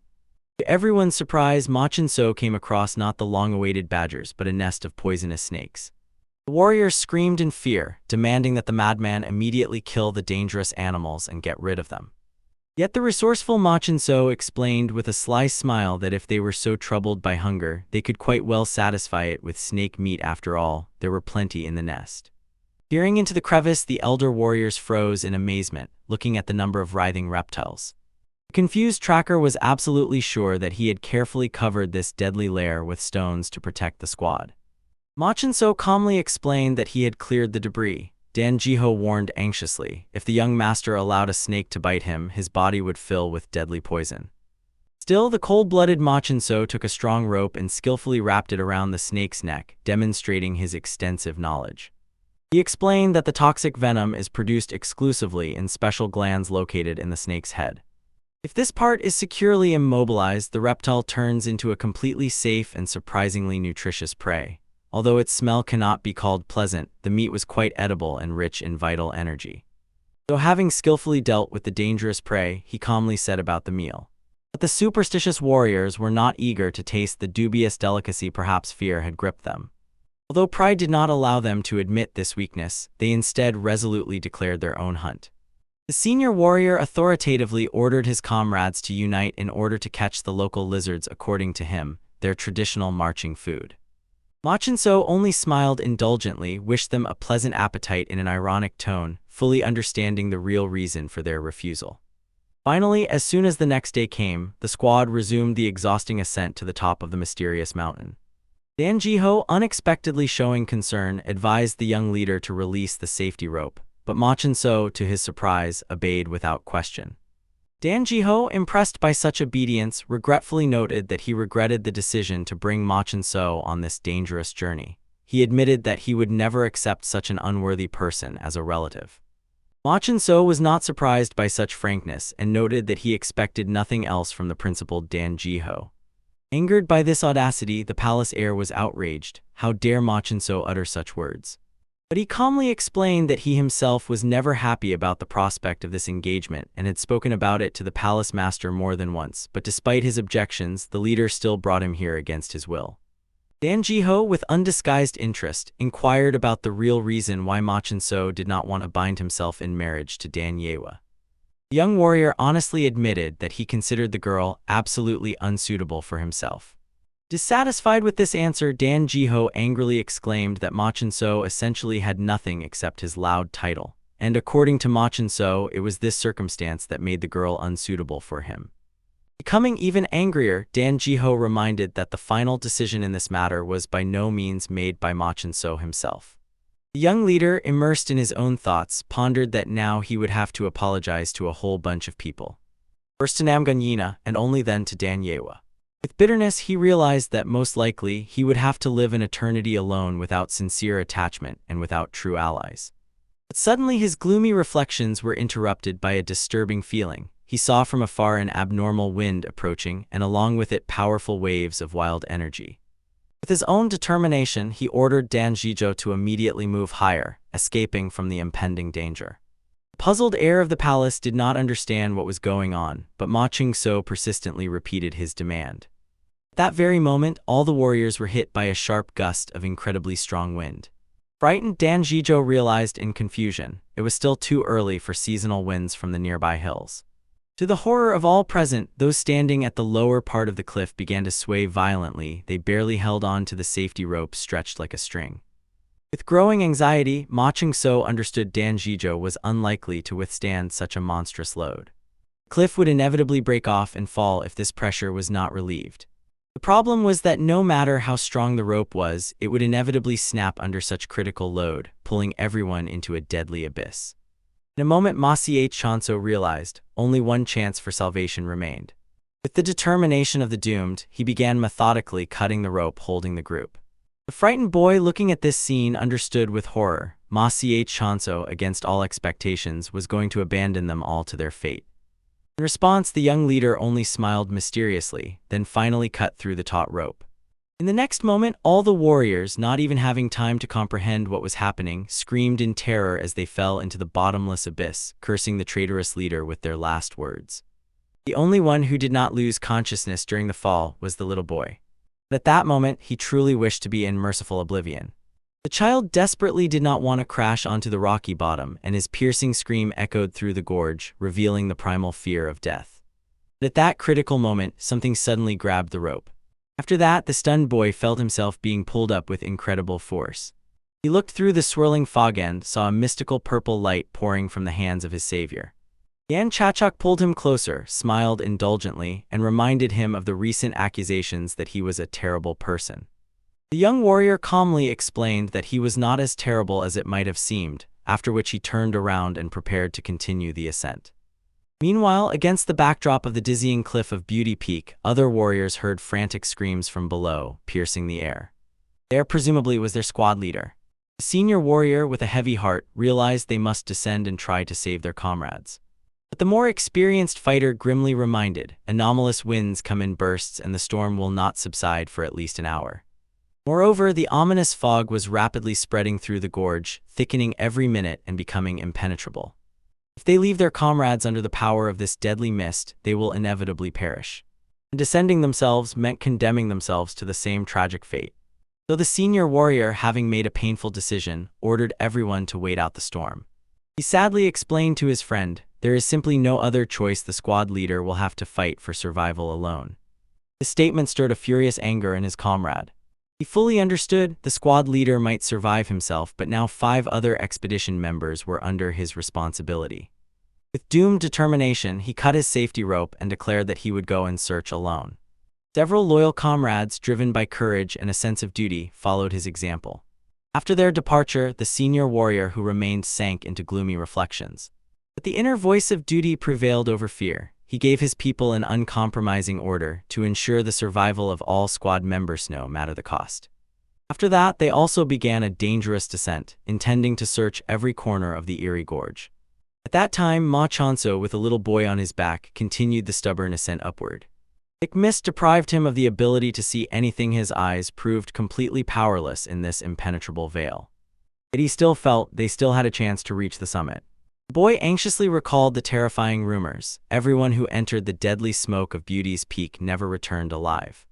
And at that moment, Ma Chanso noticed with interest that his young companion was demonstrating amazing agility.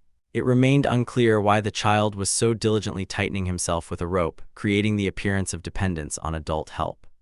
As it turned out, he simply did not want to show the other warriors his incredible abilities. He was afraid that if they found out about his true abilities, they would continue to mock him more harshly, because they would consider him a strange freak. But the piercing boy could not understand why even Ma Chanso himself hid his true power. For having such strength, he could make others respect him. No one would dare look at him askance. The child suspiciously suggested that the young leader might find a disgusting pleasure in watching the weakness of others while carefully hiding his own strength. Dissatisfied with such accusations, Ma Chanso patiently explained an important truth. The highest level of mastery in martial arts alone does not solve fundamental problems. Of course, he could have forced people to submit, but it would not have happened because they share his beliefs or respect him as a person out of fear.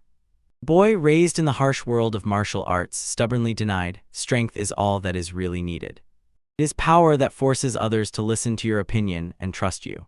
With a thoughtful look, Ma Chanso explained that the cult of the sun is a place that strives to create a world without division into strong and weak, rulers and subjects, but they still have a long way to go to achieve this ideal. He explained to the child the real difference between blind imitation and conscious protection. He who simply wants to follow others must unquestionably obey those in power.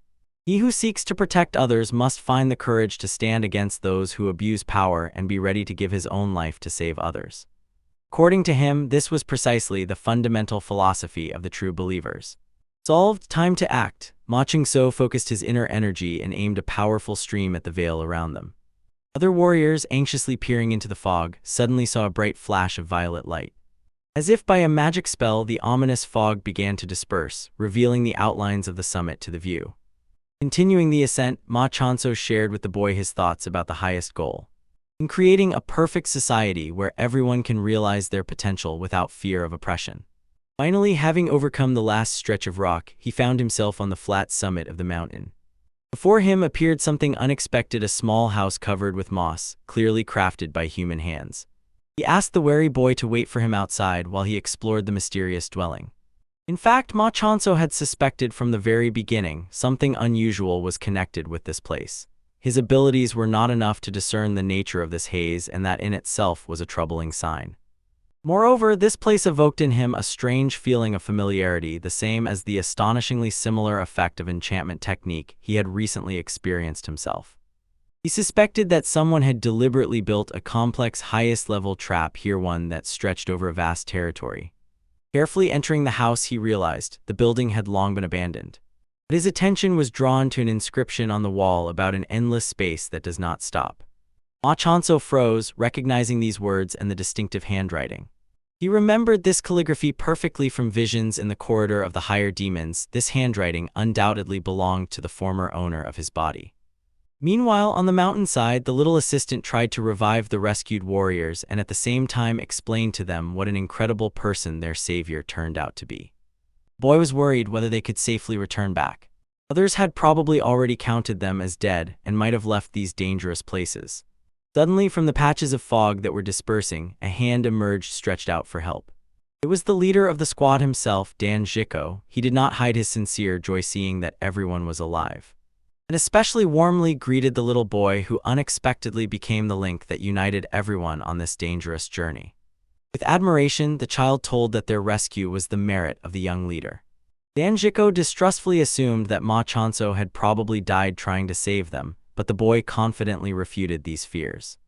The boy, however, preferred to remain silent about the details, understanding that even truthful stories would hardly be believed by Danjiko without convincing evidence. The fighter sincerely rejoiced that they managed to survive this deadly trial, but could not comprehend what kind of mysterious place was at the summit. The boy guessed that this could be a secret hideout of one of the legendary commanders of the squad, who had created an impregnable fortress here. However, Danjiko only shook his head. He had been to the Peak of Beauty many times, but had never seen or heard of such a structure. Noticing the growing anxiety of the boy, the heir of the palace, he reassuringly explained. They had no reason for unnecessary worry, since the rest of the squad members had surely already headed back to the palace of the supporting sword. In his opinion, they should wait for the arrival of the palace master. He definitely would not leave them here. Suddenly, he saw one of his assistants, who was glad that everyone had survived. Frightened, Danjiko did not understand what the warrior was doing here at all.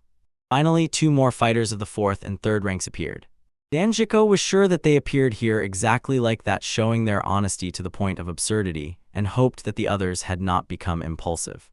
2 other squad members arrived as well. Finally, the extermination group set off after them at full strength. The warlord was insanely angry about this. He decided that these people were simply fools. Yet the training on the Peak of Beauty was supposed to resume after the route change. This time, Ma Chanso was still staring at the mysterious inscription on the walls. No matter how much the young man pondered it, something in these words did not give him peace. Nothing like Ma Chanso, this scabby sheep in the flock, looked at the world with a philosophical view. He was curious about what kind of person truly possessed this body. Realizing he needed to hurry, the young warrior began to rummage and read the papers scattered on the floor. He needed to get rid of these incomprehensible words. Moreover, he hoped to find some other traces besides the inscriptions on the wall. Finally, he came across something that interested him. On the sheet, only 2 words were written: Palace of Zaboya. Soon the young leader finally left the house, yet he was still lost in confusion. He did not understand why so many warriors had gathered here. The boy explained that they came to save them. Moreover, he said he had not revealed the young leader's secret about his abilities to others. Looking at these soldiers who were having fun, Yang Chachuku even thought that they were not so terrible. He hoped that the words about steadfastness, written by the owner of the body, would resonate in the demonic cult that would depart from here. The heir of the blade hoped that those people would laugh for a long time because they truly deserved it. Suddenly interrupting his thoughts, the leader of extermination approached and did not understand why Ma Chanso came here without a plan, and how he managed to save the squad's fighters. He insisted that it was the responsibility of the young guide, but Danjiko did not believe him, recalling how someone treated his sister. There was no choice left, so Yang Chachuku had to lie that he would abandon everyone, but he got tangled in the ropes and pulled everyone along with him. The warriors immediately believed him. They knew that this person could act exactly like that. And Ma Chanso, looking at their joy, did not understand why they were so satisfied. But the fighters understood. Whether the young leader accidentally saved them or not, they still looked at him differently, considering him brave. Some were grateful to him, though they warned that they would not trust him until he earned it, and asked him not to boast about it. Watching them, Ma Chanso realized he suspected that they had managed to become a little closer. The night came. The boy still did not sleep. He gazed down from the mountain. No matter how much he thought, the fog that covered them seemed too familiar to him. At that moment, an older comrade approached him, wanting to know why the child was not sleeping. But the senior warrior himself could not sleep in such a situation. Perhaps they were destined to die here from hunger. He thoughtfully pondered, if his father died here, then perhaps he was destined to repeat his fate. The boy felt incredibly embarrassed because of this conversation. He clearly heard that the father of the interlocutor died on the Peak of Beauty. The youth realized why they addressed him as a stranger. Each member of the squad had someone who died on the Peak of Beauty, but he, on the contrary, managed to survive here. He not only belonged to the palace of the supporting sword, he also came from other lands. Naturally, no one wanted to be friends with him. However, the elder, sensing this, made the boy understand his guilt was complete nonsense. He was simply the youngest among them, could not stand up for himself, so the captain asked him to get rid of such thoughts. At that moment, the boy assured his mentor that they would definitely get out of here alive. He could not explain that it was all due to the unique abilities of the young leader. Probably, they would have decided he was crazy. Suddenly, the man pointed to the people who were sleeping. Even they knew they could die like those who were before them. Everyone understood this but simply did not show it because among them was the youngest, so they were ashamed. It was obvious because they, as older comrades, could not be trembling with fear, so he asked the youngest not to behave like an adult he could be afraid. After this, getting up, the man decided to leave and asked the boy not to sit here any longer, but to go to sleep. The child really found it hard to understand what the comrade was trying to convey to him. But he decided to go on a reconnaissance, realizing the duty of the younger ones is to protect their older comrades. However, in the fog among the trees, he saw something eerie, a silhouette. When the boy approached, it ran away, and the youth managed to see red skin. At first, the little warrior wanted to wake the older brothers, but convinced himself that he could handle it alone. He reminded himself that he himself was part of the extermination squad. At some point, he got scared and rushed straight to where the silhouette was, but found nothing. He even thought maybe he just imagined it, and those were shadows from some tree. His thought stayed in his head until the mysterious creature suddenly attacked him from the nearest bushes. Eventually, the boy managed to break free. Instantly, he rushed to report to the older comrades about what he had seen on this mountain. Masae Hansu carefully questioned the young scout about everything. As proof, the child even showed his torn clothes. Describing the creature, the boy said that the animal's skin was red, and the nails were so long and bone-like that they protruded. Danjiko suspected that it might be the demonic art of the White Hand, but Masae Hansu understood. The demon of the White Hand had white skin. It couldn't be bloody either, because in bloody art only the energy is red. Eventually, Danjiko realized if they stay here, they need to check everything. So the commander took the strongest fighters from the squad and sent them on reconnaissance. His warriors tried to convince the guide that the boy might have imagined it out of fear. The leader understood. This did not cancel the fact that they had to verify it. After that, he approached the inscription on the wall, which stood out sharply. It seemed to him that these words sounded frightening. He had never seen such a terrible handwriting. Even the one who possessed this handwriting was undoubtedly a terrible person. Undoubtedly, this scoundrel committed so many sins that he had to hide here, but Masae Hansu asked him not to make hasty conclusions. But Danjiko was confident in his correctness. After all, the handwriting of this villain literally screamed, dirty, disgusting, perverted. At that moment, distracting them from the conversation, the boy approached the leader. He begged the master to take him with him on the patrol, but he refused, reminding him of his weakness and fear. The youth asked for a chance to cope, but Danjiko thought he should be ashamed to ask for such a thing. The commander ordered the boy to stay here and not interfere in matters that were not his concern. Maching-so perfectly understood what the young man wanted, but knew that Danjiko was right.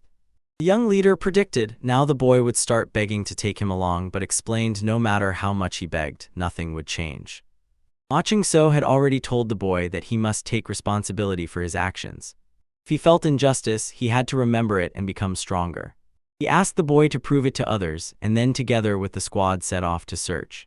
The young leader wanted to see with his own eyes if someone was hiding in this place. But at that very moment, the assistants grabbed Maching-so, explaining, although he was a strong man, he definitely would not survive this patrol. Danjiko, although he did not know when the young leader managed to save the squad fighters, still believed that he would not be lucky a second time.